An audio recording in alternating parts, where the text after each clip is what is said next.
Podium Audio presents Reno Gates, Book 1 of a Reno Gates Western, written by C. Wayne Winkle, performed by Cliff Miller. 1. Texas Panhandle, Spring, 1870. My name is Will Morgan, and I've been meaning for some time to tell about Reno Gates. I don't know what you may have heard about him, and I know there have been a lot of rumors and lies circulated about him. But I can tell you the truth about Reno, because I was right there with him through most of the years he was in the U.S. Nobody seemed to know where Reno got his money, but he always had plenty for what he needed, and had some to give away. Some people thought he robbed banks or trains and stole a lot of money. But that wasn't Reno. Now, I'm not saying he hadn't done some things that might have gotten him in trouble with the law, but not anything like that. Other people said he'd inherited a lot of money from a rich uncle or something. Believe me, I know for a fact that there weren't any rich relatives in Reno's family. I reckon I'm the only one who knows the truth about where Reno's money came from, at least some of it. He'd been married once down in Mexico. His wife was the daughter of a rich ranch owner. He gave Reno and his wife a big ranch of their own when they got married, and Reno just worked hard and made it more profitable. One early spring day, when Reno was out with his vaqueros, rounding up and branding the calves, a gang of bandits came by his ranch. They killed all of the hired help there, then took turns with Reno's young wife before they killed her. When he came home and found her, he mourned, then vowed to hunt down and kill the bandits. It took him a year, but he did just that. The bandit leader had a stash of gold and silver that Reno took. That and the profits from his ranch amounted to enough that he didn't have to work again. But come to find out, I didn't even know the rest until later. I'll get to that in a bit. Spring in the Texas Panhandle can be either hot or real cold, sometimes in the same week. The morning my story begins was one of the hot ones. I was stuck in the barn mucking out stalls. When I first saw that dapple gray horse, I stopped my mucking and stared out through the barn door. Anybody who has ever mucked out stables in the heat will use any excuse to take a break. I watched the horse make the bend in the main trail that ran in front of the ranch. That bend was about a quarter-mile from the barn, so I couldn't tell who was riding it. I figured whoever it was would just keep right on riding. Not often did anyone ride by the ranch, since it was about 15 miles from anything that could be called a town. And when they did ride out that way, they usually kept on riding up into Colorado. But once or twice, some drifter riding the grub line would stop in time for a meal. Nobody was turned away hungry when they rode into the rocking W yard, but it was only mid-morning and nowhere near mealtime. But that rider didn't keep on riding, and when he turned into the gate a couple 100 yards from the main house, something told me he wasn't a saddle bum looking for a free meal. I don't know what it was, whether it was something about the proud way he rode, or maybe the fine horse itself. But I knew this was somebody important. I just didn't know yet he would be important to me. Standing that muck stick against the wall of the stall I'd just cleaned, I picked up the rifle leaning next to it. We always had a gun of some kind handy in those days. There were a lot of men who came back from the war to nothing. Homes gone, jobs gone, family gone. So with no prospects, they drifted west, and some of them turned to doing whatever they could to get by. Everybody was expected to protect themselves and their families. There wasn't much law, and what there was sometimes could be found only in towns, not out on ranches. By that time, the rider was close enough that I could see his outfit was clean except for trail dust and looked almost new. I couldn't see his face yet, but I could see his hat. You can tell a lot about a man by looking at his hat. His was black, with a flat brim, and a crown that looked like somebody had pushed it down.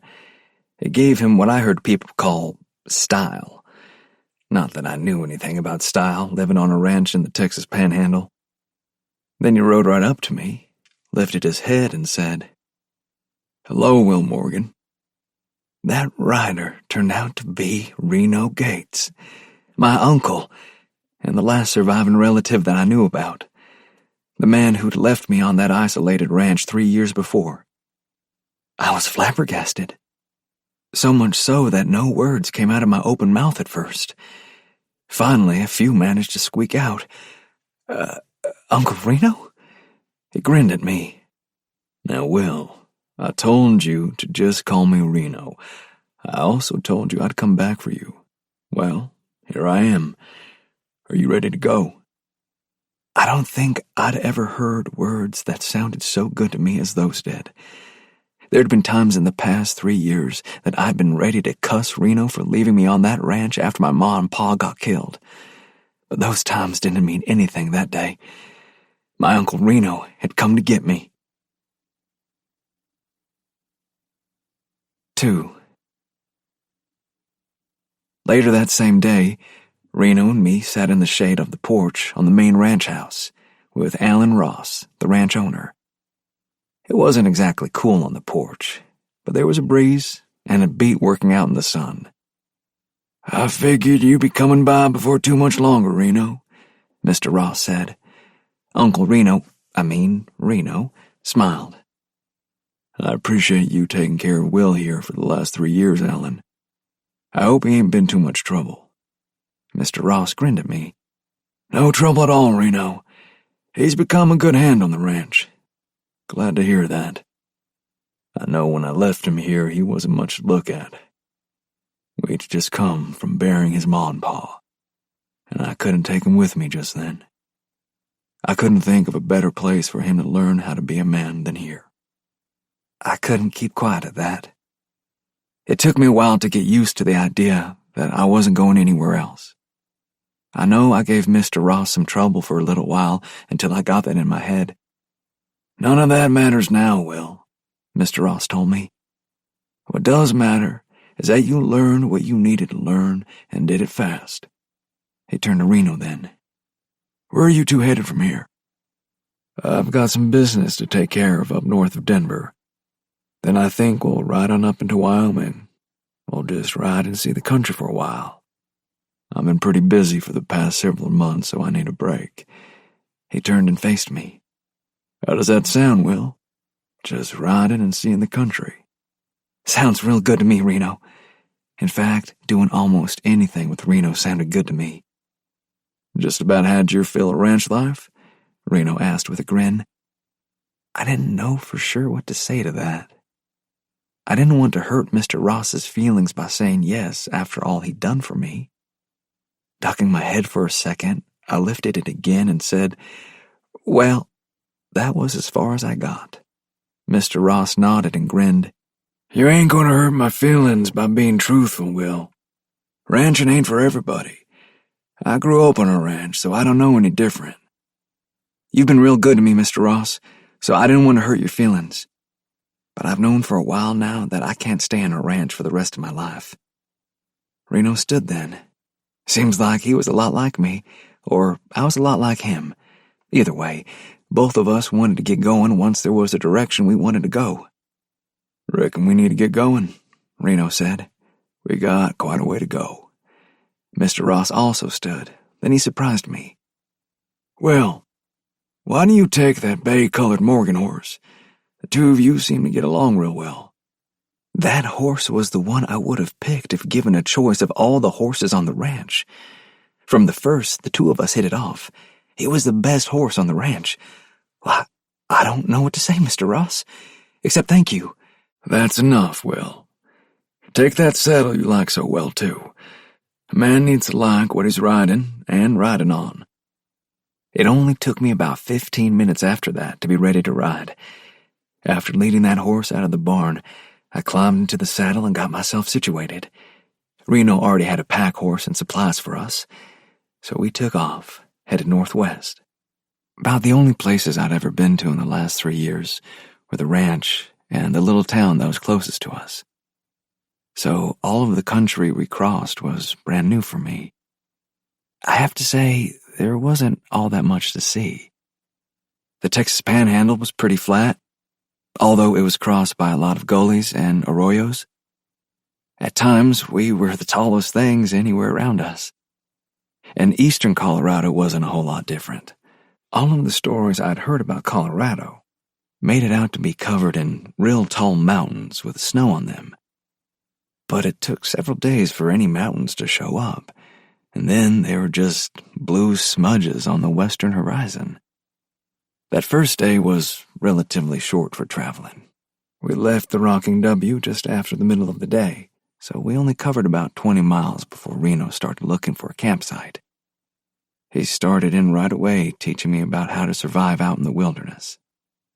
Always look for a place to camp where you can stay out of sight. You never know who might be watching you from the dark. Try to camp close to water if you can, but if the water you find is the only water for a long way around, camp a little distance from it. That way the animals who depend on the water to stay alive can come and get a drink too. He stopped then and looked me right in the eyes. Maybe the most important thing to keep in mind is this. When you're coming up to somebody's camp, always stop a little way off and call out.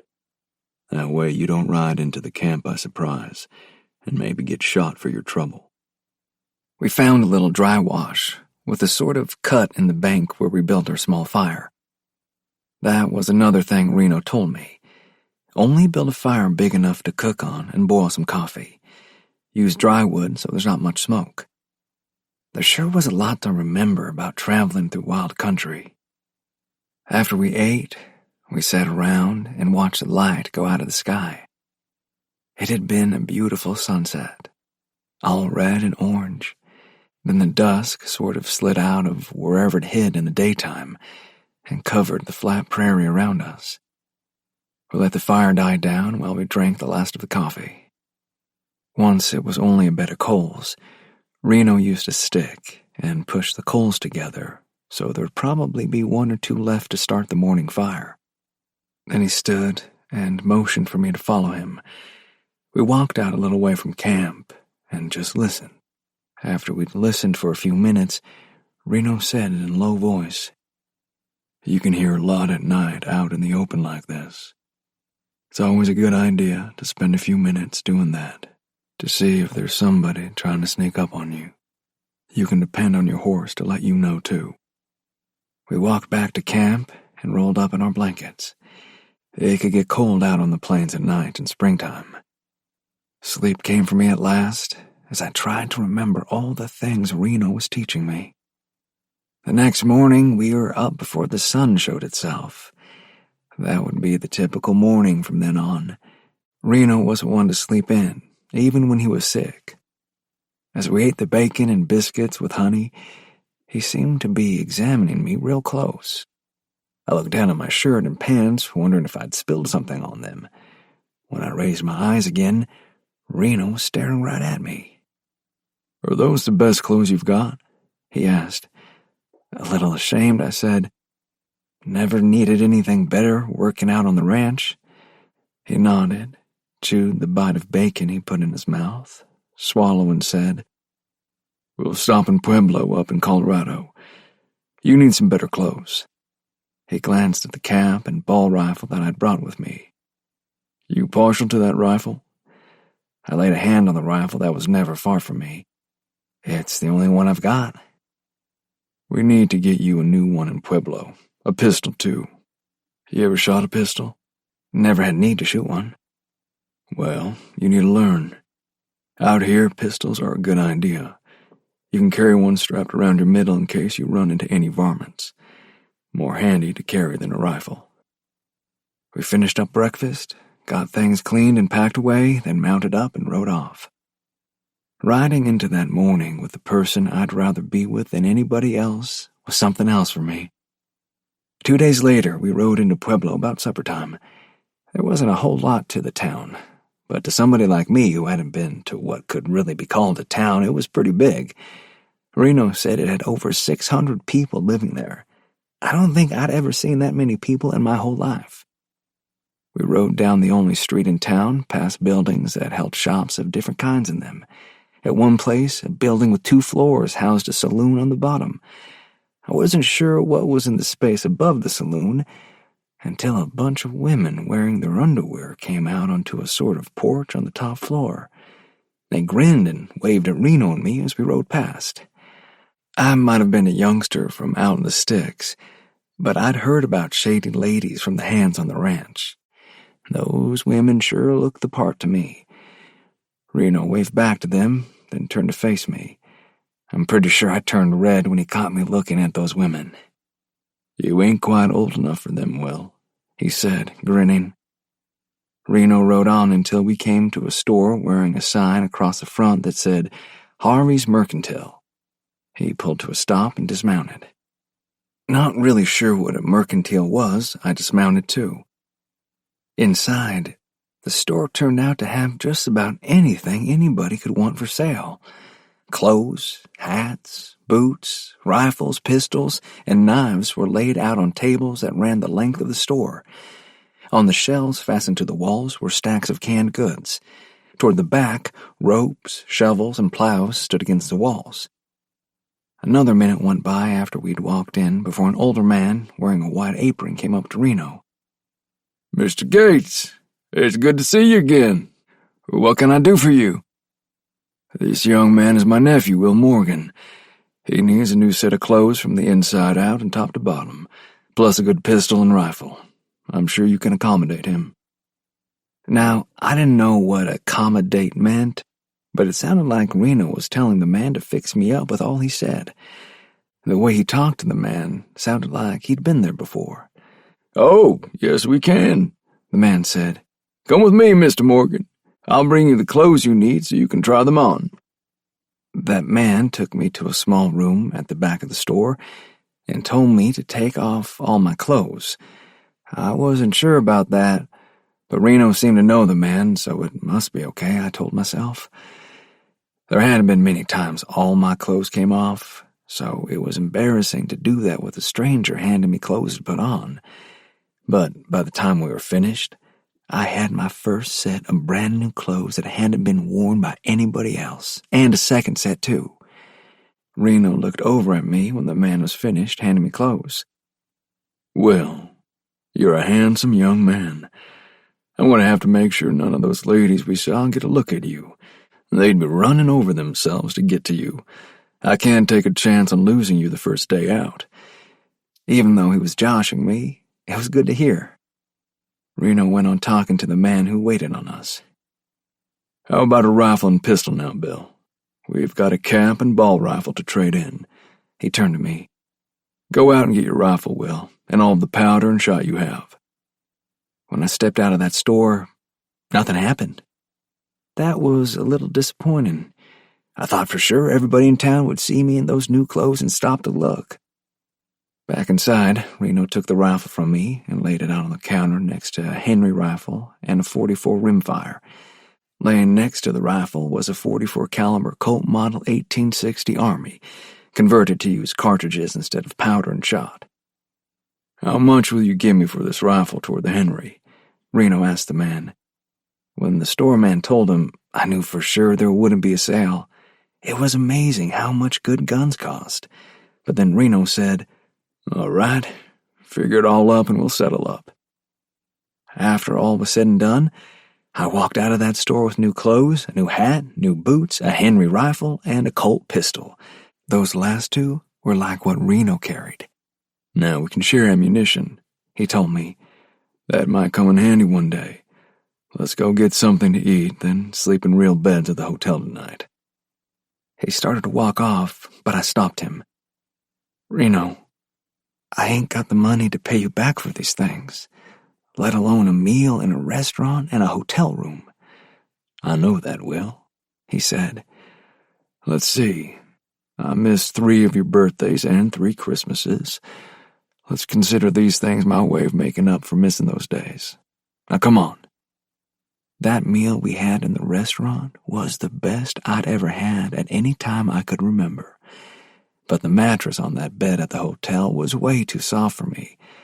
I rolled up in a couple of blankets and slept real good on the floor. After breakfast the next morning, again in that restaurant, we saddled up and rode out of Pueblo, headed north. 3. We rode for about an hour before Reno pulled off the trail we followed. He led the way into a stand of timber off about a quarter mile. In the distance, the blue haze of faraway mountains colored the western horizon. Reno pulled to a stop at the edge of a clearing in the middle of that timber. "Climb down," he told me. "I want to see how you can shoot." The holster on that gun belt was on the left side. It seemed backwards to me. When I mentioned that, Reno said, "With it like that, you can learn to draw with either hand, and it's easier to get the pistol when you're sitting down at the table or on the back of a horse. It just takes practice to get used to it. Now, show me how you can shoot." He pointed to a dead tree at the edge of the clearing about 40 feet away. I pulled the Colt, aimed, and fired. My bullet clipped the edge of the tree. "Holster that pistol and point to the tree," Reno said. "What?" I wasn't sure I'd heard what he said right. "Point to the tree, like you were showing it to me," Reno said. When I did that, he went on. "That's the way to shoot a pistol. If you ever need it, you won't have time to aim it. Just point it at whatever you're shooting at, like you pointed at the tree." I pulled the Colt from its holster and pointed it at the tree. To my surprise, my bullet hit the middle of the tree trunk about the height of a man. "That's the way," Reno said, his voice sounding proud of me. "Do it again. Keep shooting till you run out of ammunition." The next 3 rounds all hit the middle of the tree. "Well, you've got a natural talent with that Colt. Just be careful how you use it." His voice sounded almost worried to me, but I didn't know why. We rode on then. I told myself I'd work with that Colt until it was a part of me. And that's just what I did. Every time we made camp, the time after everything was cleaned up from supper was spent practicing with that Colt. Standing up, sitting on the ground, using my right hand for a while, then my left hand. The Colt became part of either hand. 3 days later, we made camp north of Denver a couple of miles. Reno didn't want to stay in town for some reason. He didn't say why, and I didn't ask. That night, we pulled off the main trail we'd been following and made camp in a grove of aspen next to a little stream that flowed down from a tall hill. That hill sheltered us from the north wind that started blowing just about the time we made camp. The sun had just barely set behind the mountains west of us when the call came from outside the camp. "Hello, the fire. Mind if I ride in?" The voice sounded like it came from the bottom of a barrel, a real big barrel. "Only if you've had a bath since last month," Reno called back with a grin. "It shouldn't make no difference if I've had a bath or not. I ain't about to hug you," came the response. "Well, in that case, come on in." Reno grinned as he said this. Turning to me, he said, "I recognized that voice. There ain't 2 other men in Colorado who have a voice that low." The man who rode into the camp certainly was big enough to carry a voice like that. I don't think I'd ever seen a man that big overall ever before. Then he stepped down from the saddle. He must have stood 6 inches over my 6 feet and weighed at least 50 pounds more than me. Even Reno, who was bigger than me, seemed small compared to that man. "You're just as ugly as you were the last time I seen you," the big man said to Reno. "You must have been looking in a mirror when you saw me last," Reno said. "I'm a whole lot better looking than I was 3 years ago." They grinned at each other, stepped forward, and threw their arms around each other. Then they began wrestling around so much I was afraid they'd end up falling into the fire. In a minute, they stopped and stepped apart. "Well," Reno said, glancing over at me, then turning back to the big man. "This is Thomas Briley, the best man next to me you'll find out here in Colorado. Thomas, this is my nephew, Will Morgan." Bradley faced me, holding out a huge hand. "Hello, Will.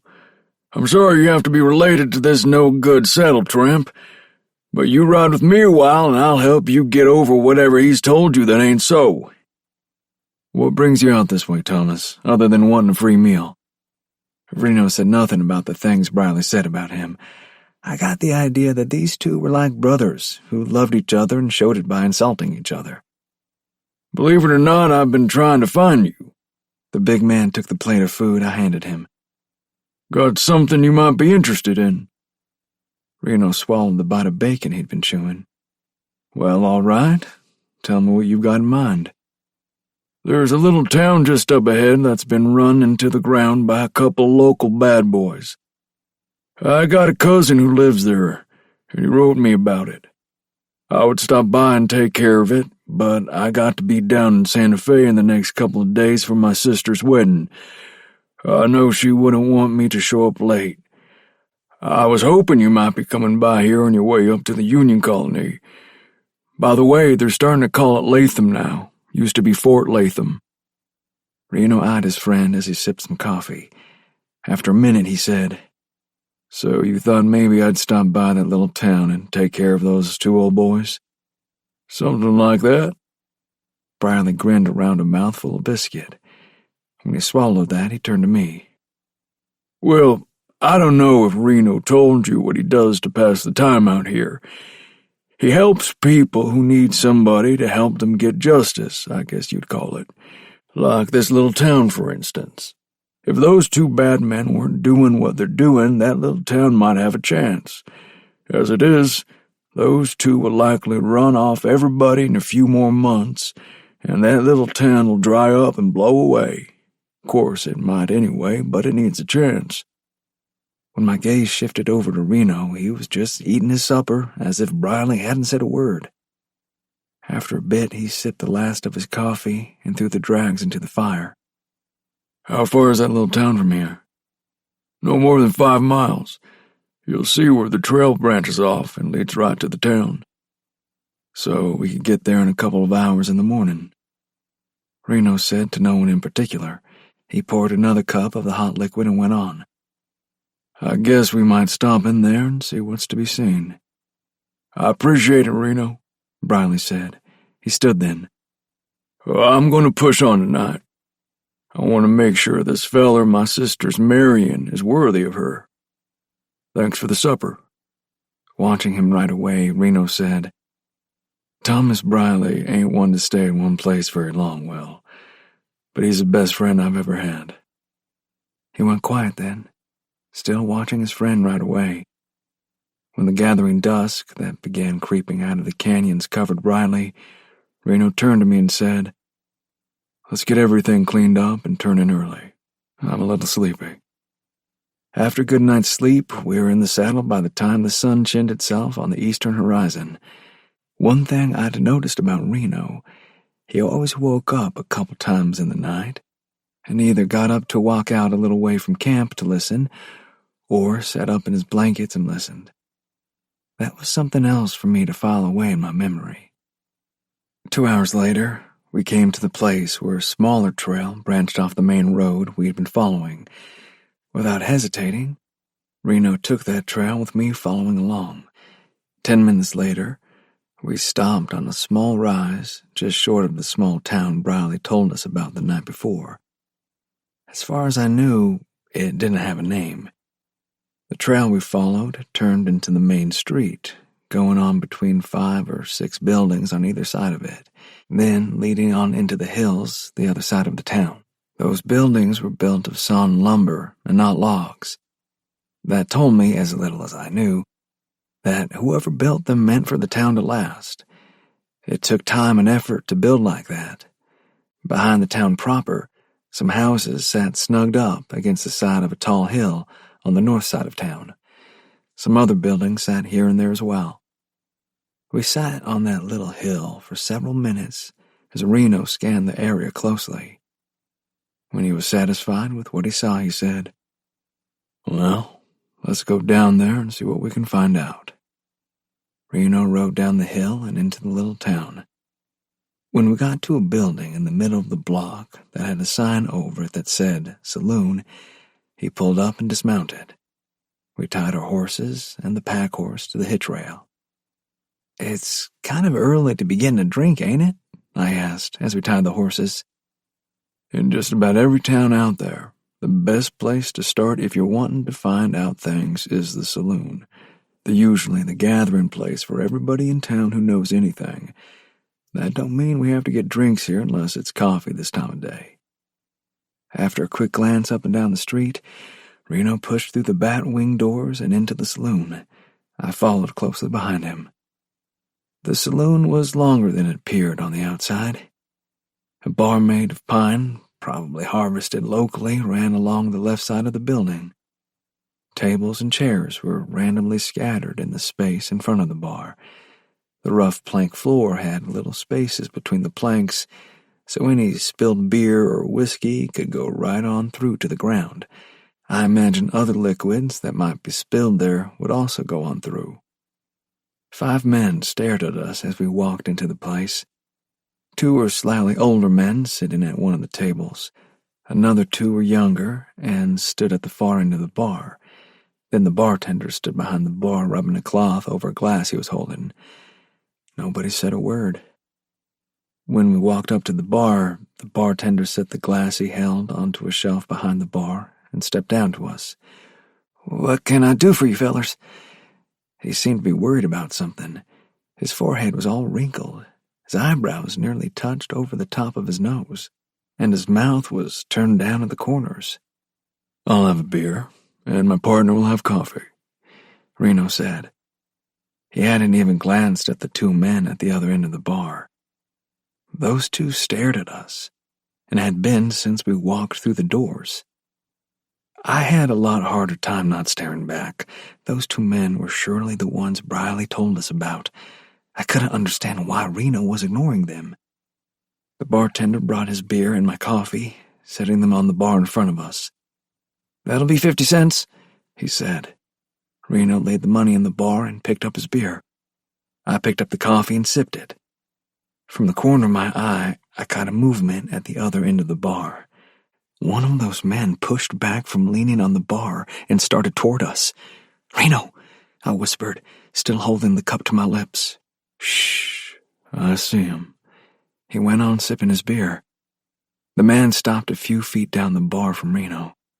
He was a big man, but not as big as Briley. His face wore a scowl that looked like it might be permanent. Long, shaggy black hair stuck out from under his hat, and a 3-day growth of whiskers covered his face. "You fellers are new in town, ain't you?" the man asked. His voice sounded like barbed wire dragged through a metal pipe. Reno set his beer down slowly, then turned his head to face the man. "That's right. Just rode in." "And I guess you don't know about the town tax that everybody has to pay when they come into town." The man grinned and glanced back at the other man at the end of the bar. "I don't believe I heard anything about a town tax," Reno said. He turned to me. "Did you hear anything about that, Will?" "Don't think I did, Reno." I tried to be as relaxed as Reno looked, but failed. He turned back to the man beside him. "What is this town tax for?" For a moment, the man seemed to not know how to answer that question. Then he stood up as tall as he could and squared off in front of Reno. "It don't matter what the tax is for. Everybody who comes into town has to pay it. $10 each, and I'm the one who's going to collect it." "Well," Reno said, drawing the word out some. "I don't mind paying a tax as long as it's legal. Did the town council pass this tax? If they did, I'm sure they had something in mind that would go to pay for. Can you tell me what the town council wanted this tax for?" The man just stared at Reno for another minute. Then he narrowed his eyes and puffed out his chest. "Do you know who I am?" "Nope. Don't care either." Reno still leaned on the bar. So you don't know if the town council passed this tax or not, or what it's for if they did pass it. What happens if somebody don't want to pay this tax? Say somebody who just rode into town for a beer and plans to ride right back out again, somebody who won't benefit from whatever this tax is for. The man just stared at Reno again. A minute later, he sort of shook his head like all the questions had given him a headache, and said, "Everybody pays the tax, or they answer to me." Reno straightened from the bar then. I took 2 steps to the right to get out from behind him. The man's partner stepped up beside him. "I don't think we'll pay this tax," Reno said. "I don't think it's legal." "Well then." Saying this, the man in front of Reno went for his gun. He had it out of the holster and coming up when Reno's bullet hit him just above the belt. The man stood there for a second, then folded over himself and went to the floor. The man's partner had started to draw his pistol. He stopped when he saw the Colt in my hand. "I wouldn't do that," I said. I had no idea I'd drawn my pistol. It seemed to just be there all of a sudden. The man in front of me swallowed loudly and dropped his pistol back into the holster. "You should get your partner's body out of here and yourself out of town," Reno said. The man dragged his partner's body out of the saloon. In a few minutes, everybody heard the sounds of horses walking away from town. "You got that Colt out pretty quick, Will," Reno said. "You want to be careful with that kind of skill." He paused, like he was waiting for me to say something. I had nothing to say. Didn't know what to say. Reno went on. "Let's get on the way again. I need to get on up to Latham." 4. Now, some of the parts of the story I'm going to tell like I was there. But in reality, there are parts that I've put together from what I've been told and from what probably happened.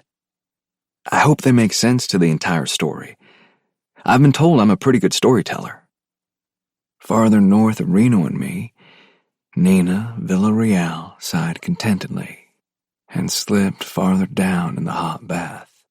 Not for the first time, she thanked herself for demanding they stop in Laramie for a couple of days. She needed a hot bath and a good meal in a restaurant. Geraldo Casillas, the commander of her escort, had not wanted to stop. But Nina put her foot down. She would not go another mile until she had the bath and meal she wanted. Nina enjoyed the bath until the water began cooling. Then she stepped out of the tub and toweled off. She had just finished dressing when a knock came at the door to her room. "Yes?" she called, already knowing who was there. "Nina, are you dressed?" Casillas asked through the still-closed door. "Come on in, Geraldo.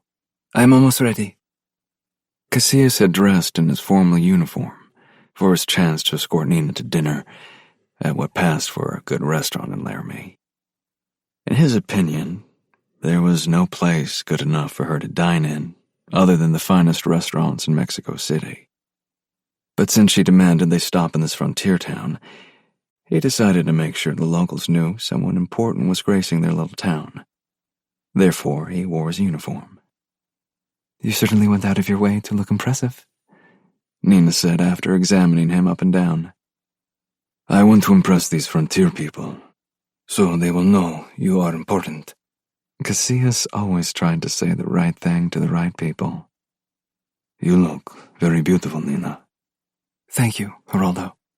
She graced him with a smile that set his heart pounding as it always did. He took a step toward her, but didn't get too close. "Nina, if you would marry me, you wouldn't have to eat in such a small place as this. We would never have to leave Mexico City except to travel around the world. I know I'm about to be promoted to colonel in the army. That will assure me of a good way of life. It will be a wonderful life, if you will share it with me." She stopped what she was doing with her hair and turned to face him. "Gerardo, how many times have you proposed to me now?" "I cannot help it, Nina. I love you so much and want you to be my wife." He tried hard not to sound like he was begging. "I know I can provide for you in the way you deserve." Nina smiled at him, a sad smile that told him as much as her words. "I know you would do that, Gerardo, but that isn't important to me. The right man will make me happy, even if we have nothing." Casillas stood straighter, even though he wanted to collapse to the floor. "So you're telling me I'm not the right man?" "I have always been honest with you, Gerardo. I have told you, I do not feel toward you what a wife should feel toward her husband." She ducked her head, then raised it again. "You are a good friend, and someone I trust, but I do not feel that special way toward you." Casillas put on a stoic expression. "Very well. I will not ask again, Nina. Now, are you ready to go?" She took his arm when he offered it to her, but kept a space between them as was only proper. "I am glad Gerardo finally realizes I do not love him," she told herself. "I only hope that does not come between us as friends." Casillas had other thoughts. This silly woman has no idea what she wants or what is good for her. Perhaps this trip will show her that she should pay attention to me and what I say. All of this is the fault of Reno Gates. She is in love with him as she was in Mexico City. If I could find him, I would make sure he would not break her heart again. Outside the hotel, his men were formed up waiting for them. He insisted on all of them escorting them to the restaurant. It was important to him to make a statement to these unwashed ruffians here on the American frontier. Casillas glanced over his men and saw that one of them had a spot of something on his white shirt. He impressed that man's face on his mind and thought about what he would do to him after seeing Nina to her room after dinner. His creativity when it came to punishing his men was legendary among the men. The man noticed him staring at him and immediately knew what was coming. It was all he could do not to pass out right there in front of everybody. As soon as he saw Nina to her room after eating, Casillas headed for the barn where his men were camped. He found them, all gathered around a body on the ground with a rope around its neck. "What went on here?" he demanded as he stared at the face of the man he had been coming to punish. "Sir, we do not know," the sergeant in charge of the men said, trembling. "We just came in from eating and found Francisco hanging from the rafter." He pointed upward where a piece of a rope hung down. "We do not know why he did this." "I know," Casillas thought. "The man was a coward who did not want to face being punished for embarrassing me." To the sergeant he said, "Very well. Find out what these people do with bodies, then take care of it." With that, he stomped out of the barn, furious because his plans were thwarted. Casillas wasn't aware that someone else observed him as he left the barn. A man in the shadows had followed him from where he and Nina ate dinner, then to her hotel, and finally to the barn. At first, the man was only concerned with Nina, entranced with her beauty. But he came to see that Casillas was guarding her, along with his men. "Abe will want to know about all this," the man realized. "He wants to know about everything all the time. That woman must be somebody to have a bunch of soldiers guarding her. Maybe she's got money, or her family does. If we catch her, maybe we can get a ransom for her. Abe can figure that out. Those soldiers guarding her don't look like much. I figure me and the boys can take care of them. I'll get our supplies in the morning and hurry back to tell Abe about her." The next day at mid-morning, Nina was brushing her hair when a heavy knock sounded at her door. Before she could say anything, the door flew open admitting Casillas. "Geraldo, what is the meaning of this? Do you dare rush into my room uninvited?" "I would not do so if it were not important, Nina. We must leave right away. There is danger coming our way. Get your things here together. We leave in only a few minutes." "But Gerardo—" "I do not have time to explain, Nina," he interrupted. "Please get your things together now, and meet me in the lobby." He didn't give her time to say anything else, but almost ran from her room. Nina felt so confused. She did nothing for a long minute. Then she realized something highly unusual must have happened for Casillas to act like he did. She shook herself, then began packing away the things she kept in her room. 15 minutes later, she hurried down the stairs to the lobby. Casillas stood there with 2 of his men who looked ready to fight their way out of town. "We must hurry, Nina," he repeated. "There is no time. I sent out a scout who just returned saying there is danger not far away. Come, we have to leave." Outside, Nina saw that all of her things were already packed, and on the wagon that carried them, everyone else was mounted and looking around as if expecting to be shot at any moment. In another 2 minutes, they rode fast out of Laramie, headed north. Several miles south of Laramie, Francisco Noyola was preparing to break camp. He had been following Nina and her escort since they left Mexico City. "It cost me a small fortune, but it was worth it to find out Nina Villarreal was leaving Mexico and heading to the frontier," he told the man who rode beside him. "This gives me the chance to take her and use her to get a ransom from her father, as well as the political concessions I need." "Do you think your plan will work?" The man, known only as Turner, was one who wasn't familiar with Noyola's determination to become the Emperor of Mexico like Santa Anna had been. "There is no doubt in my mind," Noyola replied. "We will drive her and their escort into the mountains, where all kinds of things can happen to people who are not prepared. There, we will make sure some of those things happen to her escort." He smiled at the other man. "With the escort out of the way, I can then contact Nina's father and get what I want. With the money and political power he can give me, I believe with all my heart that my time will come soon to become the next Emperor of Mexico." The man with Noyola was one of those men who worked for other men in power. Their jobs usually were to make sure things got done the way the powerful men wanted. In this case, the powerful man wanted exclusive trading rights with Mexico.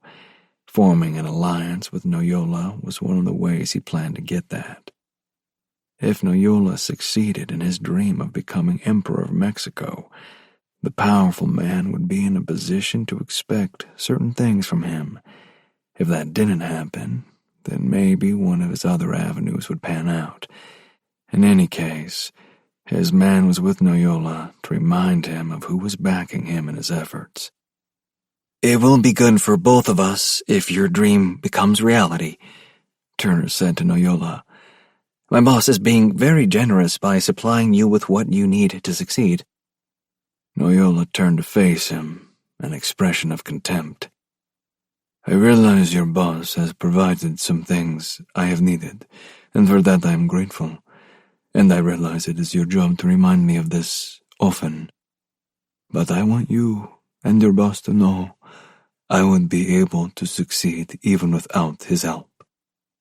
Turner was used to being treated this way. He'd grown a very thick skin over the years. He didn't much mind what people thought of him, as long as he was successful at what he did. That translated into a lot of money for him. "I will be certain to let him know how grateful you are, Señor Noyola, but I would ask you to consider how difficult your task would have been without his help." Noyola glared at him. "I will remind you that the only reason I tolerate having you riding with me is because of the help your boss has provided. Please remember I am a patient man, but my patience has limits." It would be terrible if something unfortunate happened to you in the mountains we are about to enter. Even though Turner's heart beat heavily in his chest, he couldn't show anything like fear to Noyola.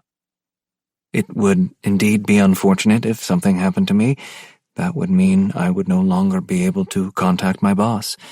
He told me specifically if I did not keep in contact with him, he would assume you had failed and would immediately stop any supplies or money from coming to you.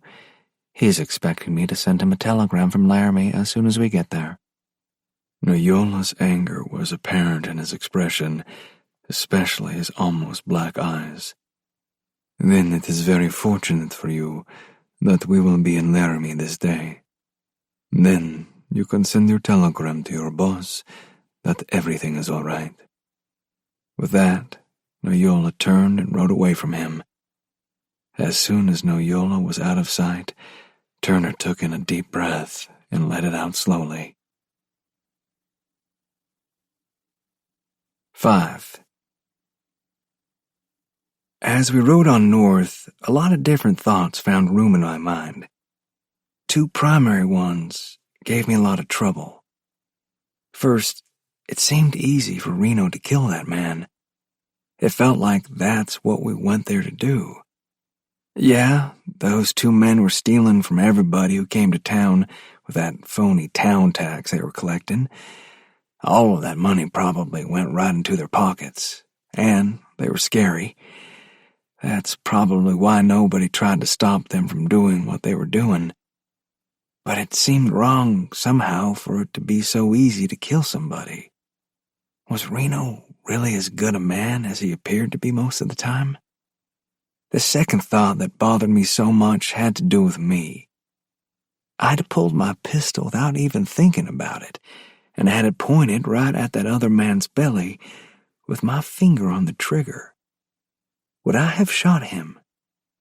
He had his pistol halfway out of the holster when he saw mine pointed at him. If he hadn't stopped, would I have shot him? I don't remember even thinking about it then. Shooting that man would have meant feeling really bad. Of course, if he'd gone ahead and pulled that pistol, he might have shot me and Reno, so nobody would have probably blamed me for shooting him. That would have been self-defense. But I don't know what it would have done to me. Reno noticed me being quiet. He pulled to a stop in the middle of the trail. We'd gotten back out on the main trail by that time. "Looks like you're way far off in your mind, Will," he said as he took his canteen out and pulled the cork. "Thoughts bothering you?" He must have been able to read my mind. For a few seconds my eyes went everywhere except over to meet his. "Yeah," I finally managed to say. "Lots of thoughts about what happened back there." Somehow my eyes found their way back to meet his. "I ain't sure what went on there." Reno took a short drink from the canteen, replaced the cork, and looped the strap around his saddle horn before answering. "What we did is called bringing justice to a bad situation. That's what I do. When something's not right with somebody, or with a town like back there, I step in and try to see that justice is done. Sometimes that means gunplay, like back in that town. When people are doing something wrong that makes them a lot of money, they generally don't want to stop. That's why we have sheriffs and marshals. But lots of times out here, those who back up the law are a long way away from where those breaking the law are. That means people have to handle things themselves. But not everybody can do that. So that's why I do what I do. I try to help people get justice when they can't do it themselves." Clearing my throat sounded loud to my ears. "I think I understand that, Reno. What bothers me is how easy it was for you to shoot that man, and for me to pull my pistol on that other man. What if I had to shoot him?" Reno nodded. "I know it looked easy, Will, but it wasn't. That man would have shot me and you if I hadn't shot him. He knew his days of getting easy money were over unless he killed me, so he had to try. And I had to stop him. Some men who live by their power over other people don't understand anything except power, so I bring more power to them to get them to stop." He paused, looking me right in the eye. "The day it gets easy to kill another man is the day I'll hang up my guns." Another pause, one that I knew not to break because something else was coming. "As far as you shooting somebody, it might come to that. You'll likely feel real bad about it.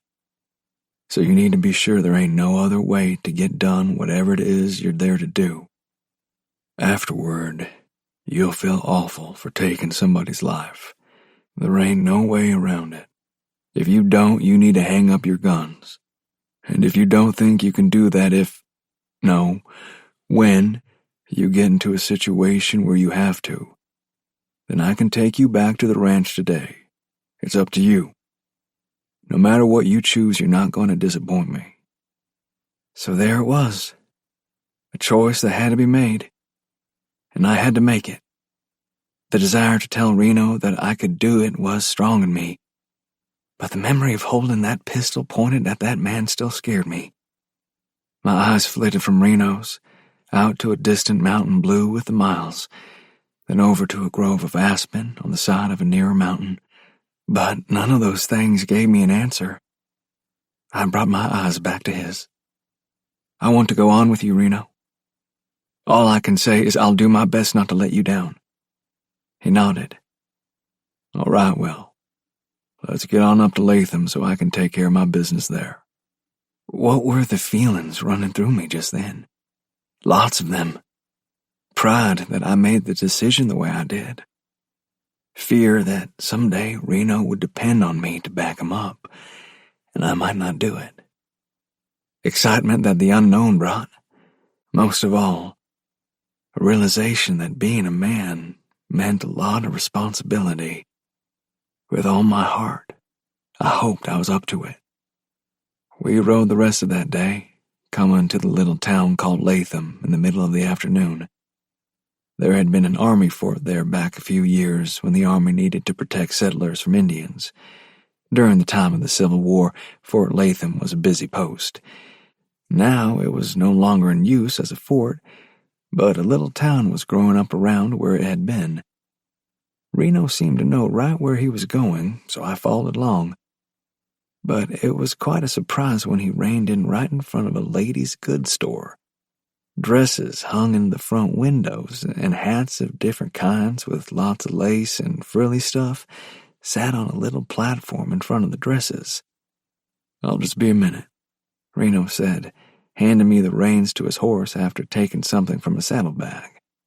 He didn't ask me if I wanted to go in with him, just as well, too. There wasn't anything in there that needed my eyes on it. In fact, there might have been some women's underwear. I sure didn't need to see that. Through the window, I watched Reno go up to one of the women who must have worked there. He told her something and handed her whatever he took from a saddlebag. She took it. Then she threw her arms around Reno's neck and held on to him. When she let go, it was clear she was crying and wiping her face with one hand. Reno came back out and climbed back into the saddle. "Let's go get something to eat," he said, nodding down the street. "There's a restaurant down there." I really wanted to know what went on between him and that woman, but wouldn't ask. Reno would tell me if he wanted me to know. The restaurant was a small one with only 10 or so tables. We were eating early since we were in town, so no one else was there. It only took a few minutes to order what we wanted from the short menu. After the young woman who took our order left, we sipped coffee and were silent. In another minute, Reno said, "I suppose you're wondering what I gave to that lady back at the store." She seemed mighty happy to get it. I didn't know what else to say. "It was $2,000. Not mine, hers. I got it back from a feller who cheated her out of it and more. She was a young widow when this feller came to town. I don't know how he found out she had a big inheritance from her husband, but he did. Well, this feller said the right things and promised a whole lot more. That lady gave him some money to buy them a ranch down in New Mexico. Of course, he didn't do that. I trailed him to San Francisco, California. took me 3 months to find him, but I did. Long and short of it is, I got back a little more than half her money. He grinned then. I imagine that feller woke up on a ship headed for China as a new deckhand. 6. 3 days later, we rode into Cheyenne, Wyoming. It was the biggest town I'd ever seen. Reno told me there were almost 1,500 people living there when we rode down the wide main street. I couldn't even imagine that many people living all in one place. Coming in, I saw the town was built on a flat piece of ground with mountains rising up from the prairie to the north and west. Buildings of all kinds lined the main street. As we rode past, I counted 5 saloons, 3 general stores, a tobacco shop, advertising cigars all the way from Cuba, wherever that was, 4 barber shops, a shop that sold women's goods, a hat shop, and some other stores that I didn't know what was sold in. Even though it was the middle of the day, people walked along wooden sidewalks that kept everybody out of the dust and mud of the street. I almost wrenched a crick in my neck trying to look at everything at the same time. We came to a place where one street crossed the main street. 2 wagons had run into each other, their horses all tangled up and trying to get apart. The men who drove the wagons were standing in the middle of that mess trying to knock each other's heads off. I'll bet I learned 3 or 4 new cuss words as we rode past. Reno must have been there before because he just kept on riding. We finally stopped in front of a big building made of bricks. It had a sign that said, Brady Hotel, out in front. That hotel had 3 floors of rooms and a big round thing on top that Reno said was a turret. He said some castles in Europe had them on top of them. Since I had never been to Europe, although I knew sort of where it was, I didn't know if he was pulling my leg or telling the truth. But since Reno had been everywhere, or so it seemed, he was probably telling the truth. After we tied our horses to the hitch rails out front, we walked on into the hotel. Inside, the room we walked into was as big as some of the barns I'd seen on some of the ranches down in Texas. The ceiling of that room went all the way to the roof. Along one wall was a short bar, polished up like it was in a fancy saloon of some kind. A man wearing a black suit, white shirt that looked like it had been starched, and a bow tie watched us walk in. Reno walked right up to that bar like he was going to order a drink, but that man behind the bar didn't look friendly at all, not like a bartender should look. "Can I help you, sir?" That man made it sound like he didn't think we should be there. Reno must have heard the same tone because he stared at the man for a few seconds before saying, "I need 2 rooms, one for me and one for my partner." That man sort of lifted his nose in the air and looked down at Reno, then at me, then back to Reno. "This is a very exclusive hotel, sir. I'm not sure you can afford to rent rooms here." "And you're basing that judgment on what exactly?" Reno hadn't spoken loudly and hadn't said anything strong even, but that man took a half step back. He looked both of us up and down once more, then smiled a little. "You certainly aren't dressed like the kind of people we rent rooms to here." Reno took a deep breath. It looked to me like he was beginning to get a little tired of that man and his attitude. "Does Harry Olson still run this place?" That name got the man's attention. "Yes, he does. But Mr. Olson doesn't usually deal with ordinary customers." The way he said ordinary made me think he was using it as a cuss word directed toward us. Reno just grinned. "He'll deal with me. Go get Harry." "I assure you, sir." Reno didn't let him finish. His grin faded away. "I said, go get Harry." The man behind that little bar finally heard the tone Reno used. He swallowed real hard, backed away some more, and stepped a little way down the wall to knock on a door. Somebody must have said something from inside because he opened the door and went in. A minute later, an older man marched out of the office, looking around, a frown on his face. When he spotted Reno, the frown turned to a wide grin. "Reno Gates," the man said loudly as he hurried up to us. "You should have let me know you were coming to town." "Now, Harry, you know I like to just show up at places when nobody's expecting me." They shook hands like old friends do when they haven't seen each other for years. "When did you get into town?" Harry asked. "Just rode in." Reno turned to me. "Harry, this is my nephew, Will Morgan. Will, this is Harry Olson, a very good friend of mine." Harry shook my hand like I was his friend too, which I guess he thought I was since I was kin to Reno. Then Harry turned to the man behind that little bar. "George, give these two the best rooms in the house." While George was busy getting the keys to 2 rooms, Harry went on talking to Reno. "It's sort of strange that you showed up here today. There's a fellow in town who's been asking about you. The Spanish feller." Reno's face changed upon hearing that. He got real serious looking. Even his voice got real serious. "The Spanish feller. Did you get a name?" "Well, I ain't heard a name, just that he's been asking about you." Reno pondered on that for a moment, then said, "What does he look like?" "I only saw him from a distance. He was wearing a uniform of some kind, a real fancy one with lots of gold braid and stuff like that." "You know where he is now?" "No, but I know he'll be in the dining room next door for supper later." After a few more minutes talking to Harry, Reno ordered baths for both of us. All during the time we got our things up in our rooms, took care of the horses, and got ready to take those baths, he was real quiet. Every time I sneaked a peek at his face, it was all scrunched up, like he was thinking hard about something, probably about who it was asking about him. By the time we finished our baths and got dressed in clean clothes, it was time to eat. Folks in that area ate early, went to bed early, and got up early to get to work. When we went into that dining room next door to the hotel, Reno stopped just inside the door. I nearly ran into him, he stopped so fast. He was concentrating on some people sitting at one of the tables.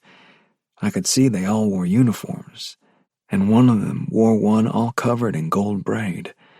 One of the others at the table said something to that one when he caught sight of us. The man wearing the fanciest uniform turned, spotted Reno, and stood so fast he almost knocked over his chair. A big smile grew on the man's face. "General Bolivar," Reno almost whispered when he saw who the man was.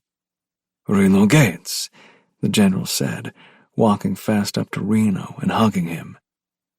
"Are you the feller who's been asking around town about me?" Reno asked when they stepped back from each other. "Indeed I am, and I cannot believe my good fortune in finding you here." The general turned to me. "And who is this young man with you?" "This is my nephew, Will Morgan. Will, this is General Julio Bolivar, probably the top general in the Mexican army." "I am very pleased to meet you, Senor Morgan." The way that general talked made me think he meant everything he said. "Come and join us. I have something to tell you." General Bolivar's men pulled another table over to join theirs, and we all were introduced. I didn't catch everybody's name, but they all looked like they meant business. I was sure they were the general's bodyguards. After we ordered, Reno got right down to the middle of things.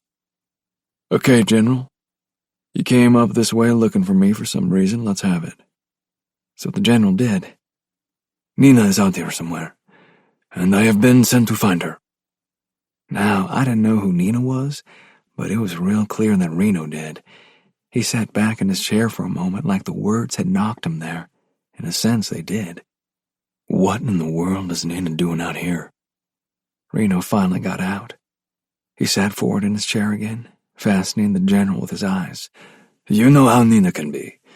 The general punctuated that statement with a wave of his hand. "She said she wants to see Coulter's Hell, so she came out here to see it." I'd heard of Coulter's Hell before. It was a place discovered by John Coulter, a mountain man traveling with Lewis and Clark on their expedition. It was supposed to have all kinds of hot springs and such. People had been traveling to see it for some time. The general went on. She's traveling with an escort of soldiers, too. Gerardo Casillas is in charge of the escort." His voice went real soft. When he said this, the general seemed to pause as if to see Reno's reaction.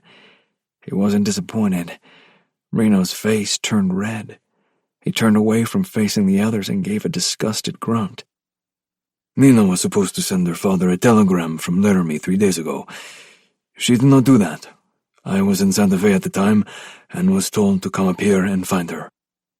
Reno took a deep breath, pushed back from the table, stood, and walked out. I started to get up and follow him, but the general stopped me. "It is better to let him be alone for now, Senor Morgan." He seemed to know what was best, so I kept my seat. The general went on. "You obviously do not know all of the story here. Some time ago, after his wife was killed, and yes, I know all about that. Anyway, Reno came to Mexico City and joined our army. We were fighting some rebels at the time and needed skilled men. In some of the fighting, he saved the life of an important man along with the lives of that man's soldiers.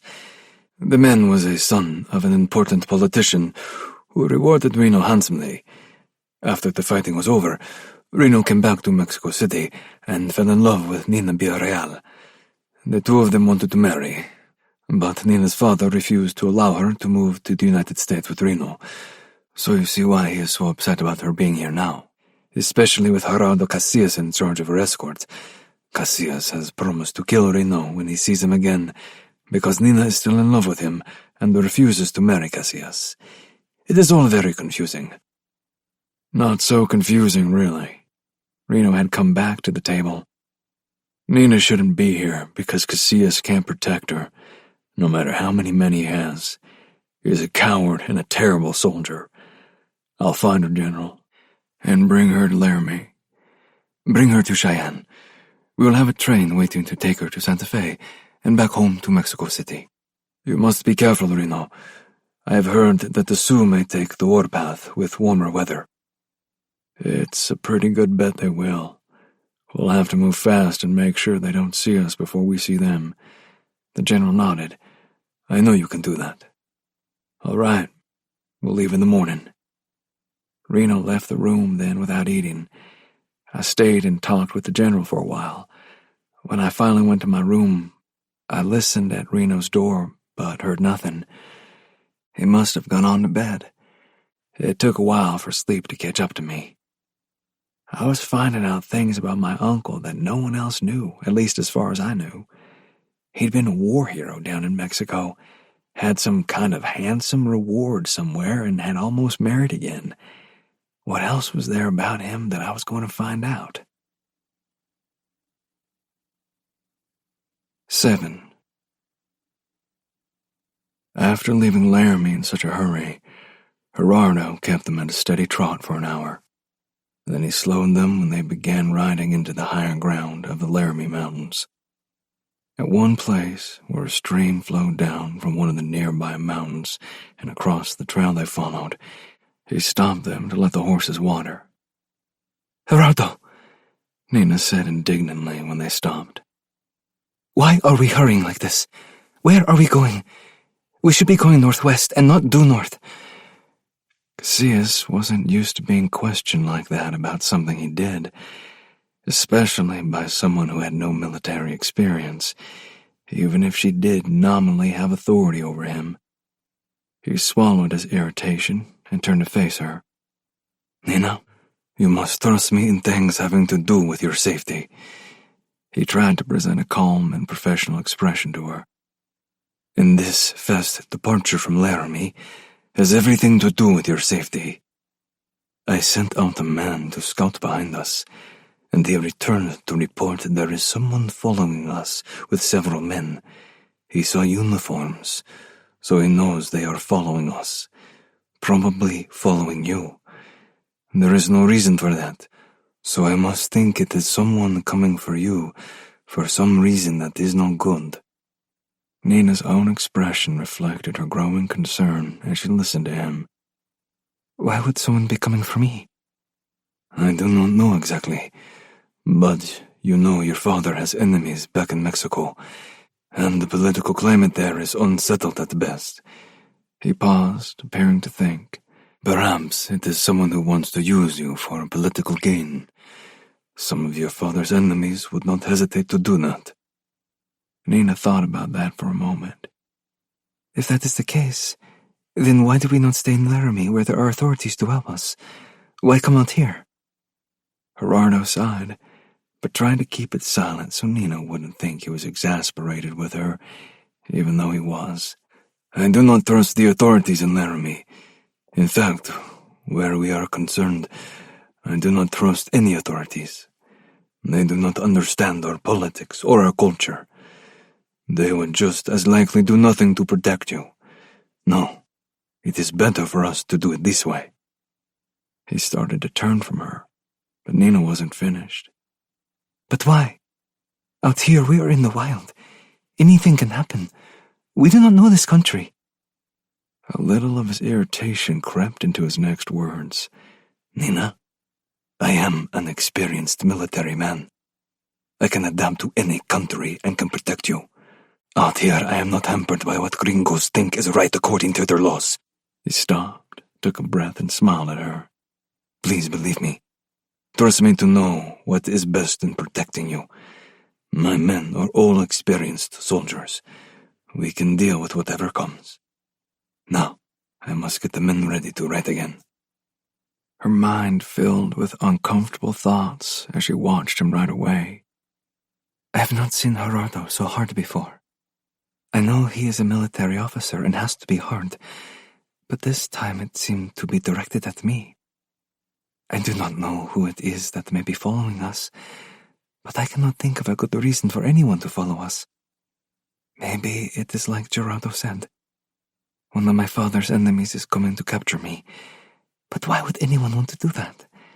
They know how powerful my father is, and what he can do to anyone who tries to harm me." She stopped herself then as something else came to mind.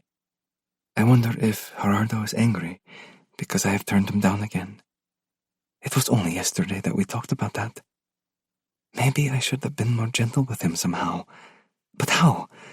He needed to know the truth. I do not feel toward him as a wife would feel toward her husband. Could I learn to feel that way? I do not know. But I think not. There is something missing between us that would have to be there for that to happen." She gazed out at the mountains around her, blue with distance and the highest ones wearing crowns of white. Maybe I'm just being a soft woman and should trust Gerardo in his professional duties. I do not want to think of myself as such a woman, but maybe in this case I am. I will just go along with what he says for now." Noyola had pushed his men hard and bypassed Laramie. Now he stopped them at the same stream where Nina and Gerardo had stopped, but a mile further west of them. The man riding with them came up to him while they rested the horses. "I assume you know where you are going?" Turner asked, his tone only curious. Noyola slowly turned toward him, irritation clear on his face. "Are you asking me that because you think I am incompetent and do not know what I am doing?" "Not at all," Turner responded quickly. "I just wanted to see what your plan is and see what you want me to do." "I want you to do nothing other than stay out of the way." Noyola shot back, nearly speaking over Turner's last word. "My men and I will take care of what needs to be done. You will know my plan as soon as it is time for you to know it." He turned from staring at Turner to gaze out at the landscape for a few seconds. When he turned back to face Turner, his tone was harsh. "I do hope you have no more questions." Without waiting for a response, Noyola reined his horse around and rode away. Turner watched him as he rode off. "I swear when I get out of this, I am going to tell my boss I'll never do this again. If he doesn't like it, I'll ride away from him. There isn't any amount of money that makes this job worth it when it involves men like Noyola." Noyola got his men started again. They rode for another hour until getting to a spot where the trail they intercepted led through a broad clearing, surrounded by rocks that rose about 50 feet higher than the clearing. He stopped in the middle of this clearing and gazed around at the rocks. "This is the spot," he said to no one and everyone. This is where we will ambush them. Turner rode up beside him. How do you know they will come through here? There is no other trail through this part of these mountains. I have been assured of this by someone who is very familiar with the mountains. Nina and the men with her have to come this way. And when they do, we will strike. He raised his voice so that all the men could hear him. No one will fire until I do, and no one will shoot at the woman or at the man in charge of her escort. I need her alive, and I want him to have some fun with later. Now half of you get up into those rocks on the left, the other half into the rocks on the right. Turner persisted in his questions even if it made Noyola angry. How do you know we got here ahead of the woman and the others? What if they have already passed through here? Noyola turned from watching his men deploy. Do you see any tracks as we rode in on this trail? Did you even look for any? Ashamed that he hadn't thought to look for tracks, Turner could only shake his head. I thought not. There were no tracks on the trail. I did look. Noyola smiled that type of smile that powerful men had who had someone at a disadvantage and knew it. Besides, I have a man shadowing Nina and her escort. If they try to go another way, he is to fire a few shots at them and drive them to us. He kept that smile as he paused, staring at Turner. Now, do you have any other questions? No, not at this time. Very well. Then come with me. We will go to that larger rock and take positions behind it. I will make sure you are protected. I know you do not wish to shoot. You have made that clear to me before. Turner followed Noyola down the clearing to a larger rock formation. They settled in behind some large slabs of rock that provided concealment, but allowed them to see the entire length of the clearing. From there, Noyola would fire the first shot that would end with Nina and the man in charge of her escort as the only ones left alive, if the ambush went as planned, that is. A little more than 2 miles away, Gerardo led his men down the trail that was the only one through the mountains, at least as far as he knew. A glance back at his men showed him they were alert, watching all around them. He didn't like how the mountains loomed over the trail. It gave anyone coming after them too many places for ambush. But there's little he could do about it, other than make sure his men were alert. Nina rode up beside him. Gerardo, where are we going? I do not want to second-guess you, merely to have the information. Initially, Gerardo felt a flash of irritation that she would question him, but he pushed it away. There is a place with a cabin about 4 miles along this trail. I've been assured it is a good place to stop, at least for the night. And what after that? Will we stay in this isolated cabin for several days? In light of what is happening now with someone following you, I think it will be best if we strike out for Fort Laramie. It will take us about 3 days to ride there, but it will be a safe place for you. The American army will be there to protect you. Nina turned and stared out at the passing mountains, but she saw none of the stark beauty of the land through the disappointment she felt. In a long minute, she turned back to Gerardo. Very well. Of course, I am deeply disappointed that we must do that, but I see the reason, and I know you have only my best interests in mind, Gerardo. He nodded his understanding of her disappointment. Thank you for understanding my intentions, Nina. I have your best interests and your safety in mind at all times. The trail was climbing steadily. That, combined with the thinner air, as high as they were, took a toll on their horses. Gerardo stood in his stirrups and turned to address his men. There is a level clearing up ahead about a mile. We will stop there and let the horses rest for a few minutes. In the rocks with Noyola, Turner felt like he lay in an oven. The 2 rocks he lay between reflected the sun's heat right down on him. Sweat rolled down the sides of his face and dripped from his underarms. A glance over to his left showed Noyola lying between 2 other rocks, his rifle under his body. Turner thought that was to keep the metal parts of the rifle from getting so hot that he wouldn't be able to use it. The man didn't seem to sweat. If he felt the heat at all, he remained stoic about it. He turned to face the front again. Looking down the clearing, he saw heat waves distorting the air over the clearing. Not being a military man, he didn't know for sure what he was supposed to watch for. He guessed he would see Nina and her bodyguard coming when they got to the clearing. In the meantime, he passed the time looking among the rocks to see if he could spot any of Noyolo's men. Nina began to feel the fatigue of the fast riding. She found it hard to keep her eyes open, shutting them for seconds at a time. Her thoughts turned to the canteen tied on her saddle. She imagined she could hear the water sloshing in it as she rode.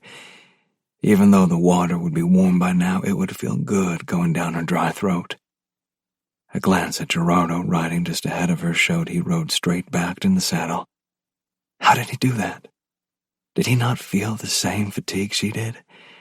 Glancing back at the soldiers behind her, she saw all of them riding the same way. It must be their military training, she realized. They must be used to this kind of going and going on and on, making yourself stay awake and alert. I don't know how they do it otherwise. Turner had almost drifted off to sleep when something hit him on the back of the hand. Rousing himself, he glanced around, finally focusing on Noyola. With an expression of disgust, Noyola said in a very low voice, "Stay awake. Can you see the dust in the near distance?" He pointed with his hand extended, fingers joined. Turner looked in the direction Noyola pointed.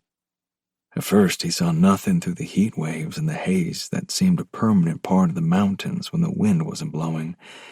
Straining his eyes, he thought he could make out a smudge hanging just above the trail some distance away. Although he wasn't sure, he turned back to Noyola and nodded. He turned back to face the clearing. Once again, his eyes swept the rocks on either side of the clearing, trying to find any of Noyolo's men. Once again, he was unsuccessful. Nina yawned widely. Then she coughed because of the dust stirred up by their passage along the trail. Although she was not really familiar with such things, she wondered after a glance behind her at the amount of dust the soldiers were raising. Would that be something anyone following them could use to find them? She started to say something to Gerardo about the dust, but stopped herself. There was no use causing him any more stress than he already surely felt. Maybe the wind would come up again soon and blow the dust away. Turner kept his eyes directed toward where he thought he saw the dust. As he watched, it became more evident that he had indeed seen dust. The cloud grew as the minutes passed. Before long, he spotted movement at the far end of the clearing. Another moment, and men on horseback materialized. Dust billowed up from under their horses' hooves. He glanced over at Noyola again. The man lay with his rifle extended, the butt snugged precisely in the hollow of his shoulder. His eyes sighted along the barrel, but his finger was not yet on the trigger. Clearly, he was waiting for the men to come into good range for shooting. Nina rode into the clearing, glad that they were able to rest for a few minutes. She had already decided she would dismount and give her legs and back a rest too. How good it would feel to sit in a chair that didn't move, or even to lie down on a bed, no matter how rude it might be. Turner watched the small column of men approach. Riding in front was the officer who was in charge of the escort, the one Noyola wanted taken alive. He could guess the kind of fun Noyola would have with that man. Following him was a woman. He could tell it was her because of how she rode. The officer and the men behind them all rode ramrod straight. She was more easy in the saddle. He wasn't ready for the blast from Noyola's rifle when it came. Nina had just turned around to look at the men riding behind her when she heard what sounded like a zip just over her head. She gasped. when the man directly behind her jerked as a black dot showed on his forehead just above his nose. His body tumbled backward off his horse. Following that, she had no idea what was happening. The roar of rifles firing so fast it seemed impossible filled the clearing. Behind her, more men jerked and fell from their horses. All of a sudden, Gerardo was beside her. His mouth moved, but she could hear nothing. She knew he wanted her to do something, but it was as if she was frozen. Nothing worked. He grabbed the reins of her horse and led her at a gallop for the rock wall to the right. Once they were there, he dismounted, then pulled her from the saddle. Nina looked out over the clearing. Almost all of Gerardo's men were down. 2 of them fought their plunging horses and tried to fire back at the sides of the clearing. In seconds, the 2 of them fell also. All that was left in the clearing was rising dust from the plunging and rearing horses. 3 of the horses were down and kicking out the last of their lives. Finally, the firing stopped. Gerardo stood in front of her, pistol at the ready. Minutes later, 10 men rode out of the dust and formed a semicircle in front of them. Shortly, 2 more men rode through the others and stopped a few feet in front of Gerardo. "You would do well to lower your pistol and surrender, sir." This came from a man who wore authority like a dress uniform. "I do not wish to kill you." This man took out his own pistol. "But I will." 8. We left early the next morning and rode steady through the day. Reno didn't have much to say the whole day. Our break at midday was shorter than usual. I just figured he was in a hurry to get to Laramie and start figuring out where the woman called Nina went from there. It's almost supper time when we rode into the main street of Laramie. After seeing Cheyenne, I wasn't as impressed with Laramie as I might have been if we'd come there first. Reno said there were over 900 people in town. While that was a lot, Cheyenne was almost twice as big. There were still a lot of things for me to strain my neck to look at. Folks probably had a lot of fun at my expense, watching me trying to see everything all at once. Reno pulled us to a stop in front of a building that said it was a restaurant. "Let's eat a little early," he said, turning in his saddle to face me. "Since we didn't really stop for lunch, some jerky and water don't last me long." "That's a good idea," I said. "My stomach's about got a hole in it from rubbing up against my backbone." That brought a laugh from Reno. It was good to hear him laugh. He'd been real quiet, like I said, and a frown creased his face so hard I thought it might scar him for life. We dismounted, let our horses drink from the trough, and tied them to the hitch rail. "As soon as we eat, we'll find a hotel for the night and take care of these horses," Reno told me as we stepped up onto the wooden boardwalk in front of the restaurant. We were the first ones there for supper, it looked like. Reno walked through the room and to a table against the back wall. From there, he could look over the whole room. I'd noticed that was usually what he did when we ate at a restaurant like that. I asked him about it once. "It's always better to have your back to a wall. Some place you can watch who comes along, or like here, whoever comes into the room. That has saved my life more than once." He said no more about it, but I wondered what the circumstances were behind sitting with his back to the wall, saving his life. Things he said like that made me think there was a lot more to my Uncle Reno than what I could see. We ordered our food and drank coffee while we waited for it. When the young woman brought our food out, Reno talked to her. "We're trying to catch up to a young Spanish woman who left from here a few days ago," he explained. "I'm going to marry her, but we got separated down in Cheyenne. Do you remember seeing her? She probably was with a military officer and some soldiers." The young woman thought for a moment, then said, "Oh, yes, I remember her. She wore the most beautiful riding outfit." "That's wonderful. Did you happen to see when she left town? We had a bit of an argument, so I'm trying to catch up to her and make up with her." Reno gave the young woman his best smile as he said this. "Oh, I'm really sorry. I didn't see her when she left, but I do know she stayed at the Laramie House Hotel. Maybe someone there will be able to help you? That's all right. Thank you for your help. We began eating as the young woman walked away to help some other customers.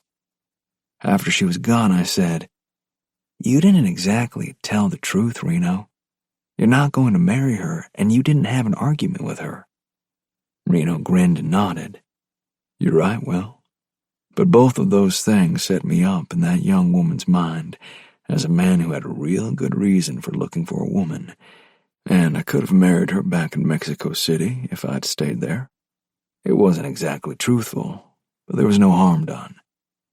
We finished our early supper, then walked over to the Laramie house. We needed a place to stay that night, so we could take care of two things at once, but it didn't turn out that way. Leading our horses, we got to the hotel and tied them up outside. I followed Reno inside and up to a short wooden bar, like back in Cheyenne. Can I help you, fellers?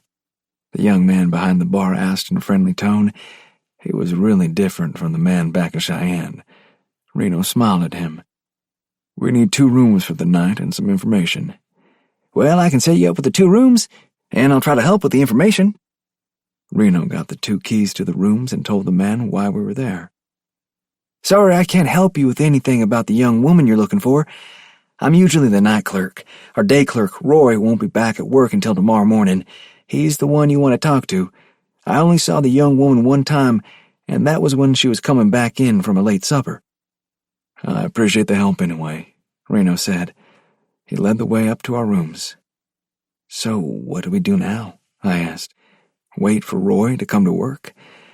"We'll do that, but we'll also talk to the man at the livery stable down the street. Maybe that's where Nina and her escort left their horses." Outside the hotel, we mounted up and rode the 2 blocks to the livery stable. When we got there, an older man with a gray beard down to the middle of his chest came out. "What can I do for you fellers?" He leaned over to one side and spat a long stream of brown juice onto the dusty ground. He must have had a lot of practice at that because I didn't see any brown stains on his gray beard. I admired a man who had talent and exercised it like it was nothing. "We want to put our horses up for the night," Reno said. "That'll be $2 for the 3 of 'em," the man said. "That includes rubbing 'em down and feeding 'em some oats. I can have 'em ready for you in the morning." "That sounds good." Reno dismounted and handed over his reins and $2. "This the only livery in town?" "No, there's another one on the other side of town, but it's not some place I'd leave a mule. Things go missing from there all the time." Reno told him why we were in town. "Did the young woman leave her horses here?" "Yes, she did." The older man's eyes shone with the memory of Nina. "She was real nice. Not like that fella with her. He was a real demanding sort. He wanted everything just so with his horses and those of his men. I told him he'd get what everybody else got, and if he didn't like it, he could go someplace else. He didn't like that, but there wasn't anything he could do about it. They left in the middle of the day, real sudden like. He threw my money down in the dirt when he rode off." "Did you see which way they went?" Reno was real interested in that. I could tell from his voice. "No, I was busy picking up my money and cussing that feller, but I think they rode back to the hotel to pick up the woman." We went back to the hotel, got hot baths, and turned in for the night. Once again, the bed was too soft for me, so I wound up sleeping on the floor, rolled up in my blankets. The next morning, we came downstairs and found the clerk named Roy at work. He remembered Nina, too. "Sure, she was a fine lady, but I didn't like that fellow with her very much. He was kind of uppity, like he thought he was better than everybody else." "You were working when they left?" Reno asked. When Roy nodded, he went on. "Did you see which way they went when they left town?" "Headed north, like they were going into the Laramie Mountains. I tried to tell him to be sure to watch the weather. It might be spring, but we can still have snow up there. That fella with the young woman just glared at me like I didn't know what I was talking about." "Yeah," Reno nodded. "I know him. That's the kind of feller he is." Just because he's some kind of officer in the Mexican army, he thinks he's better than all of us gringos. Outside, Reno glanced toward the mountains. When I followed his gaze, I saw dark clouds beginning to gather off to the northwest. Gonna be snow up in the mountains before long, Reno said. We'd better make sure we've got warm clothes and enough blankets. Are we going up there after them? Yep.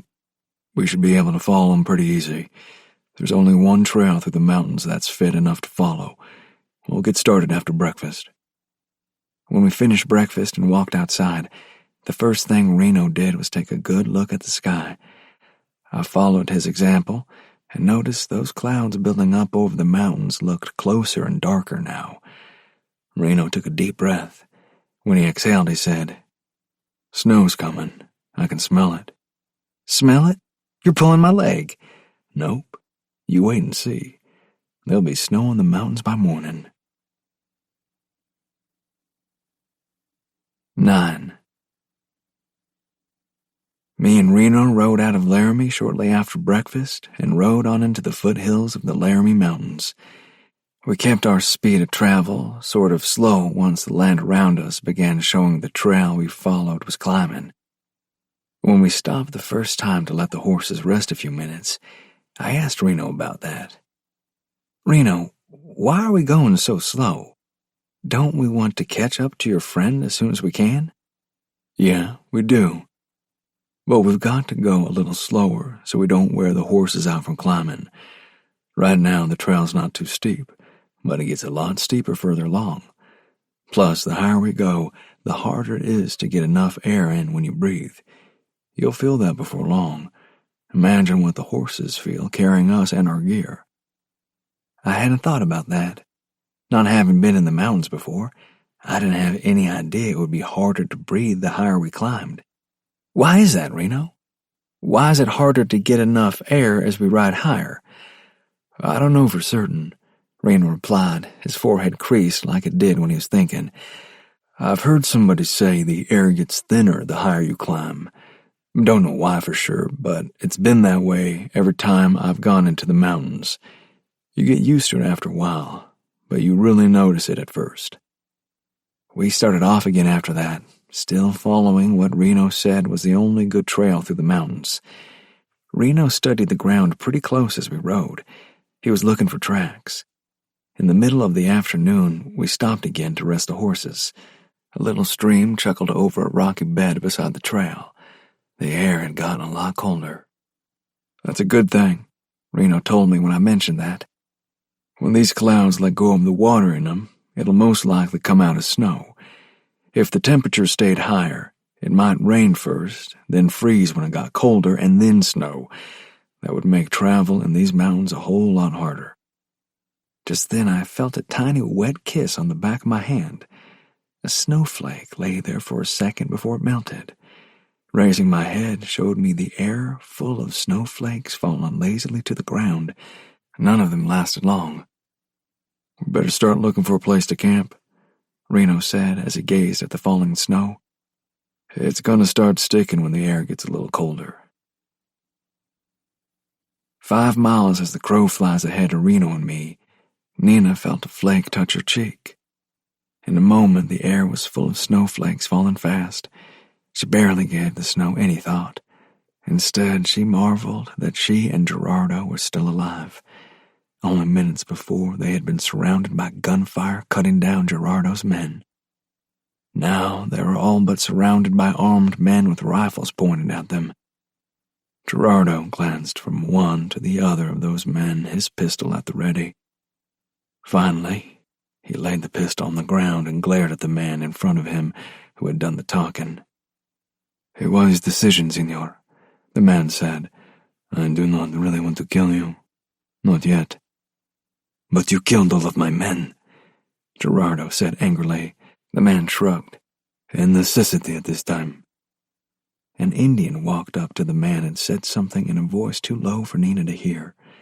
The man straightened up in the saddle again. "I am afraid introductions and explanations will have to wait. I have been told we must seek shelter from the snow that is coming. You will follow Jose here, or be shot. Your choice." The man reined his horse around then and rode away. Jose was about as broad as he was tall and wore a scar down the left side of his face that stretched from his hairline to his jaw. When he grinned at them, there was no mirth in it. He motioned for them to get aboard their horses and go in the direction the man went. Neither Nina nor Gerardo said anything. They just did as they were told. The group rode for another hour through the increasingly heavy snow. The air was still warm enough that most of the snow melted as soon as it hit the ground, but by the end of the hour, it had begun sticking more. The air temperature had fallen enough to be noticed. Just ahead of where Nina rode in the middle of the men, she saw the one who had talked to them turn off the trail when the Indian who walked beside him pointed. About another 30 yards from the trail, they came to a large, shallow cave. As Nina rode up to it, she could see the cave was large enough to hold all of the men and their horses. Its ceiling was probably 30 feet high, and it extended 40 yards or so into the side of the mountain. The opening to the cave was large enough for 10 riders to enter at the same time. When she got inside the cave and dismounted, she heard water running along the back wall. "There's a stream back there," she realized. "At least we will have water." The man who seemed to be in charge told several of the men to begin bringing in wood for their fires. In order to keep warm, they would have more than one fire, so they needed a large amount of firewood. In several minutes, the men had brought in a lot of downed limbs and several large limbs that had been knocked out of the trees. Once the men had fires going, and one of them was working on cooking something to eat, the man who had talked to Nina and Gerardo strolled over to them. While no one had obviously been watching them, she was convinced someone would have stopped them if they tried to run off. "But where would we go?" she asked herself. "Not only do we not know these mountains, but we also really have no idea where we are." The man walked up to them and stopped in front of Nina. Grinning, he said, "I am sorry about the hurry back there, but we really did need to leave." He turned and stared out of the entrance to the cave. "As you can see, the snow is beginning to pile up in spots. It would have made the trail hard to follow to this place if we had stayed. We might not have found it, and spending the night out there with no shelter would be more than miserable. At least here we will be dry." "Who are you, Signor?" Nina asked. "Oh, I am sorry. I failed to introduce myself earlier, didn't I? I am Francisco Noyola, currently out of favor with the ruling elite of Mexico." He grinned. "But that will change before long." Nina's face showed she was deep in thought. After a few seconds, she said, "I have heard of you, Signor. Not much of a good. I think you are one of my father's political enemies." Noyola nodded. "Indeed I am, Señorita Villarreal. Indeed I am. And that is why we are both here right now. You see, your father has 2 things I want: money and political power. And by having you, I plan to get both." "I do not think my father will give in to ransom demands." Nina tried to sound confident, but even to her ears, what she said didn't come out that way. "You better hope he does," Noyola said, losing his grin. "For your sake." "And if he does not?" "My men have not had the pleasure of enjoying a young woman for some time now." He slowly turned and scanned the faces of his men. Then he turned and caught her eye again. "I can tell from their expressions they look forward to getting to know you better. A lot better." Nina couldn't help herself. She had to glance over at Noyola's men. Every one of them had the same lustful expression on his face. She shuddered to think what would happen if he let them have her. Noyola watched her as she realized how serious her position was just then. "You think about that tonight as you try to sleep," he said, turning then and walking off. Noyola walked over to the fire his men had made for him.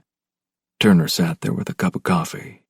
"Do you think her father will meet your ransom demands?" he asked when Noyola sat across the fire from him. "Yes, He knows I will let my men have his daughter if he does not. He is aware of what I have done in the past to get what I want." Turner felt goosebumps grow on his arms and neck due to the tone Noyola used to say that. "Do you approve of the rifles my boss supplied to your men?" He had to change the subject. "Yes, they worked well. I will want more." 10. Reno and me found a good place to camp where we could get out of the snow. An overhang beside the trail gave us plenty of room to spread our bedrolls and stay out of the snow. It was on a shoulder of the mountain's south side, so the wind didn't bother us much either. When we got there, we stripped the saddles and the pack saddle off our horses and took care of them. They would have to deal with snow outside the overhang, but Reno assured me they would be okay. We tied them to some trees after watering them at a stream nearby. I started to carry my saddle and bedroll into the overhang, but Reno stopped me. "Wait just a bit, Will. We need to warm up the rock under that overhang first." That was a strange thing to hear. "Want our fire warm it up while we cook, Reno?" He nodded. "It could, but let me tell you a story. Several years ago, back when I was about your age—" "A real long time ago, then," I asked with a chuckle. "You need to respect your elders, young man." Reno grinned and chuckled too. "Anyway, I was traveling with a bunch of men, and we got to a place to camp for the night. This one feller found an overhang like this one, carried his bedroll and saddle inside, and built his fire. After cooking his meal and eating it, he rolled up in his blankets. It wasn't an hour later when we all heard this terrible rumbling and crashing sound. When somebody got a torch going, we found that overhang had fallen right on top of that feller. Once we got him dug out of there, what was left could have been put in an envelope and mailed. One of the old-timers told me you should always warm up an overhang before getting in under it. Something about the rock expanding when it gets warm from a fire, then collapsing on whoever's under it." I turned from looking at him to gaze at the overhang. Then I helped him drag some wood up and build a fire to warm it up first. Took me a little while to go to sleep, even after Reno assured me the rock was solid over our heads. Didn't take him long to start sawing logs, though. Next morning, clouds still covered the sky, but the snow had stopped during the night. Somewhere in the neighborhood of 6 inches lay on the ground. Our fire felt good that morning, partly because of the snow on the ground, because the air itself wasn't all that cold. Just the fact that there was snow made it feel colder, at least to me. I'd seen snow before on the Texas Panhandle, but mostly it was ice. We took care of the horses, then cooked up some oatmeal for breakfast. Reno had brought some sugar along, so we sweetened that oatmeal up. "This oatmeal and bacon will keep us going and keep our insides warm," Reno said. "How are we going to know where to go?" I nodded out toward the snow that covered everything. "We can't hardly see the trail, much less any tracks on it." "That snow won't stay long. The air's not that cold. Once those clouds pass over and the sun gets out, the snow will melt pretty fast. In the meantime, we'll keep on following the trail. We can see enough of it to stay on it till the snow's gone." We finished our breakfast and got things cleaned up and ready to go. By that time, the clouds were beginning to break up overhead, and the sun played peekaboo through the clouds. Reno told me to warm up the saddle blanket and the blanket that went under the pack saddle before throwing them on the horses, and to warm the bit under my arm before putting it in the horses' mouths. That made saddling them a lot easier. When we started off again, we did just what Reno said and stayed on the trail. There wasn't any reason to stray off of it, so we didn't worry about Nina turning off somewhere, and it was easier to follow than I thought it would be. Sometime past the middle of the morning, the sun came out strong. The clouds all blew off to the south. With the warmth of the sun, the snow didn't last more than a half hour. About an hour after that, we pulled to a stop at the top of a steeper grade to let the horses rest some. A minute later, Reno got my attention. Pointing ahead of us, he said, "Something's dead up ahead, Will. Might be something big." He showed me a number of buzzards circling about a mile ahead of us. It looked like they were right over the trail. We'll ride up there and see what it is after these horses have rested a bit. Several minutes later, Reno said, "Take out that Henry rifle and make sure it's ready to shoot. We don't know what we're riding into, so we need to be ready." Reno wouldn't tell me something like that unless he was serious, so out came that Henry. A shell was in the chamber, so all that had to be done was ear back the hammer and squeeze the trigger. We rode ahead just about a mile, those buzzards guiding us the whole way. When we were almost directly under the buzzards, that trail turned slightly uphill and broadened out some. Just as we topped that little rise, a broader but still narrow valley lay before us. Tall rock walls rise on both sides. Reno pulled to a stop. He spent several minutes scanning both sides of those rock walls surrounding the open area in front of us. "Good place for an ambush," he muttered as he examined those walls. "You put riflemen up on the sides of those rocks and nobody down in that open area would have a chance." Ahead of us, some of the buzzards feasted on what looked like a horse carcass laying on its side. "Reno," I said softly, "look up ahead." "Yeah," he replied just as softly. I saw it. We walked our horses on into the open area, spreading out a little as we did. Not 30 feet into the open, Reno stopped and gazed down at something on the ground beside him. He looked up and motioned me over. When I got to him, he nodded toward the ground. Lying there was a man wearing a uniform of some kind. At least, his body was lying there. "That's a Mexican soldier," Reno said. "And not just a common soldier. That fellow was a member of a special guard of some kind." "How do you know?" "I used to be in one of those kinds of units, too. Except I was an officer in command of one of them." He turned his head and gazed around the area. "There's some more of them over there. Looks like they rode in here and got ambushed." "Why do you suppose they were out here in the first place?" "I figure they're Nina's bodyguard.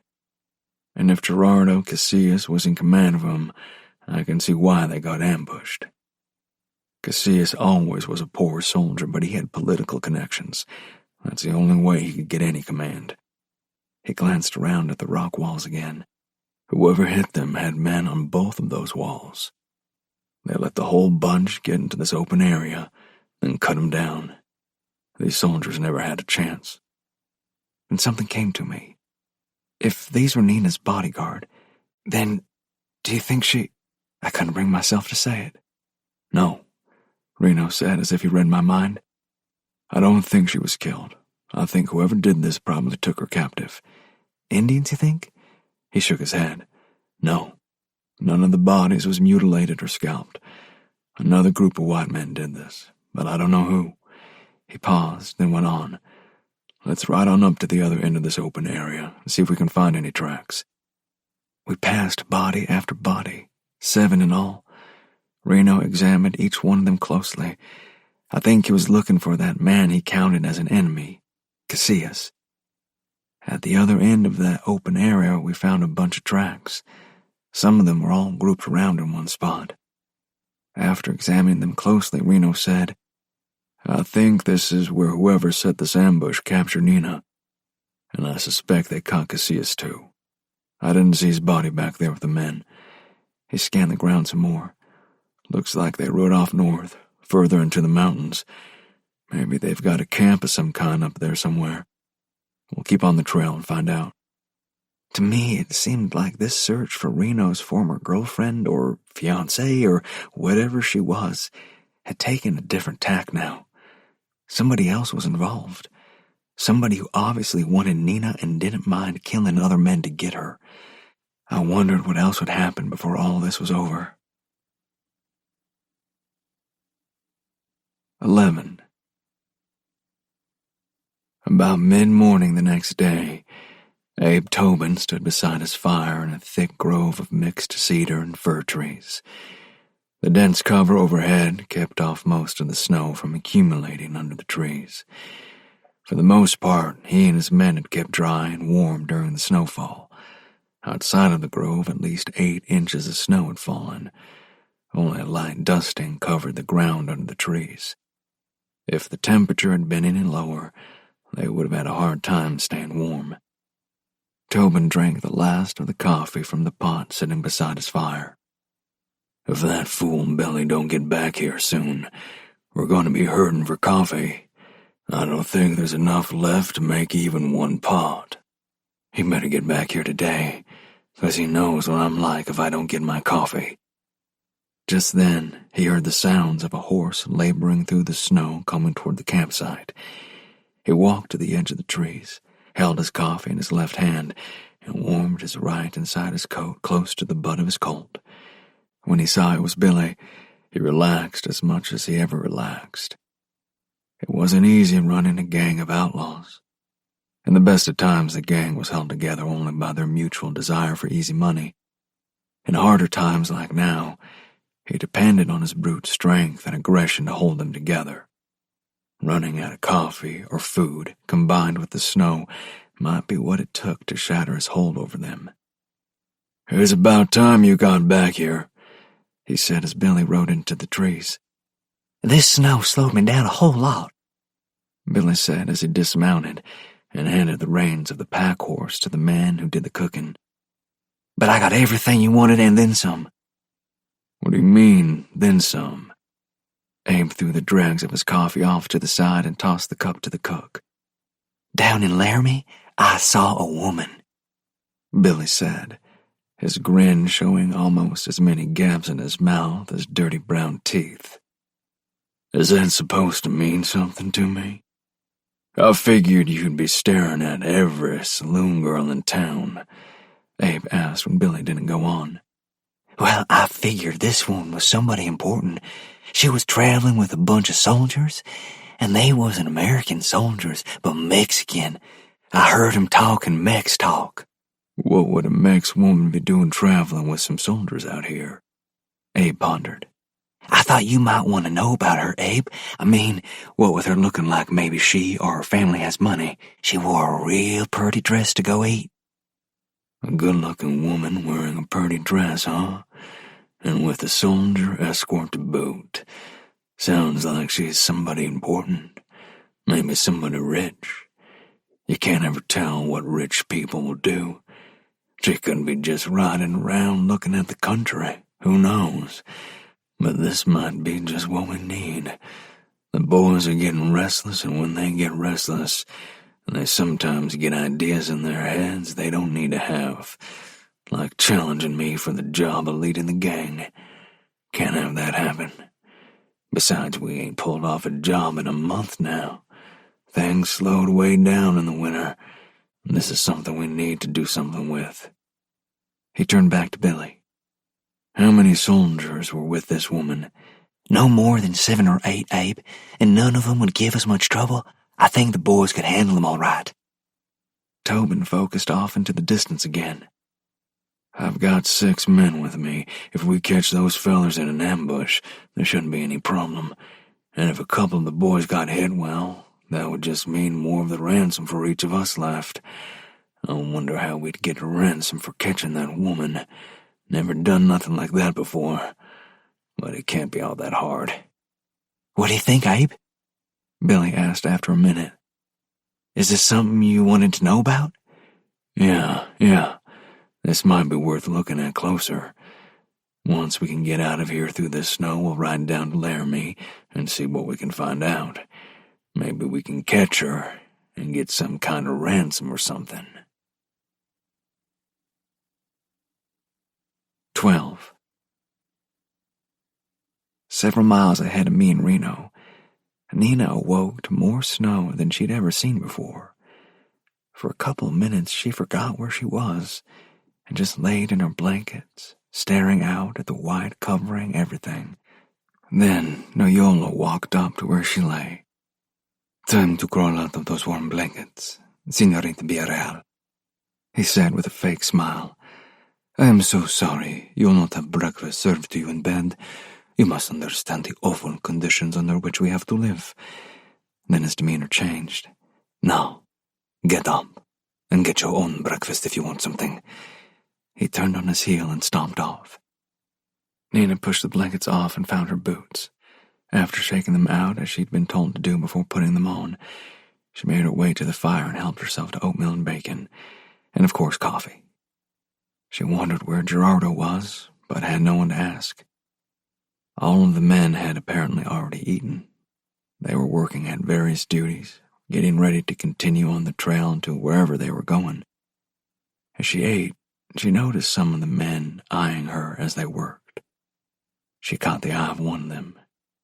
When she did, the man winked at her and made a rude gesture that only she could see. Quickly, Nina averted her eyes. A glance over at one of the 3 Indians Noyola had riding with him showed him staring at her. When she stared back, the Indian gave no indication he noticed and didn't make any effort to stop staring. His black eyes held no hint of human warmth. Nina shivered as she thought about what the man might do to her. A few minutes later, after she had finished eating, she saw another of the Indians ride into camp and go directly to Noyola. They talked for a couple of minutes, with Noyola growing more agitated as they talked. Finally, the Indian walked away. Noyola stood and said loudly, "Get everything ready to move. We leave in 10 minutes." That set everyone in motion. Noyola came over to her. "I have just been informed that there are Sioux Indians coming along behind us. I do not know if they have found any of our tracks, but we must leave here immediately." Before he could walk off, Nina said, "Wait, where is Gerardo? The man you captured with me. Did you kill him?" Noyola glared at her for a moment, as if deciding what to tell her. Finally, he said, "No, I have kept them apart from you. I think that is the best thing to do with the 2 of you. Now, get ready to ride." He walked back to the fire where he had been sitting. Another man was there with him, the same one she had seen before. He looked like an American, but she couldn't be sure. She also wasn't sure what he was doing with Noyola. He did not look like he belonged out there. Quickly, she gathered up her things and got ready to ride. One of the men had saddled her horse for her, so she only had to tie things to the saddle. Everyone hurried to get things done, and she caught the feeling. Knowing the Sioux were behind them lent an air of danger to their preparations. 13. Finding all those dead Spanish soldiers really bothered me. There were 7 bodies that we counted before we started following the tracks leading away from there. From all the wounds on the bodies, Reno said there had to have been 10 or so men shooting in the ambush. Before we left, he went up in the rocks on one side of the open area to have a look around. When he came back, he told me what he found. Whoever was up in those rocks shooting had repeating rifles. He handed over some shell casings. Looks like they had the same kind of Henry rifle you have. So there's a lot of money involved in this, because those rifles ain't cheap. He thought for a moment. This is beginning to feel like something to do with politics. Now, how in the world did he come up with that? What do you mean, politics? You know how sometimes when a man in power wants more power, he'll do just about anything to get it? It took me a few seconds to catch on, but then something came to me. Yeah, I think. Is it something like happened a while back close to the ranch? There was a big rancher who Mr. Ross said wanted to make his ranch bigger so it would be the biggest around. He got his eye on a little ranch that joined up to his, but the owner wouldn't sell it. Not long after that, the little rancher's daughter came up missing. Not 3 days later, he agreed to sell his ranch to the big rancher. The day after that, somebody saw him and his daughter riding away headed for Dallas. Everybody thought for sure that big rancher had his daughter and threatened the little rancher if he didn't sell out to him. Nothing was ever proven, though. Is it something like that? Yeah, exactly like that. But in this case, Nina's daddy is somebody important in Mexican politics. I'm willing to bet that whoever did this and took her did it because he or somebody who hired him wants something from her daddy. Something that will have to do with politics down in Mexico. I don't know who that might be, but I think we'll find out. We started on the trail left by the men who killed all those soldiers. I tried to wrap my head around what Reno told me, but had a hard time doing it. Why would somebody be willing to kill other people just to get power? Not only that, but to cause somebody else a lot of hurt and fear by taking his daughter. I hadn't been out in the big world very much, but that sounded just downright mean to me. The thing that bothered me most just then was the feeling that I'd see a whole lot more of that kind of thing before all of this was over. We rode with our rifles laying across our saddlebows, knowing that whoever we followed was willing to kill so many men and kidnap a woman made us alert. They wouldn't hesitate to do the same thing to us if they knew we were following them. I ain't gonna lie, I was scared. At my age, a feller made it known that he wasn't afraid of anything. Maybe it wasn't always completely the truth, but he tried to make it out that way. It was important for him to be seen as tough and fearless in other people's eyes, especially girls' eyes. But this was different. I'd seen what could happen out here in the wilderness. Those men back there didn't expect to be killed like they were. Chances are if they had families back down in Mexico, their families might never know what happened to them. In just a few days, there probably wouldn't be much, if anything, left of them. Animals would be at them, had already been at them, and would scatter even their bones. I felt bad about leaving them like that, but there wasn't any way we could bury all of them. Reno didn't seem to be bothered by it like I was when we talked as we took a break on the trail. I know it seemed like a bad thing to do, Will, leaving those men's bodies like that, but how long would it have taken us to bury all of them? And what would we dig with? We didn't bring a shovel. You'd be surprised how many men have been killed out here or died from disease or accident and stayed where they fell. I was out this way 4 years ago and came across what was left of a cabin that had burned. Inside was the skeleton of some man who must have lived in that cabin. What happened? Nobody will ever know. But he didn't get any kind of burial. This is a hard land, Will. Some of us are trying to tame it as much as we can, but it's going to be a hard land for quite a while yet. It's just something you get used to or you leave. I nodded, then went quiet for a while, trying to work up my courage to ask the next question. Finally, a deep breath helped me get it out. Can I ask you something sort of personal, Reno? You can ask me anything, Will. I might not want to answer it, but you can ask. Do you ever get scared? He smiled, looked out across the distance for a second, then focused back on me. There are lots of times I get scared, Will. Everybody does out here, and anybody who tells you he don't get scared is either lying or sick in the head. There ain't nothing wrong with getting scared. It's what you do with it that counts.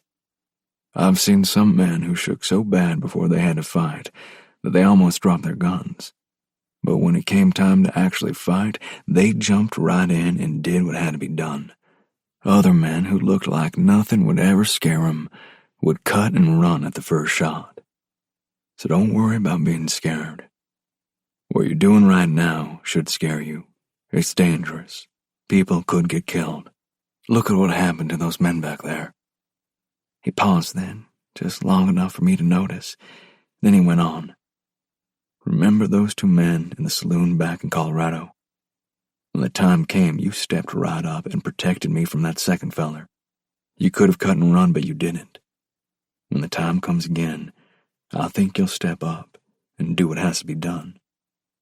There's no way to explain how that made me feel. Right then, there wasn't nothing I wouldn't do to make sure and prove Reno right. He leaned over and slapped me on the shoulder, then reined his horse around and got back on the trail. We rode maybe another 2 miles before Reno pulled up and studied the soft ground on the trail. I hung back when he signaled me to stop while he dismounted and got down closer to something. After another couple minutes, he waved me on up to him. Bear tracks, he said, pointing down at the clear track. Big one, too. A grizzly who's got up from sleeping all winter. He's probably real hungry. He held his hand over the track. Reno had big hands, but the bear's track was bigger still. He's going in the same direction we are, so we'll have to be real watchful. The horses will scent him before we can see or hear anything. Grizzlies are real good at laying pretty close along a trail and jumping out to catch something coming down the trail. If this one jumps out and takes down the pack horse, just let go of the rope and follow me out of there. If he jumps on me, turn your horse around and ride hard back down the trail. Don't try to shoot him. It takes a lot of bullets to kill a grizzly, and he can do a lot of damage before going down. But I might be able to help you if he jumps you, Reno. Reno shook his head. I'll most likely be a gone goose, Will. I want you to promise me you'll turn around and get out of here if that happens. Several seconds passed with me staring at him before I could answer. Okay, Reno. If that's what you want, that's what I'll do. He nodded, as solemn as I'd seen him. We went on down that trail, and the grizzly tracks did too. 100 yards further along, Reno turned in the saddle. That grizzly wandered off the trail here. Maybe he'll go on over that mountain over there and leave us alone. When I got to the spot where Reno said the grizzly had turned off the trail, his tracks were there on the trail, then just disappeared. There was no sign that he'd walked off into the trees. No broken branches, no messed up ground, nothing. How could something as big as that bear had to be just walk off into the trees and not leave some kind of trail? I had a whole new respect for grizzly bears after that. On down the trail another mile, the horses began acting skittish. Reno reined around and came back to me. Let's go back a little way and tie these horses up. I think there's something dead off the trail a little way. Once we had the horses tied securely, we took our rifles and walked off the trail. I caught the familiar scent of blood and death. There's no smell like it. Only about 20 feet off the trail, we came across what was left of a good-sized deer. Looks like that grizzly caught his breakfast this morning, Reno said. Let's don't get any closer. If we don't leave our scent around the carcass, maybe that bear won't come hunting us. We led the horses around that spot, then mounted up and rode on. Half a mile further on, a smaller trail came around the mountain there and joined up with the one we followed. Reno stopped and studied the ground there. We've got more trouble, Will, Reno said after another minute. Those are unshod pony tracks coming down the smaller trail. They come right in behind the tracks we've been following. I think we've got Sioux Indians going in behind Nina's bunch. I sure hope they know those Indians are behind them. 14. Abe Tobin got his men on the trail to layer me as soon as the snow melted enough for them to travel. They rode down the main street of town shortly after midday. He'd split up the gang into 3 groups of 3 each and had them ride into town separately. They had strict orders not to get drunk or they'd face his wrath. Abe and the 3 men with him stopped in front of a saloon that advertised food as well as drinks. When he stepped up onto the boardwalk in front of the saloon, Abe glanced both ways along the street. He saw one group of his men stop in front of another saloon. Turning, he pushed through the bat-wing doors and stepped inside. The saloon was nothing unusual for the type of town Laramie was growing into being. He and his men stepped up to the bar and ordered beer and whatever the bartender had in the way of food. When their drinks and food arrived, Abe spoke to the bartender. We heard there was some foreign soldiers in town recently. I ain't never met anybody who wasn't an American before. Yeah, the bartender said. Had a whole passel of them in here just a couple of days ago. Mexican, I think they were. I know when they started talking amongst themselves, I couldn't keep up with what they was saying. They talked so fast. I worked down in El Paso for a while, so I got to know a little Mexican. Abe took a sip of his beer and dipped his spoon into the stew the bartender brought out. Any idea what they was doing here? It's kind of far north of them. What I heard is they were here escorting some important woman around. I never got to see her, but I heard she was real pretty. Those Mexican boys had a real humdinger of an officer. He came in here one night when they were all in here drinking and nearly cussed them all out. He made a real play, and they weren't to come in here and drink no more after that. How many of them was there? I saw 7, not counting that officer, and one that must have been a sergeant. They all got together one afternoon, real sudden-like, and left town. Abe finished the stew and pushed the empty bowl across the bar. Any idea where they went? Don't know, but they left in a hurry, like I said. That's too bad. Abe tried to sound really disappointed. I really wanted to talk to one of them, see if my Mexican is even something they can understand. Well, the bartender said, leaning close over the bar, what not too many people know is that one of them stayed behind. Deserted, I guess you'd say. He's staying over at the livery stable down the street, working around there. I heard he's trying to get up enough money to get down to Denver to some of his folks. Abe straightened up. I may just mosey on down there and talk to that feller. He tossed some coins in the bar and walked out. Outside, he turned to one of the men with him. Go tell the other boys to meet me at that deserted cabin we passed coming into town. Tell them not to leave all at once, but come there before dark. Abe climbed aboard his horse and reined it toward the livery stable 2 blocks down the street. When he and the 2 men with him got there, they saw a Mexican-looking man mucking out the stalls. You boys stay out here and don't let anybody come in the barn for a while, he told the 2 with him, and then he dismounted, handed the reins to one of the men and walked inside the barn. The man mucking out the stalls lifted his head when he heard Abe walking up to him. Can I help you, senor? Is the livery man around? I got some horses to put up for the night. He's not here. He has gone to his casa for a siesta. Maybe he will be back in an hour. Abe glanced around. So, you're the only one here? Si, senor, but I can help you. Abe grinned. Well, I don't think I'll need any help. Moving fast, he pulled his pistol from the holster and thumped the man just over the ear with the barrel. The man collapsed without a sound. Abe whistled to get his men's attention. As soon as they looked inside, he waved them on in. Get him tied up, Abe told one of the men, pointing to the Mexican on the ground. You, he nodded at the other man. Saddle up another horse, then get that feller on it. We'll go out the back way. 10 minutes later, they rode out the back door of the barn, one of Abe's men on each side of the Mexican holding him in the saddle. 20 minutes later, they got to the deserted cabin and carried the man inside. Tie him to that chair, Abe told him, then get a fire started. Over the next 30 minutes, the rest of Abe's gang rode up to the cabin. It set off the trail a little way, so no one would notice their horses tied in the trees around the cabin. By the time the last of his men got to the cabin, the Mexican man was waking up. He glanced around the one-room cabin as he came to his senses. Finally, his eyes fastened on Abe. Why have you done this to me, senor? I have done nothing to you. You're exactly right. You ain't done nothing to me, but you know something I want to know. That's why we brought you here. The man turned his head one way and the other, seeing only hostile faces wherever he looked. I know nothing, senor. What do I know that I can tell you? Abe pulled another chair over in front of the man and straddled it backwards. That woman you was escorting, I want to know about her. The man's eyes widened. Oh, senor, I cannot tell you anything about her. Colonel Cassis will make me pay dearly if he finds out I told anything about the senorita.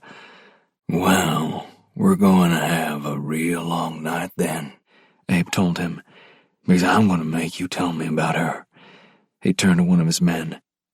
Put the blade of that knife in the fire and get it red hot. The man's eyes widened even more. Senor, please do not do this to me. I'm only a lonely soldier doing my duty. True, I deserted, but I have to go to Denver and see my sister. She is very sick. She may die. Then all you got to do is tell me about that woman. Who she is she rich, where she's headed. Tell me that, and I'll let you go. The man started crying then. Senor, I cannot tell you these things. Abe nodded, then turned to his man by the fire. Is that knife ready? Yes, boss. His man picked the knife up and held it up. Good and red. Okay. He pointed to some of the others. You boys, get his boots off. The 4 men he pointed to held down the man's legs and got his boots off. The stench of unwashed feet filled the cabin. Hold one of his feet up here so I can get to the bottom of it. Once the men held the Mexican's foot up, Abe spoke to him again. Last chance. Tell me what I want to know. The Mexican man shook so hard he almost fell off the chair. He couldn't speak because of his fear, so he just shook his head. Abe sighed, then cut the bottom of the Mexican man's foot deeply. When the man screamed, Abe said, Somebody put a gag in his mouth. We don't want nobody to hear him and come to see what's going on. A couple of you stand outside and make sure nobody gets curious. Now, I want you boys to take a good look. You use a real hot knife, so whoever you're cutting don't bleed to death before you find out what you want to know." He glanced at the Mexican man's face, now covered in sweat. The man's eyes were closed tightly. Abe made 2 more cuts across the one long one on the sole of the foot. It took Abe cutting the bottom of the man's other foot before he told Abe what he wanted to know. "All right," Abe said then. "let's get ready to ride." One of his men asked, "Are we gonna let this fella go, Abe? You said you would." Abe looked at the man who spoke, then back at the Mexican man. Quickly, he cut the Mexican man's throat. "I lied," he said when he straightened up. 15. Several miles ahead of me in Reno, Nina felt her horse beginning to labor as they climbed higher into the mountains. She also felt like she could hardly get enough air with every breath she took. "I've heard it is harder to breathe as you climb higher in the mountains," she told herself. "That must be what is happening. I think my horse is feeling it too. We'll have to stop soon, or he'll be so tired he cannot go any further." Noyola rode just ahead of her, so she nudged her horse with her heels and rode up beside him. "My horse is getting very tired, Signor Noyola. We must stop soon so he can rest." Noyola turned his head and faced her with an annoyed expression. "Do you think you can tell me what we must do? Do you think I have not seen how tired the horses are getting? I am aware of these things, and have decided we will stop just up ahead." "I apologize if I have offended you." Nina didn't want to antagonize this man, not knowing what he might do. She had already come to the conclusion that his obsession with becoming the next emperor of Mexico had caused him to lose sight of everything else. And then Noyola's demeanor changed.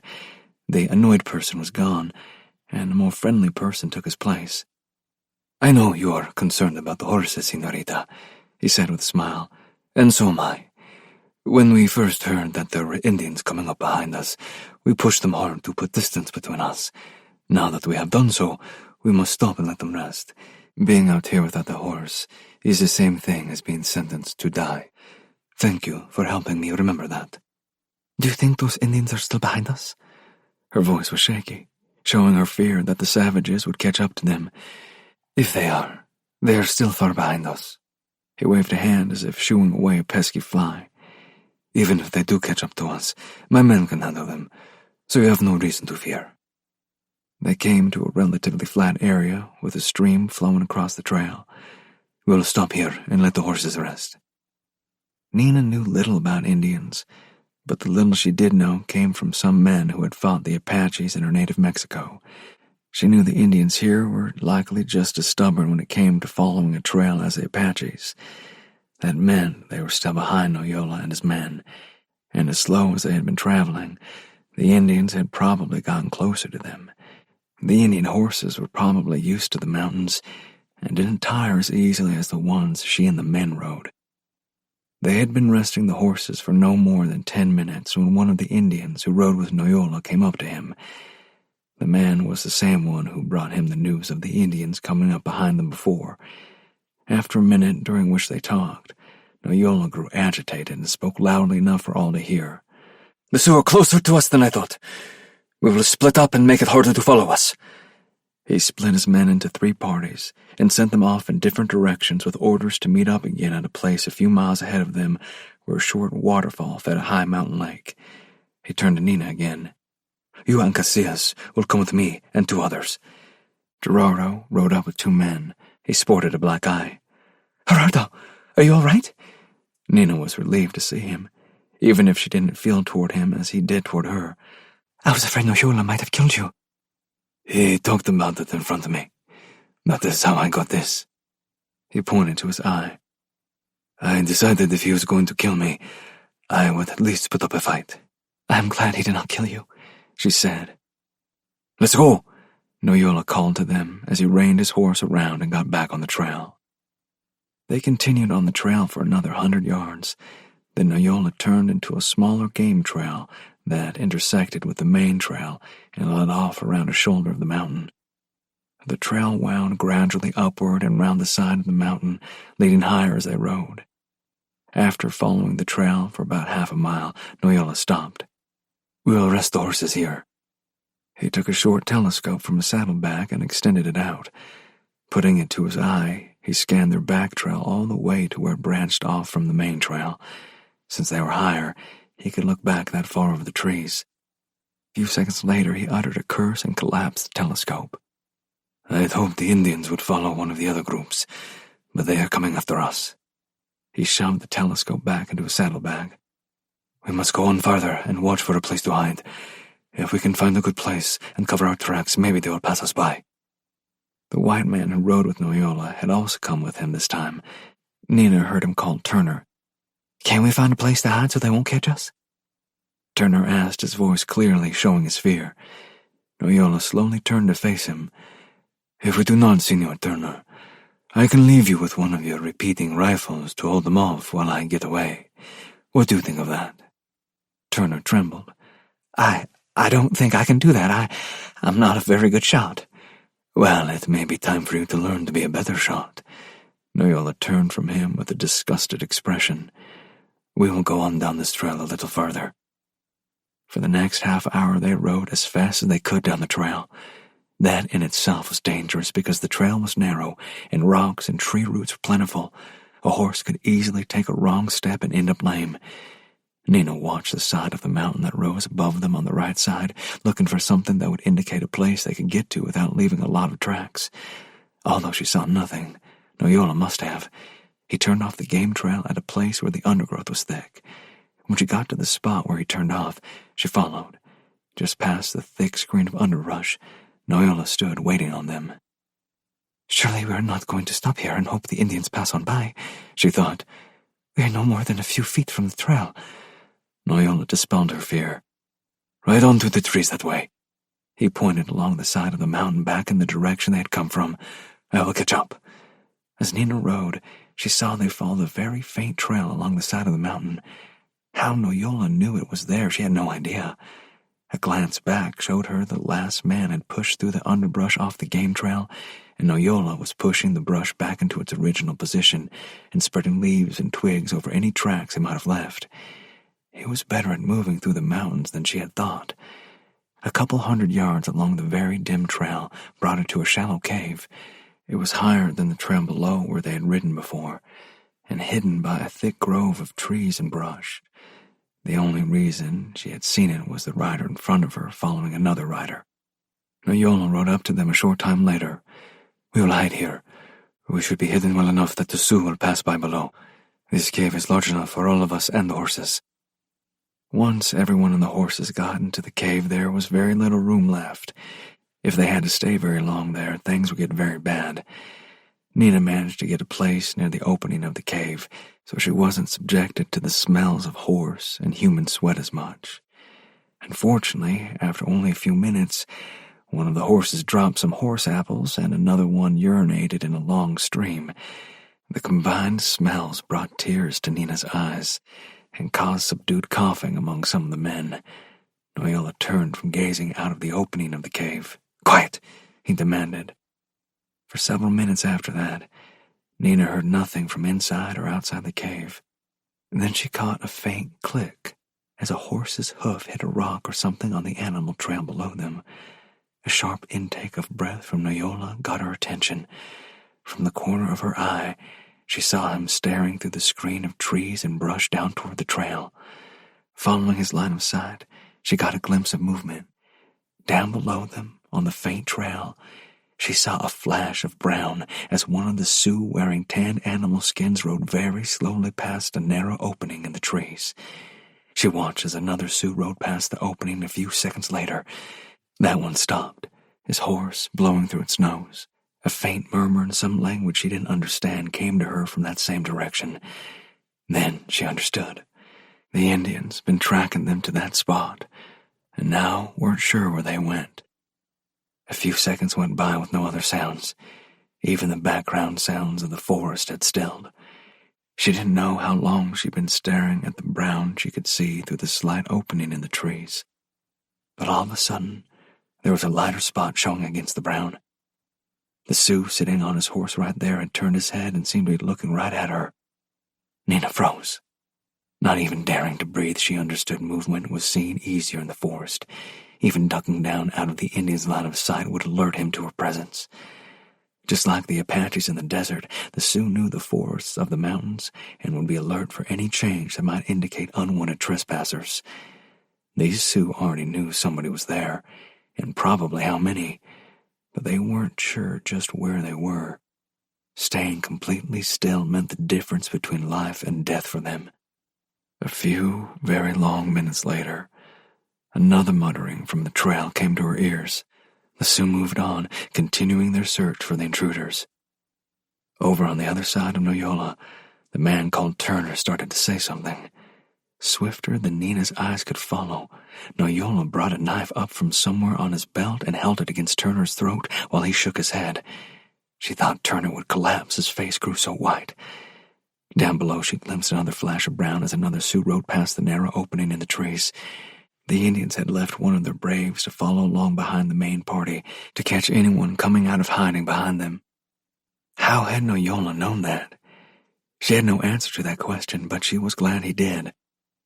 10 minutes later, Noyola relaxed and lowered the knife from Turner's throat. Just as soon as he did, Turner lifted his hand to his throat and felt for any blood there. If the situation hadn't been so threatening, she would have laughed out loud. How did you know about that last Indian? She asked Noyola. The Apaches did that down in Mexico also. I have lost men to that trick. He turned and glared at Turner for a few seconds. That one would have brought on all of our deaths. What do we do now? We will wait here for a while longer, then make our way to the waterfall, where we are to meet up with the rest of my men. 16. It hadn't been an hour since Reno found those unshod horse tracks till he reined up and waited on me to come up beside him. I'm sort of concerned about these tracks, Will, he said, his eyes moving constantly over the trail ahead, the trail behind, and the trees on both sides of the trail. I'd be willing to bet this ain't the only bunch of Sioux around these mountains. I think we'd better get off this main trail and find some place higher up where we can study the country. My heart started beating even faster than it had been before. We'd just found the tracks that Reno was certain were Indians, probably Sioux, since this was the hunting ground they claimed. And now he was telling me there are probably more of them roaming around. If I'd ever prayed for excitement, God had answered me, and then some. I swallowed what I thought was fear. Okay, you lead the way. To my surprise, my voice came out stronger than I thought it would. Reno nodded, then turned his horse off the trail where there was a lot of brush. On the other side of the brush, he waved me on a few feet, then worked at putting the brush back like it was before our horses pushed through it. Maybe that'll go unnoticed if any other Sioux come along, he said as he made his way past me. We rode no trail from there on. The trees were far enough apart that we could weave our way through them without any problem. Once we were 10 feet or so off the trail, the underbrush thinned out too. It liked the sunlight back close to the trail. Under the trees where we rode, it was like the twilight just before dusk set in right after the sun went down. Once the sun went down for good, night would slip in fast, covering the area on the side of the mountain like a heavy quilt. As we rode, the horses seemed to naturally find their way along the side of the mountain and not straight up. We had to ride careful because of the abundance of rocks and tree roots. Reno's horse led the way without any trouble. I commented on this when we took our first break a little while later. Reno leaned forward and patted the horse's neck. He's bred from good Mustang stock. His ancestors all roamed these mountains for many years, so it's sort of inborn for him to know how to find his way around here. We rode for what seemed like another hour before coming out on a flat bench a lot higher on the side of the mountain. Reno pulled to a stop away from the edge of the bench. Let's hobble the horses here, where they can get to the water in that little stream and the grass growing beside it. He dismounted and set about getting the hobbles from a saddlebag. While they graze a little, you and me will study the land over behind those bushes. He pointed to a screen of bushes at the edge of the bench.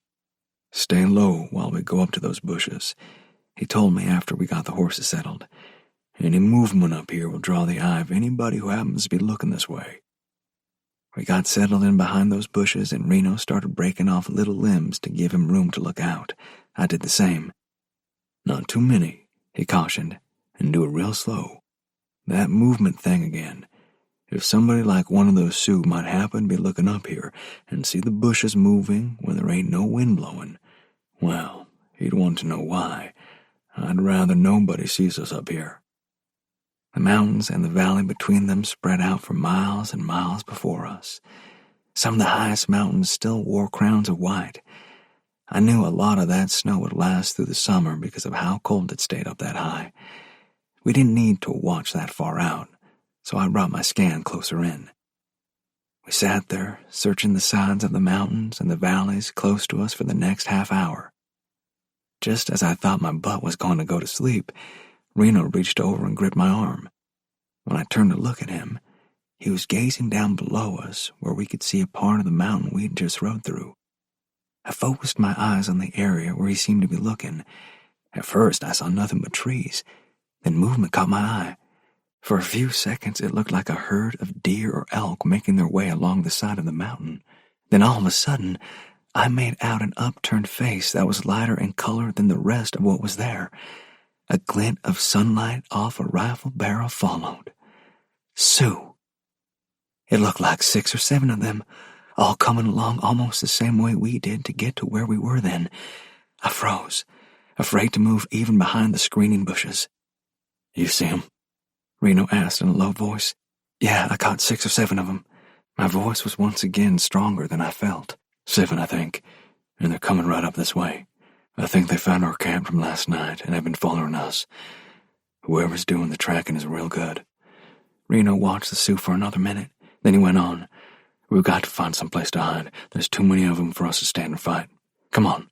He eased back from the bushes and stepped back to the horses. I was right behind him. "Where are we going?"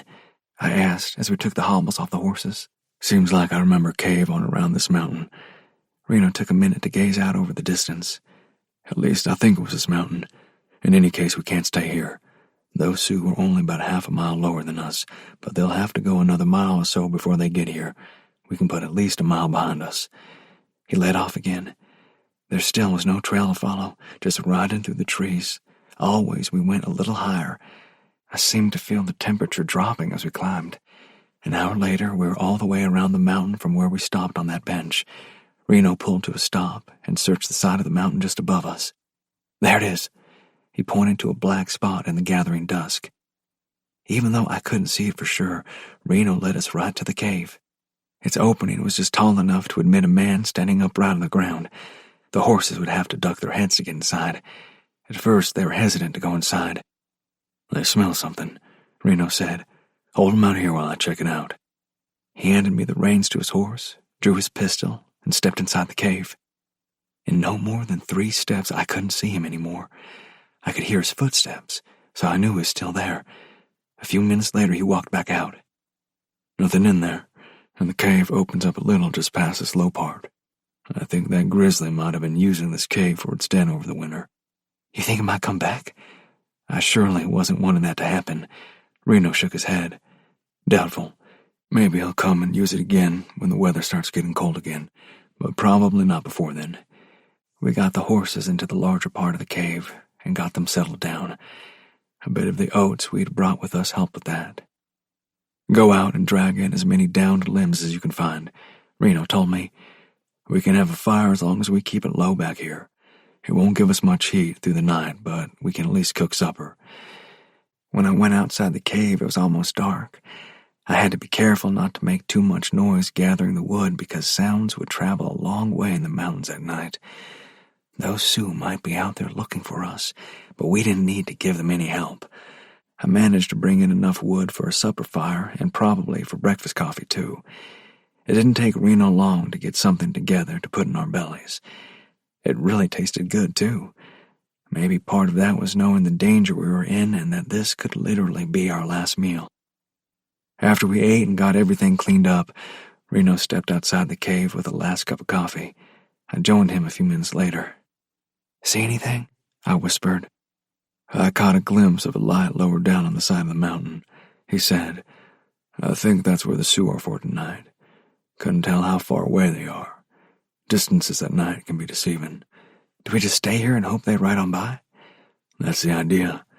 If we don't move, we don't leave tracks. We just got to hope none of those Indians knows about this cave." "What about the bear?" I couldn't get that big animal out of my mind. To try to find him in the closeness of the cave would be disastrous. "I ain't gonna worry about that bear. If you want, you can stay up and keep watch. But don't wake me up to take over for you." 17. After cutting the Mexican soldier's throat, Abe Tobin led his men away from Laramie into the mountains. Fortunately, they had enough supplies to last them for at least a week, more if they rationed it out. But Tobin figured to catch up to the woman and her escort, kill the men, and take their supplies. Since she was going on north for whatever reason, he thought they'd have several pack horses loaded with supplies. If nothing else, he knew there was a trading post on the North Platte River about 3 days hard riding from them. If for some reason they weren't able to catch up to the woman, they could always ride on up there and get more supplies. But he was sure they'd catch up to her. They camped for the night about 20 miles north of Laramie. The tracks Tobin had seen looked fairly fresh to him. The man he had following those tracks agreed with him. He rolled up in his blankets that night, feeling they would catch up with the woman the next day. Just as the sun began its climb through the eastern sky the next morning, Tobin and his men were in the saddle. The trail they followed was clear enough that Abe himself could have followed it. "That woman don't have a clue that she's being followed," he told himself. "She ain't making no effort to hide her trail at all. Looks like who was ever in charge of those soldiers escorting her would have sense enough to at least ride where the trail's rocky. They're just riding right down the middle of the trail like they were on a Sunday ride. This might be easier than I thought." An hour later, the man following Nina's trail pulled to a halt as they crested a small rise. He turned in the saddle and waved for Tobin to come up to him. "What is it, Sam?" Tobin asked when he came alongside the man. "Buzzards, a lot of them." Sam pointed ahead of them at the column of buzzards circling. "Something's dead. Something pretty big to draw that many buzzards." "How far would you say that is ahead of us?" Tobin asked, as he gazed at the birds in the air. Sam didn't answer for a few seconds, as he tried to determine the answer to Tobin's question. "I'd say a mile, or maybe a little more." "Okay, let's ride on up there and see what it is." Tobin pulled his rifle from the scabbard, checked to see that there was a cartridge in the chamber, then laid it across his saddle bows. Sam did the same thing as the two of them started on down the trail. Behind them, the rest of the men followed along, their rifles at the ready. As they rode, the wind gusted around them. From time to time, it carried with it the unmistakable scent of death. The closer they got, the stronger the smell became. At the top of the next little rise, Tobin brought them to a halt. Ahead of them, he could see the trail opened up into a sort of valley between two high walls of rock. From time to time, one or two buzzards would flap their wings and fly up from something laying in the grass in that open area. The smell of death and decay flowed strongly from that area. "What do you think it is in there, Abe?" Sam asked, his voice uncertain. "I don't know," Abe responded, his eyes busy searching the rock walls. "But I think somebody got ambushed. This is a real good place for that." He lowered his gaze and pointed over at something in the grass to the right. "That looks like a horse, and I think it's wearing a saddle." Both of them sat there on their horses for several minutes. Neither of them wanted to ride into that open area, but both of them knew they had to. Finally, Tobin said, "We gotta go in there and see who it was that got ambushed. Come on." He started his horse toward the open area, but the horse balked at going in where the smell of death was so strong. The rest of the men came up to them. Finding his horse, Tobin told them, "We're going to ride through that open area. There are a lot of dead people in there. I don't know who they are. Keep your horses going and look for as many bodies as you can see. I want to know who's dead here." They finally got the horses to go into the open area by dismounting and leading them through. Even then, it wasn't easy to get them to go on. Tobin had to admit, to himself at least, that it wasn't easy for him to walk through what he saw. He counted 7 bodies laying in the grass. That all of them had been hit multiple times was clear. Even though the buzzards had been at them, none of the larger scavengers like coyotes or wolves had found them yet. But they would come, probably later that day, attracted by the scent. On the other side of the open area, Tobin brought his men to a halt. The smell wasn't nearly as bad there because the wind blew away from them. "I counted 7 bodies in there. All of them men wearing uniforms of some kind. Anybody see more than that?" His men agreed with the body count. One of them said, "Abe, those uniforms were Mexican Army uniforms. I've seen them before down around El Paso." "Mexican Army, huh?" Tobin turned in his saddle and gazed back at the open area. "The only reason I know for Mexican Army troops to be up here is because they were escorting that woman we're after. I'll bet somebody ambushed the woman's escort and killed them all. I didn't see any woman's body, so they must have taken her." The same man who told them they were Mexican soldiers spoke up again. "I didn't see any officer markings on any of those bodies either. Maybe the officer in charge got away with the woman." Tobin considered that for a moment. "I ain't so sure, but maybe it did happen. Sam, take a look for tracks." The rest of them stayed put, while Sam scouted around farther on the trail and in the rocks a little farther out. It rode back after several minutes. "I didn't see any tracks anywhere other than on the trail. None of them looked like anybody was in a hurry, like they were trying to get away. I think whoever did this ambush caught the woman and took her with them." "They've probably got that officer too," Abe said. "Well, keep on following the trail. Sam, see if you can figure out how many people we might be following now." Sam nodded, then reined his horse around and rode down the trail. He spent the next several minutes scouring the trail closely. Finally, he rode back to Tobin. "I can make out at least 8 separate horses, Abe. I don't know how many there were for sure, 'cause some of those tracks were pack horses, I'm sure." "Well, it don't matter how many there are in that bunch. We can take care of them. We just gotta catch up to them first." With that, Tobin nudged his horse in the ribs and got back on the trail. 18. Nina Villarreal hoped the Sioux were really gone. Now they rode cautiously away from the cave, headed for the short waterfall that was the meeting place. All of them kept their eyes moving from one side of the trail to the other. There's no doubt in her mind that the 6 of them would not be a match for the Sioux who had been following them. Out of the 5 others she rode with, she could only be sure of 3 who could meet any attack. Noyola and the 2 of his men with him would certainly be able to defend themselves. And of course Gerardo could, but he had no weapons. She didn't know if Noyola would give him one in case of attack. That left her and the white man called Turner. She had no experience with guns of any kind. Turner was armed, but the wild way he turned from side to side in the saddle made her wonder if he would simply run if they were attacked. Thinking back, she almost smiled in spite of the danger they were in. They had stayed in the cave for an hour after the last Sioux warrior had passed them by.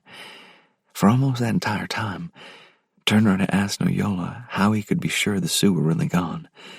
He brought up the possibility that they were just lying in wait for them to emerge from the cave to kill them all. Then he suggested that he ride back to Laramie to get help. Noyola finally grew so tired of his whining that he threatened to cut the man's throat himself. Now, Noyola pulled the group to a stop, just short of the top of the ridge. He told them in a low voice, "We will have to ride across a natural meadow on the side of the mountain after we cross this ridge. We will be in the open for perhaps a quarter of a mile getting across. I want to ride up to the top of the ridge and take a good look at the country on the other side before we get into the meadow. The rest of you, stay here." He focused on his 2 men. "You two go down to the bottom of the side of the ridge and keep a sharp lookout. We do not want to be taken by surprise from behind." The 2 men immediately turned their horses and rode the 20 yards back to keep watch. Noyola looked each of the rest in the eye one at a time. "You 3 will stay right here. Do not make any noise." He continued to stare into their eyes for another few minutes before reining his horse around and riding to the top of the ridge. Nina watched him approach the top of the ridge cautiously.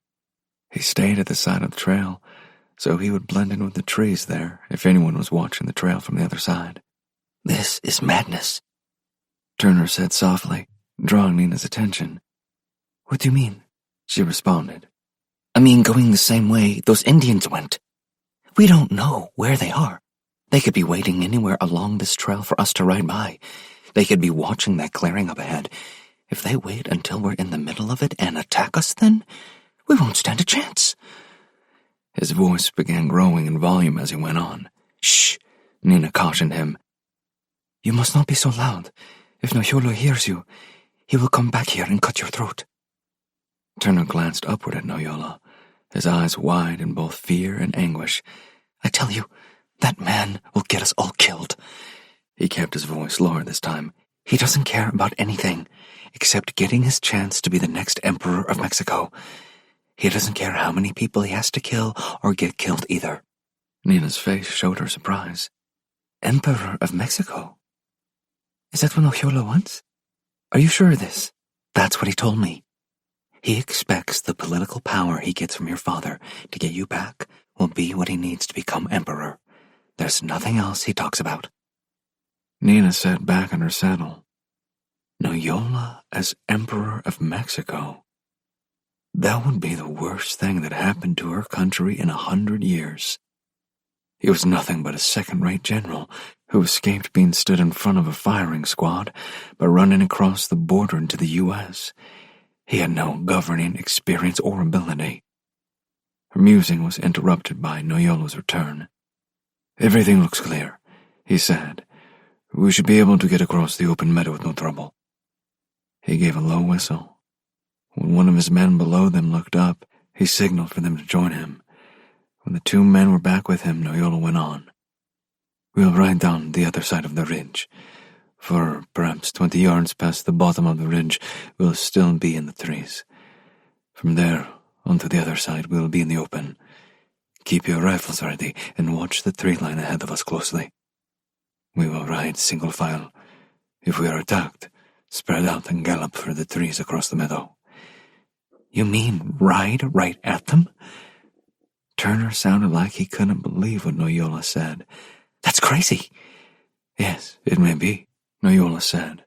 "But the Sioux will not expect that. Spreading out will give them more people to shoot at and may confuse them. It is the best thing to do." He glared at Turner. "If you turn and run, I will shoot you in the back myself." Nina didn't like the idea of riding towards somebody shooting at her either. But she had no military experience, so she had to follow along with what Noyola said. He at least had some military experience even if he wasn't that good at being a general. She followed him as he turned his horse and started on up the ridge. They crossed over the top and made it all the way down the other side. As they rode through the last belt of trees before getting into the meadow, her heart thumped against her ribs so hard she thought she would have bruises.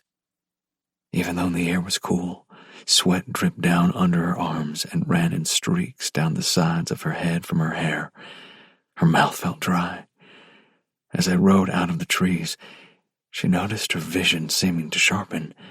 Colors became brighter, images sharper. "Is this what it's like riding into battle?" she asked herself. The trek across the open meadow seemed to last hours. She kept her eyes on the trees they approached on the other side of the meadow. Noyola said that would most likely be where an ambush would come from, if one came. Nina plotted out what she would do, every step she would take if the trees suddenly blossomed with rifle fire. Then suddenly, the crossing was over. Riding into the shade and shadows under the trees was almost a letdown. She let out a long sigh that got Noyola's attention. He turned in the saddle to face her. "Exciting, was it not?" he said, smiling. "Frightening is more like it," she said. "Yes, that too. Such experiences make one more thankful to be alive, more aware of how close to death one rides out here in the wilderness. For a while after that, every sip of water will taste wonderful, every bite of food will be delicious. That comes after knowing you could have been killed out in that meadow." He turned back around then. How can men seem to enjoy things like that, knowing, even expecting, death waited for them in the middle of a field? Yet Noyola did seem to enjoy it, maybe even revel in it.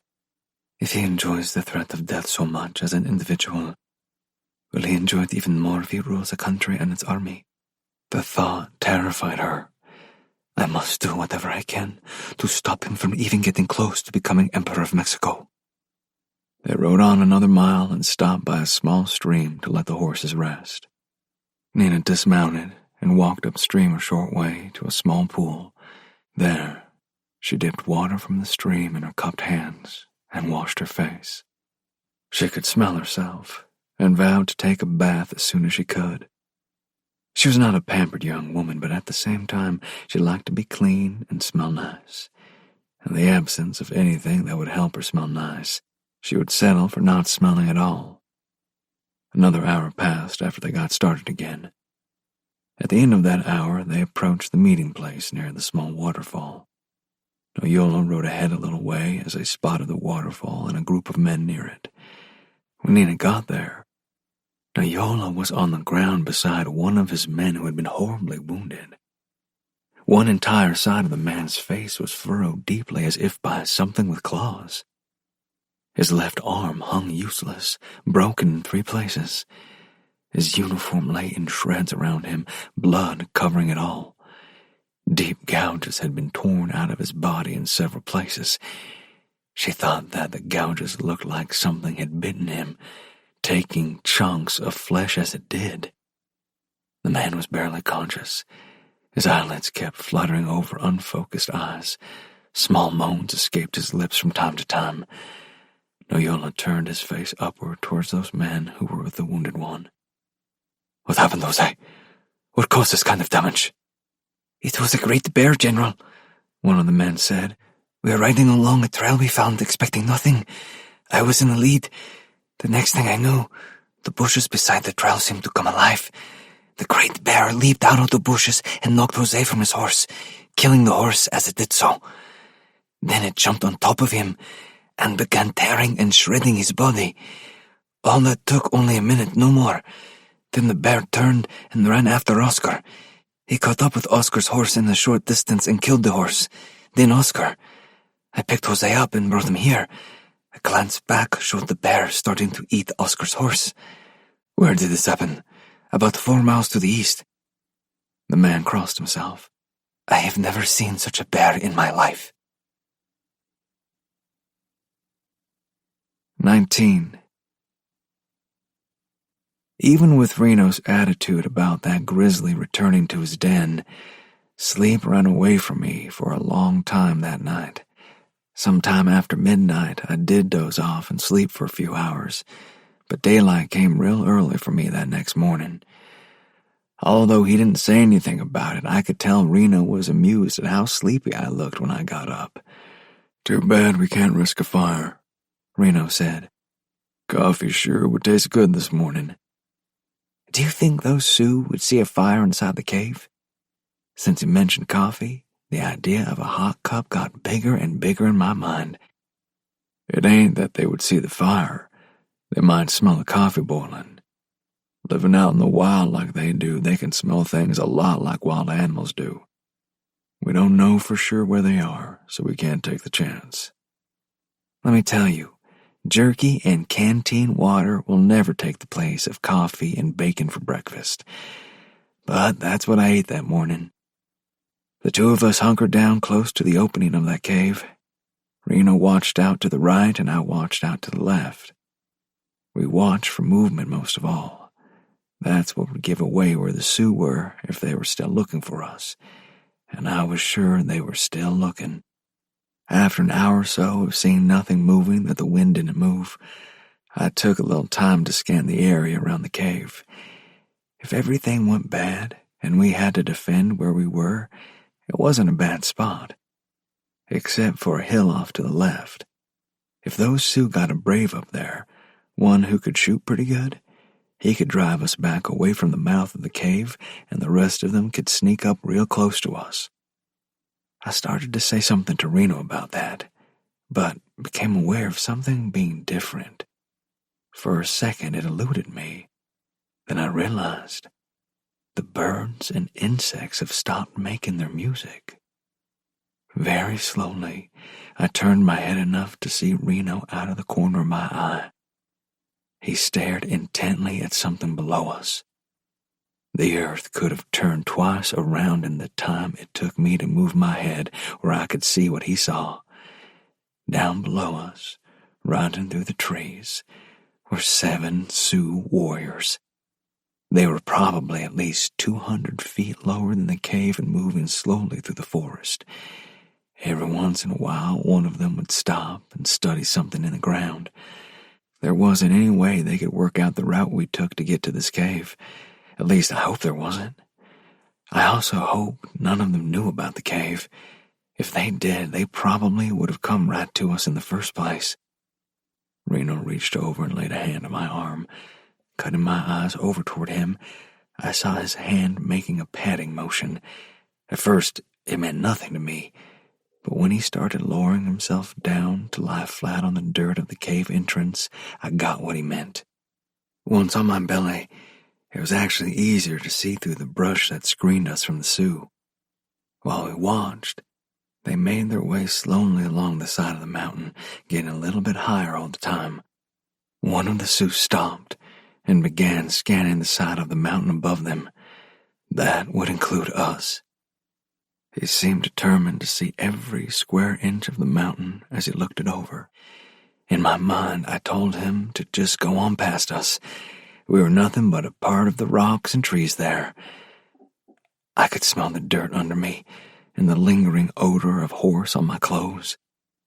Lying there, a rock seemed determined to poke a hole in my shirt just above my belt. A hornet landed on the back of my hand no more than 10 inches in front of my face. It took its time nosing around my hand, its stinger looking like a 10-penny nail attached to its body.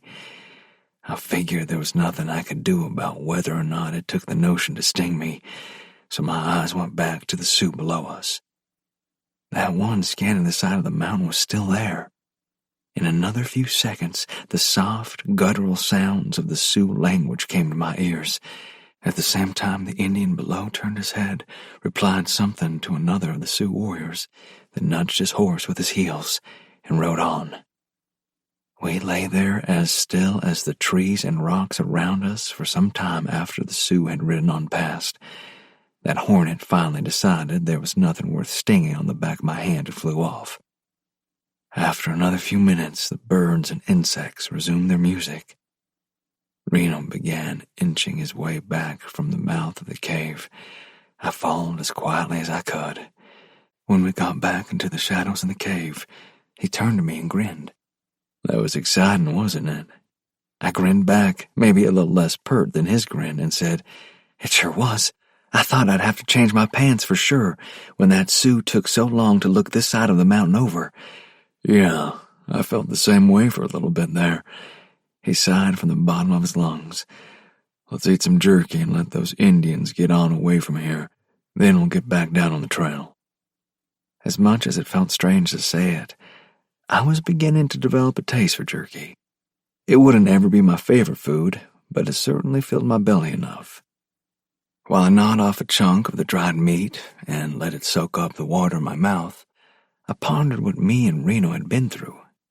First off, I'd seen some new country that I might never have seen if not for my uncle. Then there were the clothes and guns he bought me. I found out being afraid wasn't something bad as long as you didn't let it keep you from doing what needed to be done. I had drawn my pistol to keep a man from maybe shooting Reno, and I'd managed to keep from being shot by Indians. In the middle of this thinking, Reno got my attention. I think those Sioux have gone on around the mountain by now. We might as well get saddled up and get back on Nina's trail. We made our way back down the side of the mountain, weaving in and out of the trees like we did going up. It was necessary to go just as slow riding down as we did riding up. We sure didn't want the horses to step on a rock that rolled out from under it. That could end up with one or both of us going down the mountain head over tail. Unless a horse rolled over the top of us, that is. If that happened, it would likely be all over, and the racket that would make would bring all the Sioux in the mountains over to see what was going on. By the time we got back to the main trail, the sun had crossed its highest point in the sky. We still had a few hours of daylight left, so we went on down the trail in the direction we'd been going before. An hour later, we came to a sharp bend in the trail where a long ridge poked out of the side of the mountain. The trail led us around the end of that ridge instead of going over it. Just as he got around that bend, Reno pulled up sharply. So sharply, I almost ran into the tail of his horse. Spread out across the trail in front of us were 3 men with drawn guns. Not being an expert in judging men, it still looked to me like any one of the 3, or maybe all of them, would just as soon shoot us as talk to us. For a real long 30 seconds or less, nobody said a word. My eyes flicked from one of the men to another. The one directly in front of me grinned, showing brown teeth where he had any. The other 2 remained solemn, staring at Reno. It was one of those situations where if either one of us made a move, the 3 in front of us would start blasting.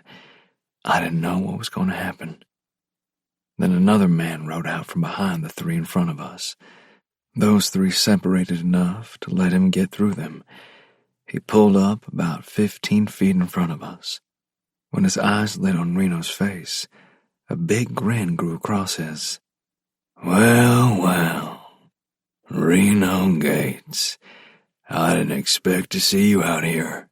It's always interesting to see where you're going to turn up, Abe. Reno's voice was flat, hard.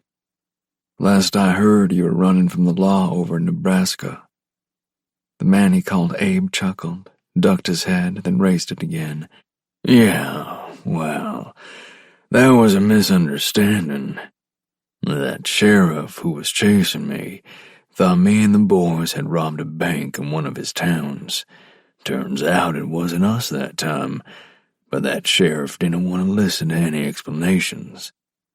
We didn't kill all of that posse when they thought they had us cornered, though. We let most of them go back home. Some of them were hurt a little bit, but they could ride at least. So you decided to come over here to Wyoming then? Yeah, seemed like the thing to do for a while. The man turned to stare at me. Who's this you got with you? This is my nephew, Will Morgan. Will, this is Abe Tobin. He's one of the meanest men I know. During this exchange, Reno hadn't taken his eyes off Tobin. What are you and your boys doing out here, Abe? Tobin glanced at Reno, then turned back to me. Don't you pay any mind to what your uncle says about me, boy. I'm not all that bad, at least most of the time. He turned his gaze back to Reno, his eyes narrowing and his face growing hard. You don't want to give your nephew the wrong idea about me, Reno. I'm not. I'm telling just how it is about you, and you know it.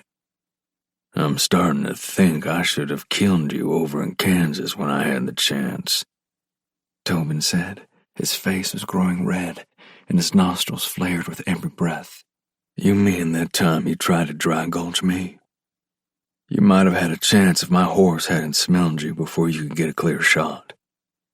The 2 of them stared at each other for a long minute then. It felt like Tobin was trying to decide whether he could beat Reno to the draw. I was beginning to wonder if I could get a shot off at that man in front of me before he or one of the others could shoot me. I'm going to ask you again, Abe, Reno said then. What are you and your boys doing out here?" Tobin seemed to relax then. He sat back in his saddle and said, "I guess it won't hurt for me to tell you, seeing as how I'm going to kill you anyway. We're following a woman who's riding around out here for some reason. Somebody else has got her right now, but we'll fix that. You might have seen all those Mexican soldiers somebody ambushed back down the trail away. I think they were escorting her out here." Reno nodded. "Yeah, we saw 'em, and I was afraid you were following her." "Sounds like you know this woman." "Yeah, she's somebody I know. We're trying to catch up with her too." Tobin grinned. "Well, I know what I want her for. She's probably worth something to somebody, so I want to trade her for a lot of money. But why are you after her?" "I think the fella who's got her now, the one who ambushed her escort, is planning to do pretty much the same thing you are.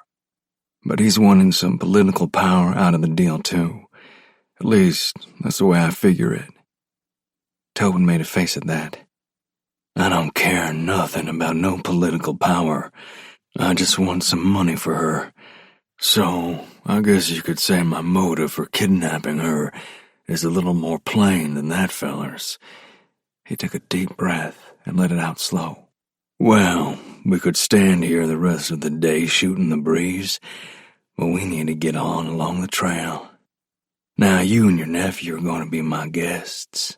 I insist." This brought another grin. "I'm going to need your guns, all of them. If you try anything funny, my boys will blast you out of your saddle. You and your nephew too." Reno raised his hands and I followed suit. "We won't try anything." "You do know there are Sioux in these mountains, don't you?" "Yeah." Tobin rode up to each of us and took our pistols and rifles. "But me and the boys can take care of any Indians who might catch up to us. Now you come on with me. We've got to find a good place to camp for the night." 20. Only a few miles ahead of me in Reno, Nina Villarreal and Francisco Noyola watched as Noyola's wounded man took one last breath and died. Nina crossed herself and muttered a short prayer for the man's soul. No matter that he was one of the gang who had murdered all the soldiers who were escorting her and then kidnapped her, he still deserved to be sent into eternity with a prayer. Noyola glanced at her, then turned back to his men. "All right, get them buried quickly.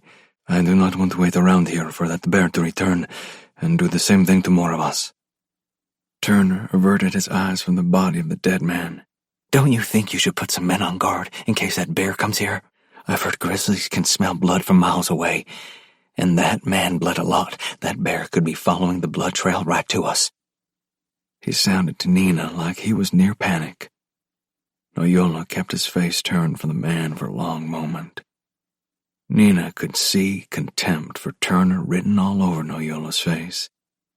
She wondered at the relationship between the two men.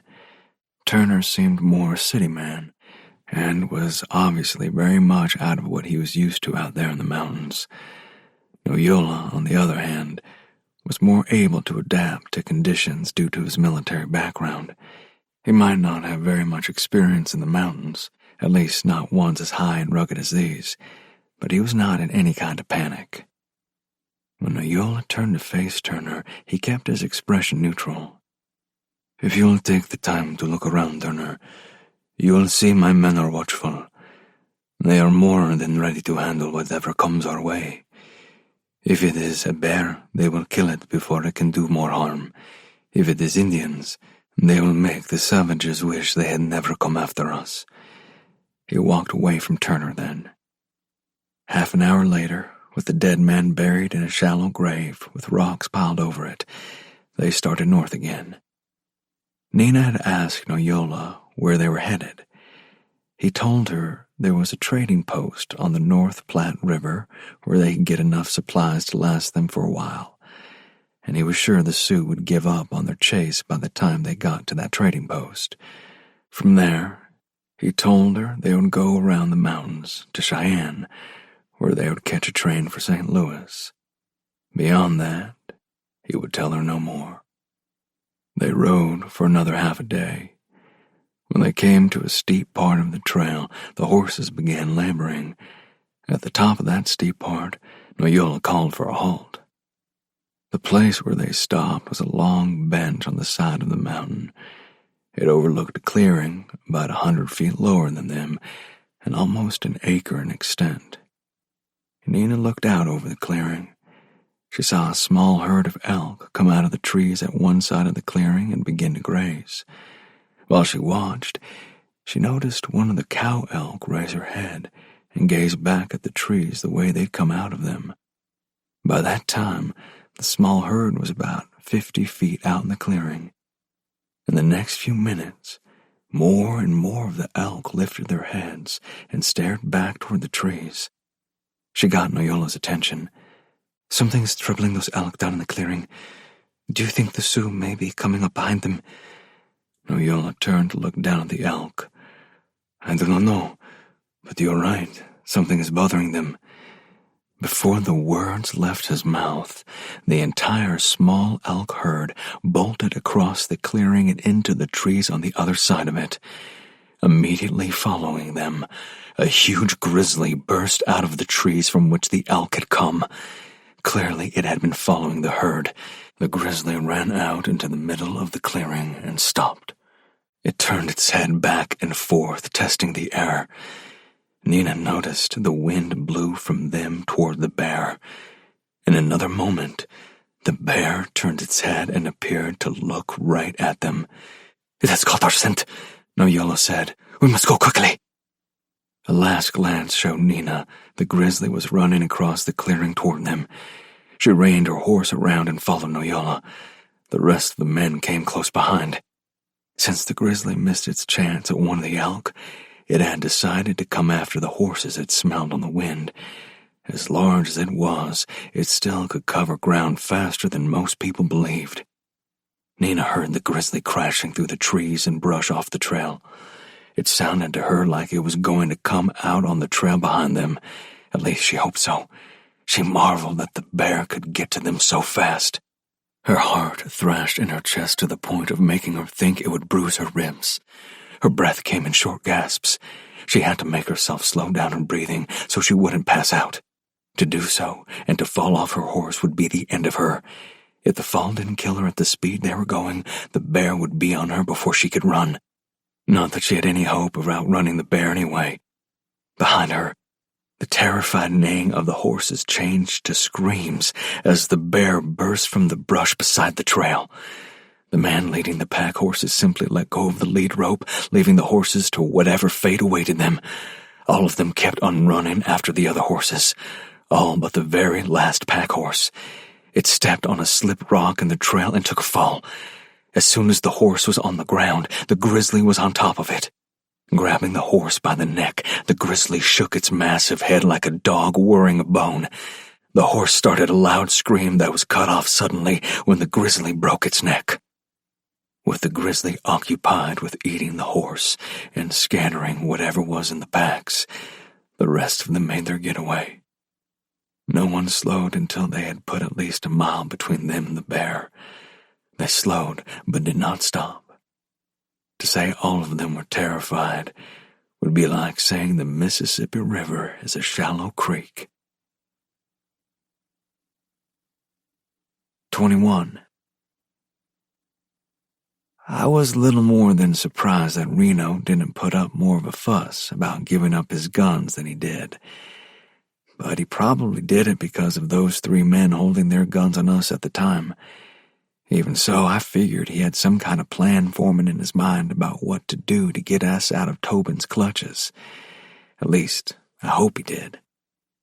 We rode on down that trail we'd been following, the same one Nina went down with whoever had her now. Things were getting more complicated by the minute, where who was the bad guy and who was the good guy was concerned. About all I knew was that me and Reno were the good guys in the whole thing. Life was a lot stranger out in the world than it was on the ranch. Back there, all I had to do was make sure the barn stalls were mucked out, the horses in the corral were fed, and the fences around the house were mended. Out here, it was almost more than I could keep up with just to stay alive. And then outlaws and Indians and bears got all mixed up in it. While we rode, Tobin called one of his men up to him. That man looked like he was mostly Indian himself, but he wore white men's clothes. In another minute, he rode off fast ahead of us. The day got pretty long because we didn't stop very often, and when we did, it was just to let the horses rest and get some water. Nobody cooked anything for the midday meal, not even coffee. Reno rode up beside me one time and handed me a chunk of jerky.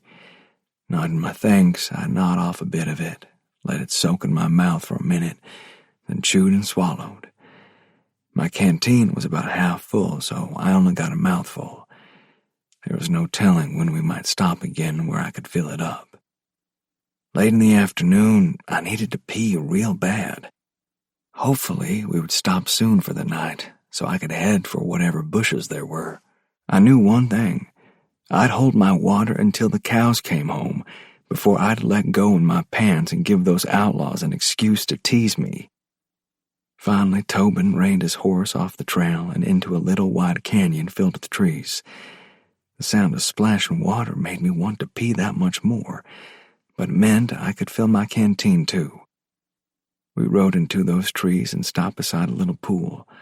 I was off my horse and behind the nearest tree before any of the others even got stopped. When I finished, I saw the others either heading for trees or coming back from them. I wasn't the only one who needed to go real bad. Everybody got busy getting the camp set up. A couple of the men gathered firewood for the cook. The man who must have done all the cooking pulled out what he needed from one of the pack horses. Several of the others went to the pool of water with the horses. Tobin and Reno stood off to one side talking.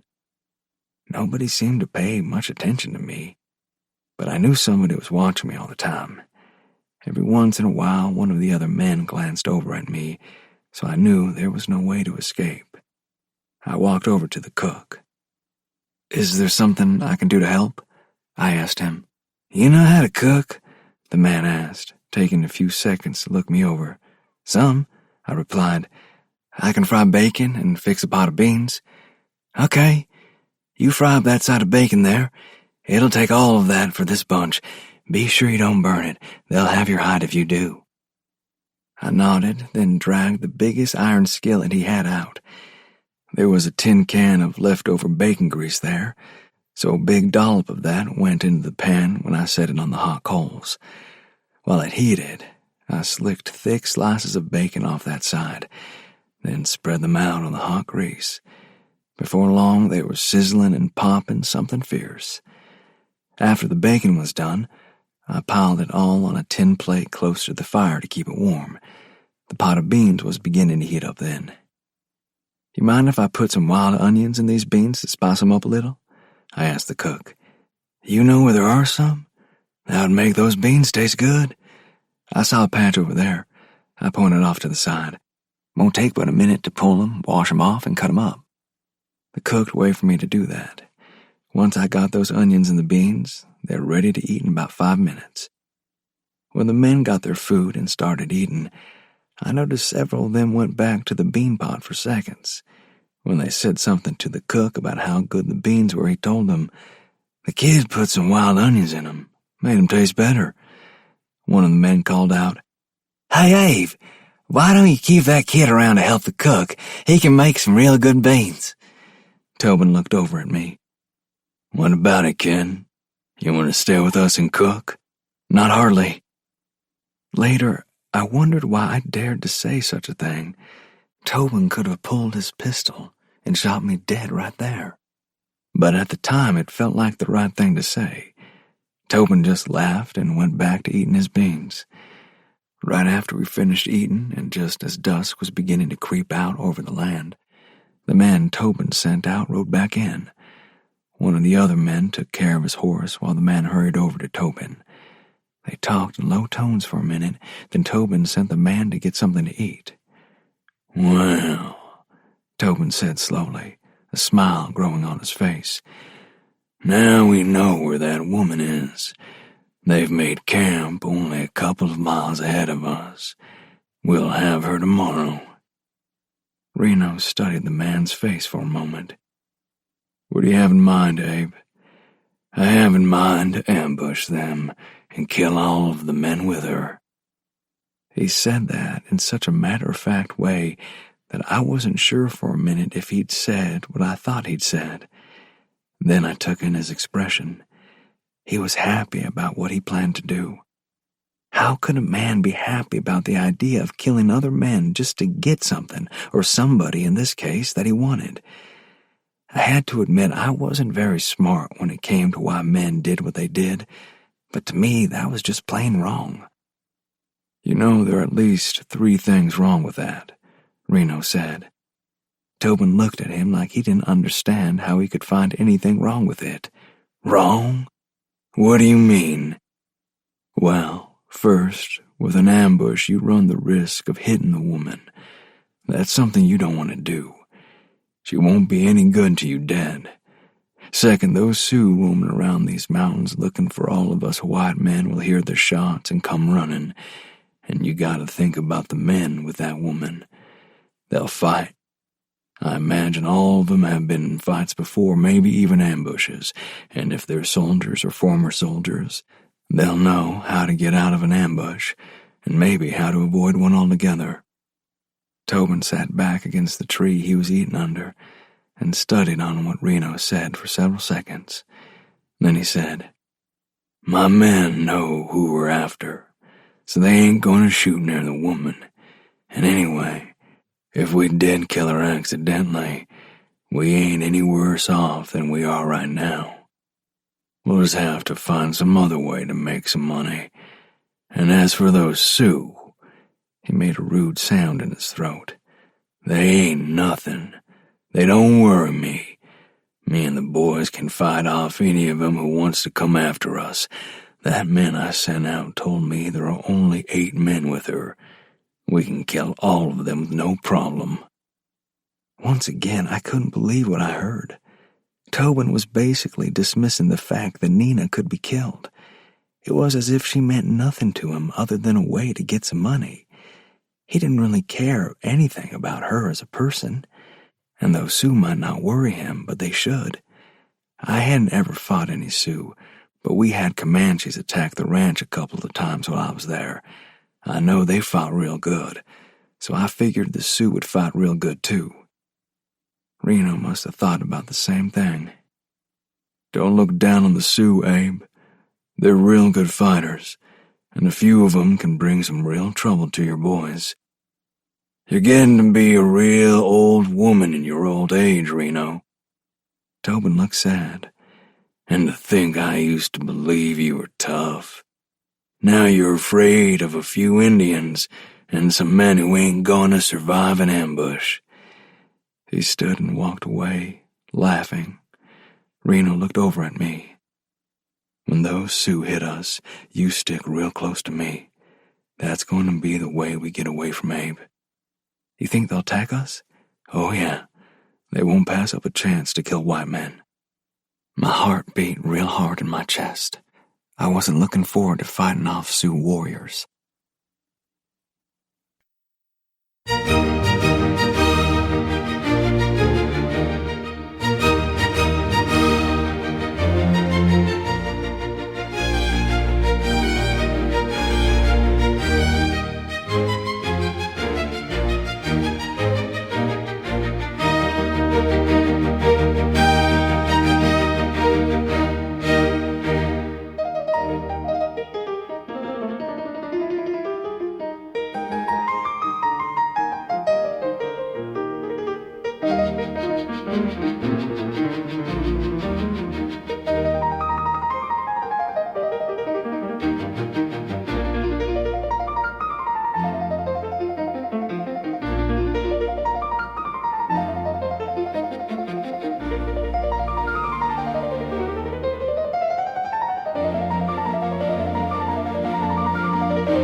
22. A couple of miles ahead of Tobin and the rest of us, Nina tried to get comfortable in her blankets. Around her, she could hear the stirrings of the men as they tried to get some sleep. She knew all of them were thinking about that grizzly and what it did to the pack horse. Fortunately, the rest of the pack horses caught up with them about a half mile down the trail from where the grizzly attack took place. They rode for another 3 miles before dusk forced them to make camp. None of them doubted that the grizzly could follow them if it wanted to, but all of them hoped the horse meal would have filled the bear up, and it would only think about finding a place to sleep for the night. She had only been able to talk to Gerardo for a few minutes before Noyola made them get quiet and roll up in their blankets. She did see he sported a black eye and a split lip, so she knew Noyola and his men had roughened him up some. Thankfully, they didn't just kill him outright. Their fear of the bear following them was so great that Noyola put 3 men on guard around the horses. He thought the horses would be the bear's target because they represented a fairly easy meal for him. It was clear none of the men looked forward to standing guard in the dark, waiting for a hungry grizzly bear to jump out and take down a horse, and maybe them too. Finally, sometime after the middle of the night, sleep came and settled down on Nina. She slept soundly for an hour or 2, then jerked awake to listen into the darkness. From then until daylight, she slept lightly. While she ate breakfast, Noyola came to her. "We will run out of food before long. The pack horse that the bear killed carried most of our food. There is no way to go back and recover any of it. We'll ride faster today and try to get to that trading post on the North Platte River day after tomorrow. Until then, enjoy the food you have now. We may be eating jerky for the next 2 days."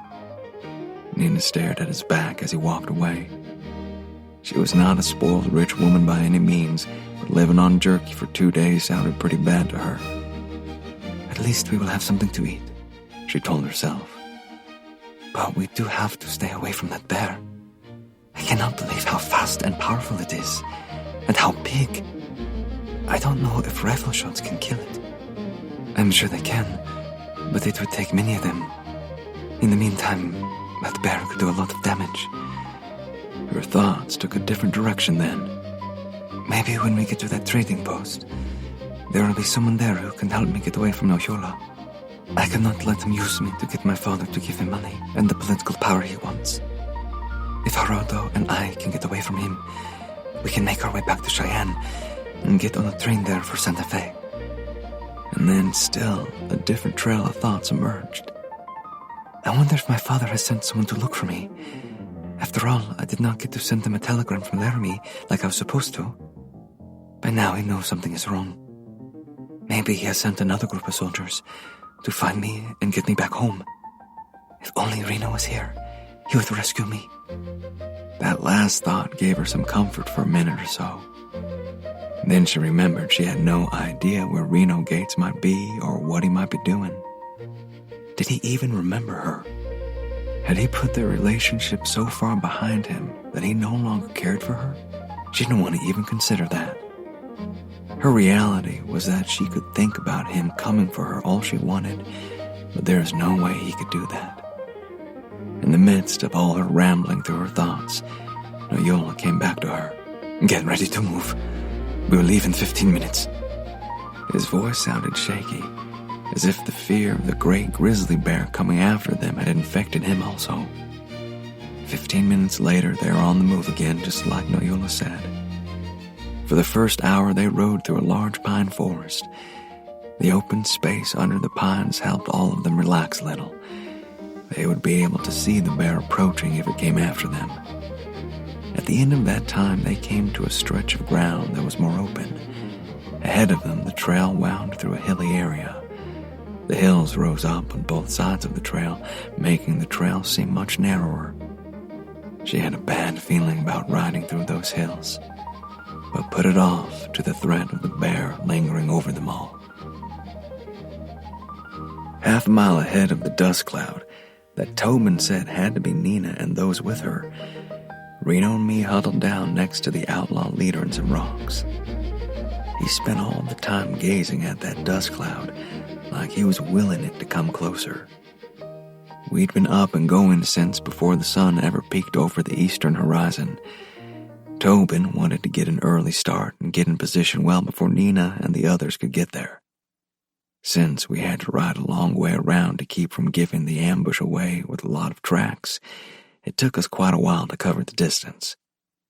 We had been in those rocks for about an hour when one of Tobin's men came to him with the news that he spotted the dust cloud. Tobin had his men on both sides of the trail down below. The hills crowded in on that trail, making it more narrow.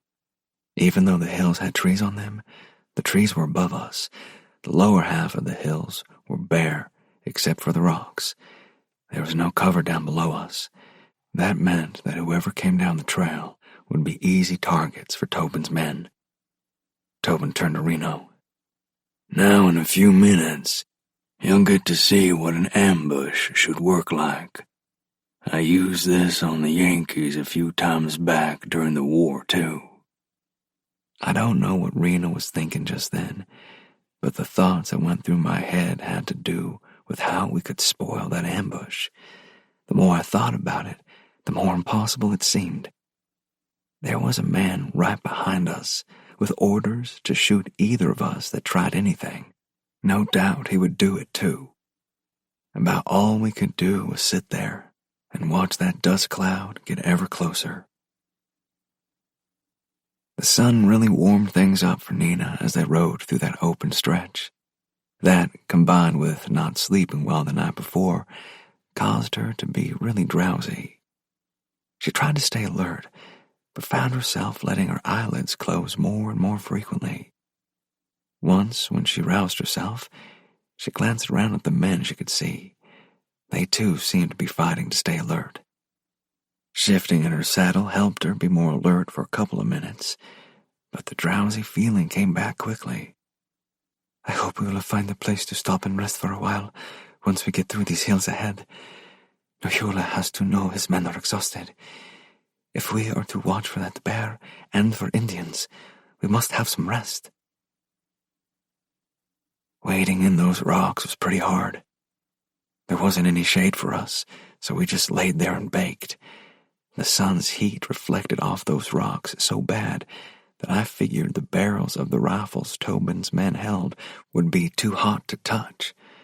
Sweat rolled down my cheeks, almost without stopping. I couldn't wipe it away without that feller behind me thinking I was trying to signal those people riding into the ambush. Focusing out on the dust cloud, I could see it was closer. A glance at the place where Tobin set up the ambush showed me how it was set up. Those riders would come into a long straight stretch between the hills with no cover. The riflemen in the rocks would have a clear shot at all of them. There was nowhere for the ones being shot at to go. It was a good setup for killing. Nina jerked awake as her horse stopped. She didn't even realize she had nodded off in the saddle. Ahead of her, Noyola was looking over the hills they were about to enter. She could tell he didn't like riding down that trail with no cover for his men if they were attacked. She was pretty sure she'd heard him say earlier that there was no other trail through these mountains than the one they rode, so that meant they had to go through those hills. After a few long minutes of scanning the hills, Noyola glanced back at the rest of them. Then he turned around and started on into the hills. I saw Tobin stiffen for a long minute when the man leading those down below stopped before coming on into the hills. He seemed to be trying to decide whether the man would keep on riding into the hills or would turn around. Earlier, I'd heard him and Reno talking about where the ambush would be. Reno asked about any other trails to the mountains, and Tobin told him there weren't any, so anybody traveling through would have to use that trail. In another couple of minutes, Tobin relaxed a little when it became clear the men below were going to ride on into the hills. They didn't have any other choice. The riders became a long line of riders as they got to the narrow part of the trail. There wasn't room for two people to ride side by side.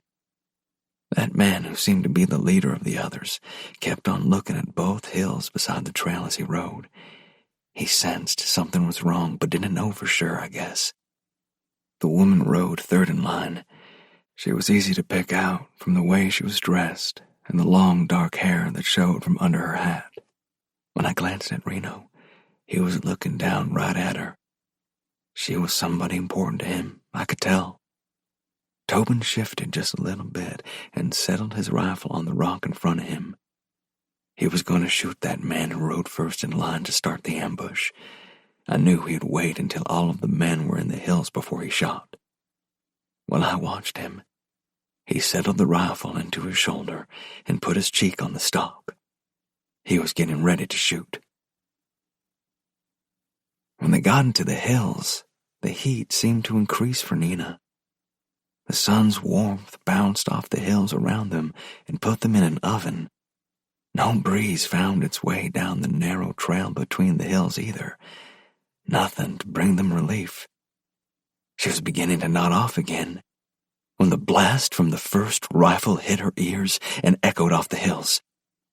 She jerked her head up in time to see Noyola hit in the middle of his back between his shoulder blades. He arched his back, his hands came up, and he tumbled off his horse, raising a small dust cloud when he hit the ground.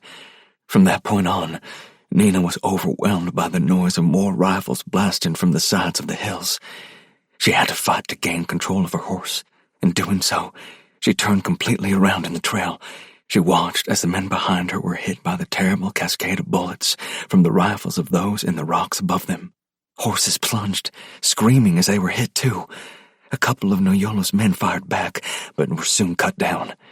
She saw the man called Turner hit 3 times in the body before falling off his horse. In only minutes, the firing stopped. None of Noyola's men remained on their horses. Gerardo, who had been riding just ahead of her, came up beside her. Neither of them spoke. They were so overwhelmed by the violence they just lived through. Men began standing from the rocks on either hillside along the trail. They started making their way down the hill.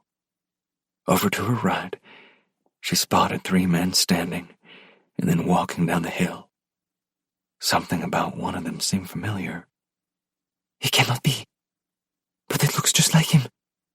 Whoever that is walks just like him.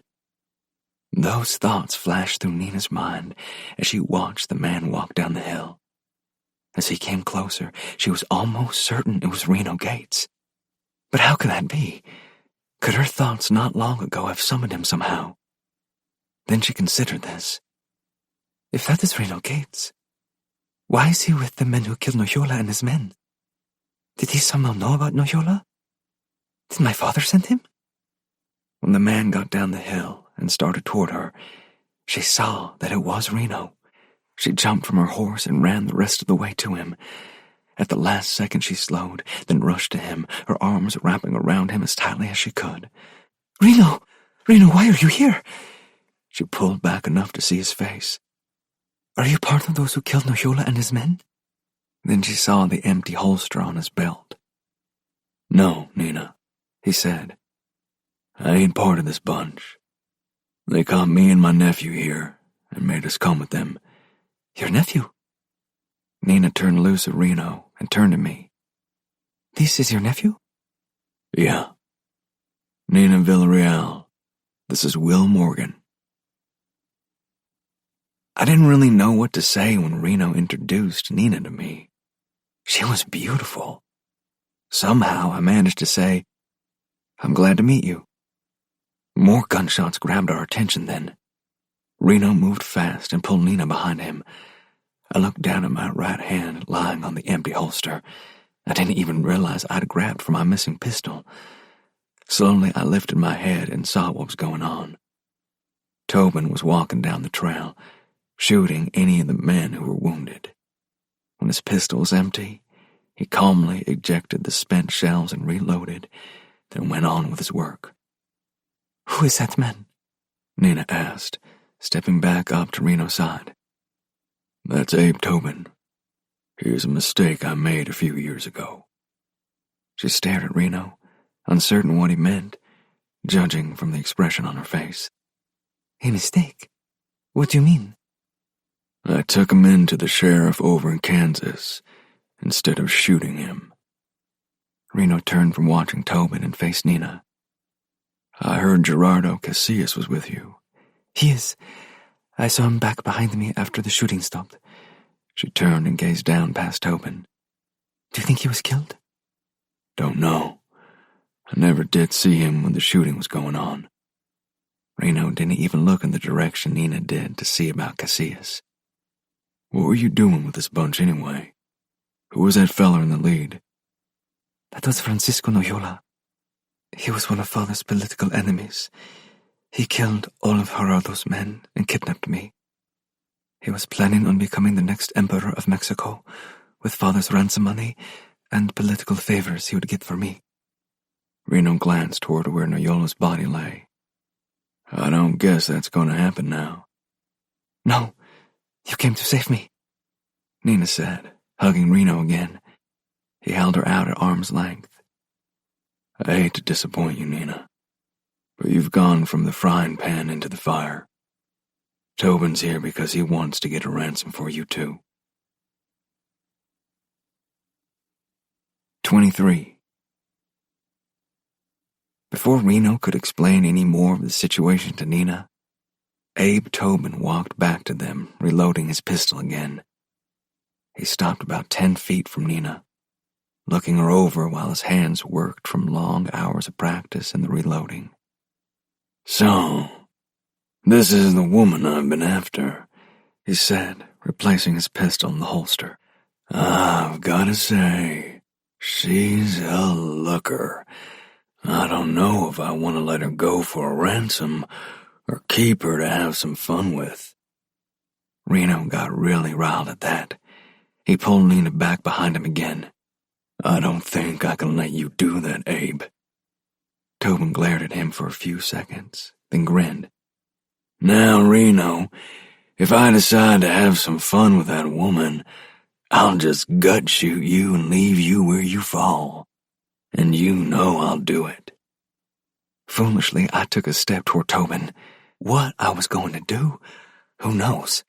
The click of a hammer being pulled back on the pistol in the hand of Tobin's man behind me stopped me. Tobin looked over at me. I can see you're wanting to do something to help your uncle, boy, and I can applaud you for that. But keep this in mind. I know Reno, and even respect him to an extent, but I don't know nothing about you. So, if I'd kill him, don't you think I'd kill you even quicker? Right then, I think I was foolish enough to go ahead and make a try at getting to Tobin. Reno's words cracked across my brain. Well, don't do it. Back up and wait. Tearing my eyes from Tobin, I saw Reno begging me with his eyes to do just what he said. Right then, I knew he was thinking about how we could get away from that outlaw, so I stepped back. You're smarter than I thought, boy. Tobin grinned at me. Reno got his attention then. Abe, remember I told you that the gunfire from this ambush would bring every Sioux in the mountains down on us? Don't you think it's probably time for us to get away from here? Tobin turned to him. He seemed to be thinking about what Reno said. A minute later, he raised his voice. Okay, boys. Gather up all the guns you can find. We're leaving in 5 minutes. Nina spoke up. Senor Tobin, did you find another man alive?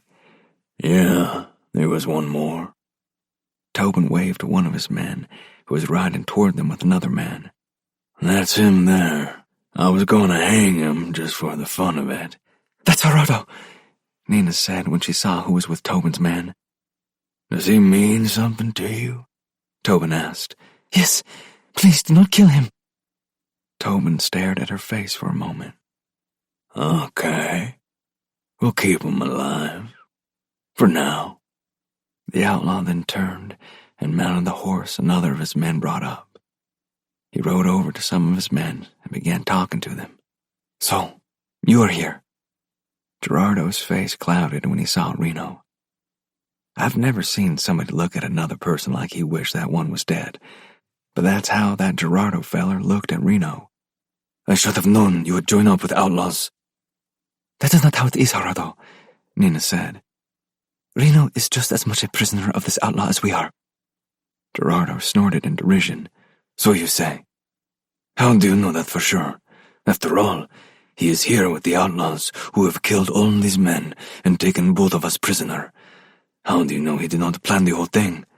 "I just know," she said. "And if we work together, we might find a way to get away from this man." Tobin rode up to us then.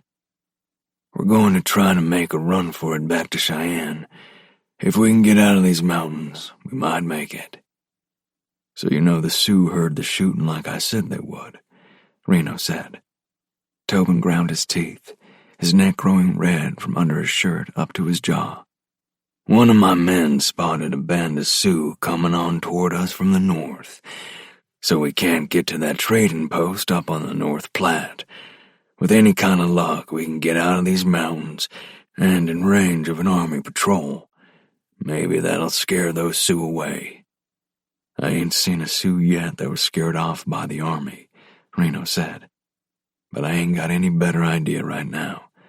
"All right then, let's get going." Tobin didn't wait for any of us. He kicked his horse in the ribs and took off.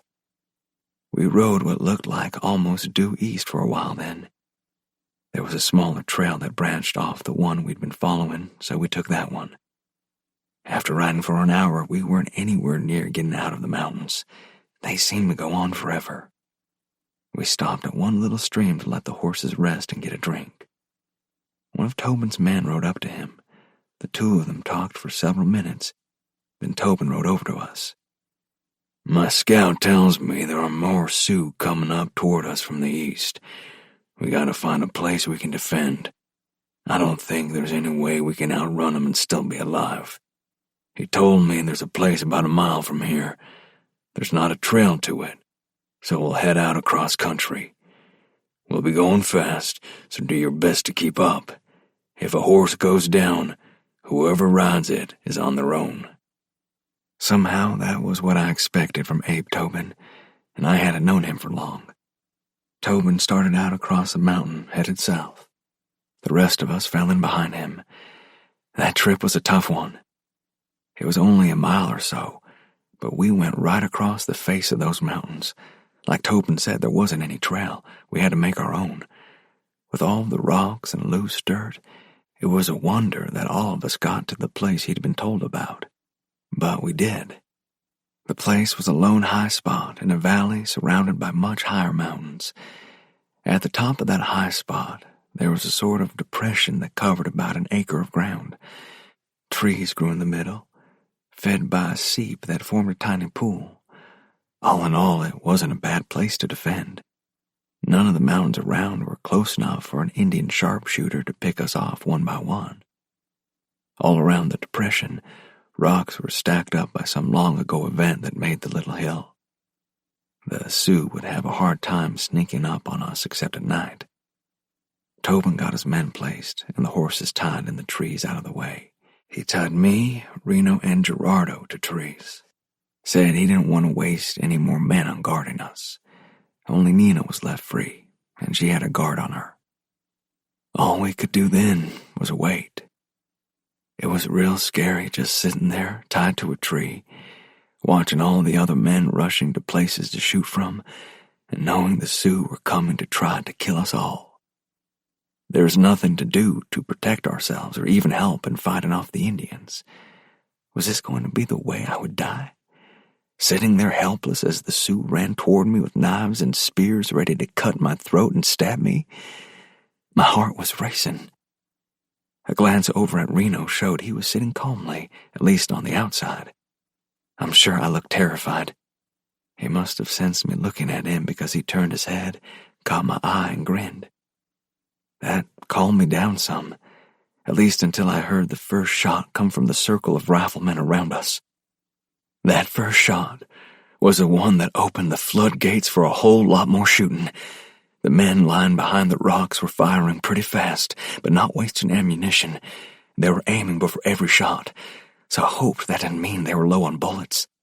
A scream from the rocks in front of me came with one of the men throwing up his hands to cover his face. As he fell back, I could see blood spurting from between his fingers. He squirmed for a few seconds, then went still. There seemed to be a lot more shooting on the side where we rode in than behind me. To me, that meant the Sioux were coming at us from that direction. If we could get loose somehow, we might be able to sneak away behind where we sat. But it didn't look like we were going to get loose. All the shooting slacked off then and gradually stopped. Reno got my attention. The Sioux were falling back and would be getting ready to come at us again. This time, they'll probably try sneaking in. They most likely thought that first time that they could surprise us and get in here with us. When that didn't work, they'll go from rock to rock out there trying to pick off as many of the men in the rocks as they can. If they get close enough, they'll try to rush in again. What are we going to do, Reno? If they get in here, we'll be sitting ducks. I'm working on something, Will. Just give it time. Well, that didn't help at all. I couldn't see anything that Reno was doing that might get us untied and out of this mess. I twisted around a little bit and tried to see Nina to see if she was all right. Finally, I got a glimpse of her. Twisting a little bit more, I could see she was looking real scared. She was moving around a lot, saying something that I couldn't hear. The man guarding her was having a hard time deciding whether to guard her or get up in the rocks to help out. He kept looking from her over to the rocks and back to her. As I watched, she bent down and picked up a branch from the ground during the time her guard was looking out towards the rocks. When he turned back to her, she hit him right in the face with that branch. He fell to the ground, and she kept on hitting him until he stopped moving. Never would I have thought Nina would do something like that, or even could do it, but she took that man's guns and a knife from his belt and hurried over to Reno. I was wondering if you were going to do something to get us out of this, Reno said with a grin as she cut the ropes binding him. I had to figure out what to do first, she said as she went to Gerardo and cut his ropes. Well, I'm glad you got it figured out, Reno said. He took the guard's rifle and gave the pistol to Gerardo. Once Nina cut my ropes, Reno motioned for us to get through the trees away from most of the men. We got to the edge of the little grove and stopped. Reno got us to move in real close to him. I think we can sneak out over these rocks. There hasn't been much firing back here, so I think the Sioux are all back there where we were. All we've got to do is figure out how to get past Tobin's men here. While we were all thinking about how to do that, another of Tobin's men came to the ones in the rocks in front of us. He took all but 2 of the men back with him. Looks like Abe has lost enough men back there to pull almost all of these to help out, Reno observed. While he was talking, one of the men left in front of us slipped from his position and moved over closer to the other man. The one who moved was a lot younger than most of the men with Tobin. Reno saw this. That's what happens a lot when only a few men are on the line anywhere. They tend to bunch up. Whether it's fear or some kind of natural human thing, it happens a lot. At least it gives us a chance to sneak out. He pointed off to the left. I think we can get into the rocks over there, where the trees are closer to the rocks. If we go one at a time, maybe those 2 won't see us. They're going to be more interested in what's going on right in front of them than what's behind them. He led the way to that spot, keeping inside the trees. When we got there, he looked back at the men again. Okay, I'll go first. We need to run to that rock, then on to the other rocks. Will, you bring up the rear. Be sure to glance at those men before you take off. You want to be sure they ain't looking this way. He met our eyes one by one. Any questions? There were none. Reno got ready, glanced at the men, then ran across the short open space to the rocks. From there he went on to another rock. Nina went next. She made it across with no problem. Gerardo followed her. When it came my turn, I saw one of the men turn and look toward me.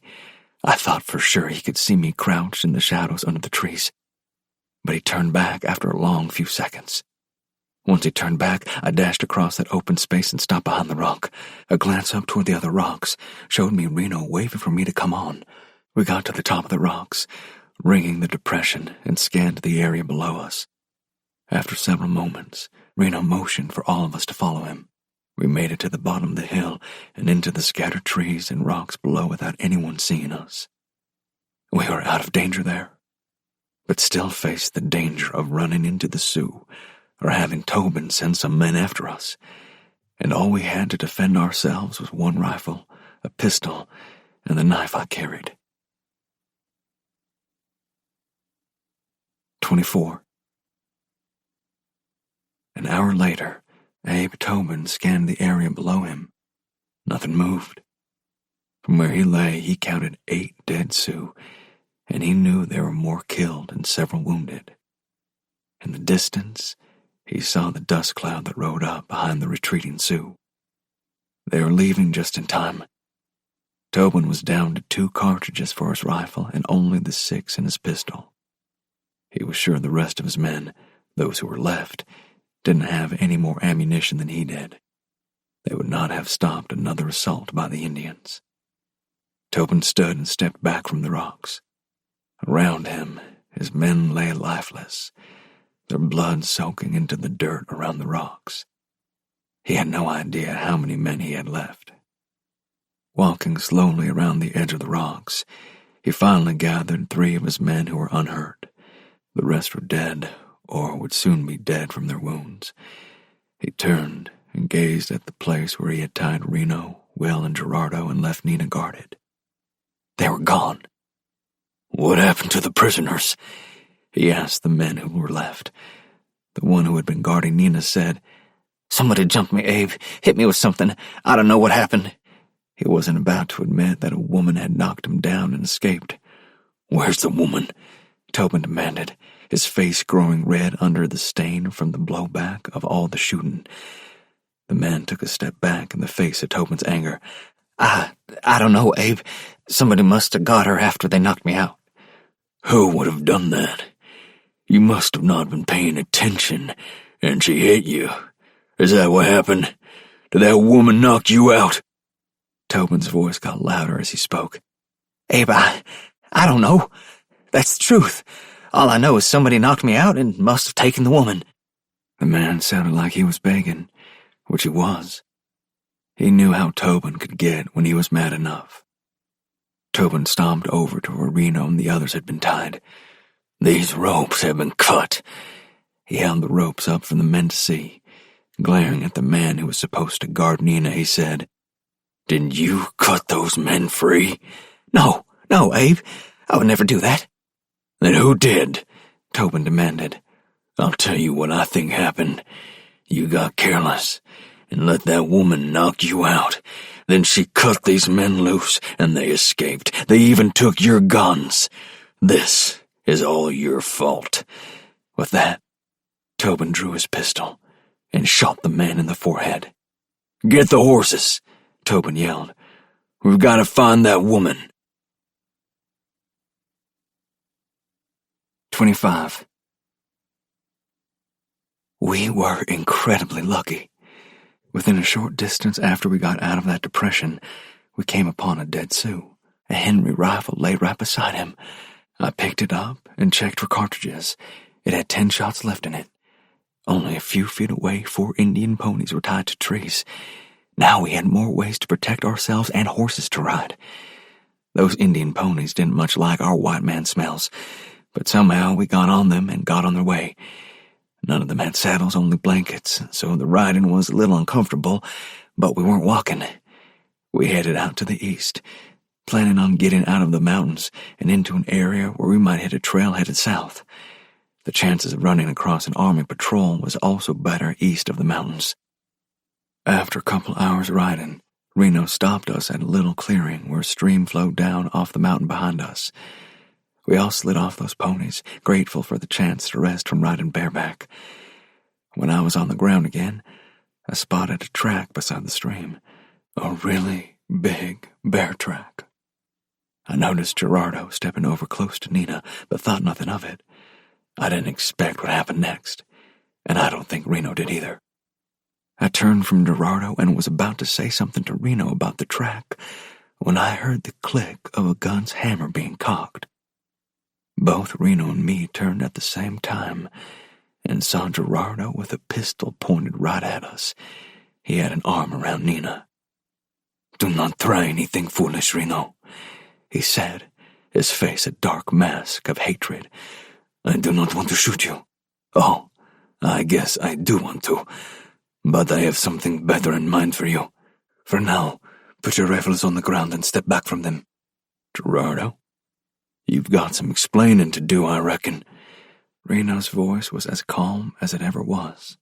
I don't know how he kept so calm in the face of trouble.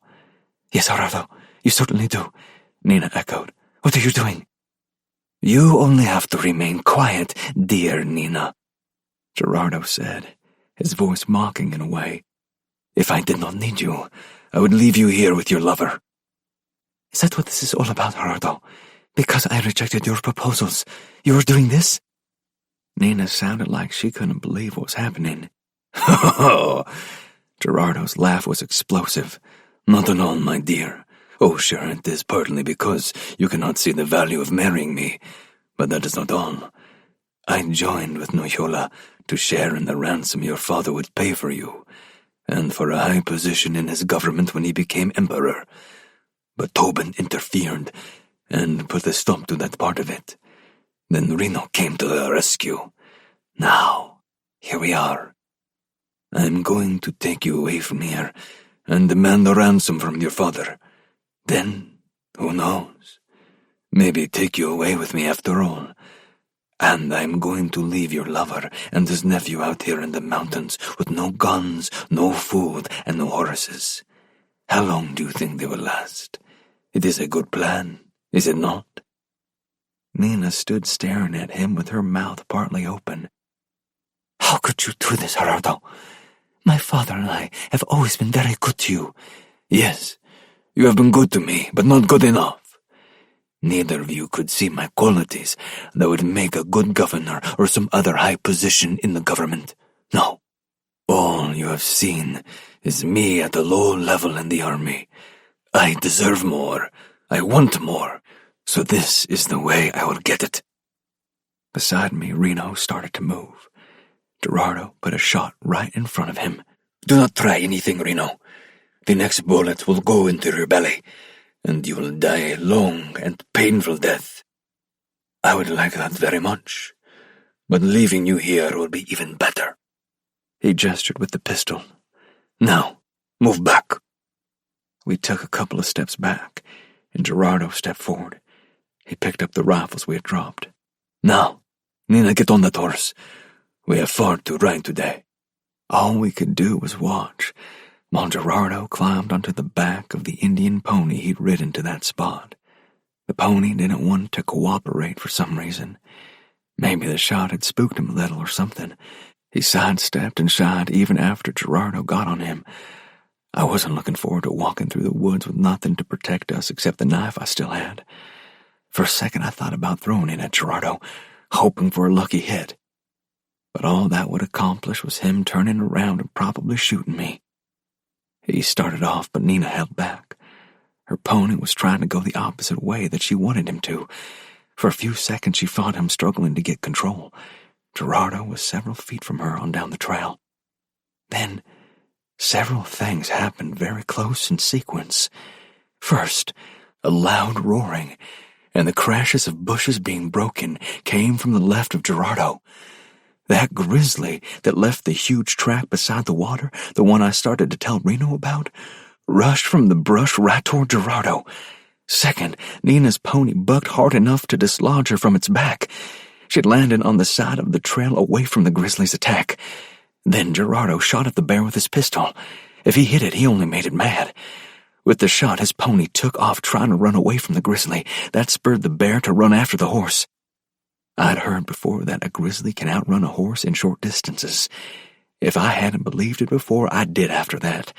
Within 100 yards, the grizzly overtook the Indian pony and knocked it down with one swipe of its huge paw. Gerardo was knocked off the horse. He stood and shot at the bear again. This time the grizzly jumped right on top of him. His screams could be heard over the roaring of the bear, but only for a few seconds. Fortunately for us, Gerardo had dropped the 2 rifles when the bear first charged out of the brush. Reno grabbed them and helped Nina to her feet. Her pony stood a few yards away, trembling. We climbed on board the ponies again and rode away from where the bear was feasting on Gerardo and the pony. 26. We rode for an hour, putting distance between us and the bear. Our hope was that it would be full and wouldn't follow us. As best we could, Reno and me checked over the rifles. They seemed to be in good working order. Altogether, we had 15 shots in the 2 rifles. Reno stopped us after that hour to let the horses rest. We walked over to Nina. "Are you all right?" He looked at her closely. "I know that back there was hard to watch." "Yes, it was. No one deserves to die like that. Not even if he was a traitor and was going to hold me for ransom." She put her arms around Reno. "Not to mention what he planned to do to you and Will." "Well, it's all over now. We can get you back to Cheyenne and on a train for home." "I don't think that's gonna happen." At the familiar voice, we all turned to see Abe, Tobin, and 2 men spread out across the tram behind us. He'd somehow got away from the Sioux and came after Nina. "I guess you didn't expect to see me again," Tobin said with a grin. He and his men held pistols on us. "I've got to tell you, Reno, I'm real impressed with your ability to get away from me like that. And you, woman, you're really one to keep a close eye on. I don't know how you managed to knock my man out, but it was some feat." His grin widened. "Too bad nobody's gonna know about it." "What do you mean, Abe?" Reno asked. He'd been slowly stepping away from Nina. I noticed that and started slipping the other way. In only a short time, I was in front of the 2 men with Tobin, and Reno was right in front of the outlaw. We had them spread out a little more. Nina was in a sort of gap between us, and as safe as she could get. "I mean, I'm gonna take the woman and get out of here," Tobin said in reply to Reno's question. "And I'm going to kill you this time so you won't come after me, 'cause I know you well if I don't kill you." Just then, I decided if I was going to get shot there anyway, I'd do something nobody expected. I whipped my rifle up, shooting as soon as the barrel pointed at one of those men in front of me. As fast as I could, I worked the lever on that Henry rifle and shot it 4 or 5 times at those men. Somehow I got both of them, before either one could get off a shot. Surprise, I guess. Afterward, I remembered hearing shots coming from the direction of Reno, too. He'd pumped 2 bullets from his rifle into Tobin before the man got off a shot. That shot hit his horse in the back of the head, killing it instantly. When we stopped firing, I was completely surprised that neither of us was hit. Nina still stood where she had been, her face showing the shock of what I'd done. Reno looked over at me. "Thanks, but don't ever do that again." 27. We rode away from there and made a cold camp that night at the foot of a mountain. The next morning, about 2 hours after we got started, we ran into an army patrol out of Fort Laramie. We rode with them to the fort where arrangements were made for Nina to be taken to Cheyenne to meet General Bolivar. Then she'd be going home to Santa Fe. The morning after we got to the fort, Reno and me were saddling up 2 new horses, getting ready to head somewhere. I didn't know where. We hadn't really talked about it. Nina came out to us. She put her arms around Reno. "Are you sure I cannot talk you into coming to Santa Fe with me?" she asked him. Reno gently held her at arm's length. "I've got another real important thing to do, Nina. I've got to teach Will here all he needs to know about being a man out here. I've got to make up for 3 years of leaving him on that ranch back in Texas." Nina lowered her head. When she raised it, a tear clung to her eyelashes. "I understand. Will you ever come to Santa Fe?" You know that's one of my favorite towns in the world. Yes, I'm sure we'll get down that way sooner or later. You had better. With that, she kissed him on the lips and walked away. Reno watched her for a minute, sighed, then turned to me. You ready to get on the trail again, Will? You bet. We rode out of the fort, headed off into whatever awaited us out in the wilderness. This has been a Podium audio production. If you enjoyed this audiobook, we would love for you to rate and review it. For more Stories Unbound, check us out at podiumentertainment.com and sign up for our newsletter. We promise we won't spam you. Also, consider joining our community of listeners, fans, and trolls on social media. We'd love to connect.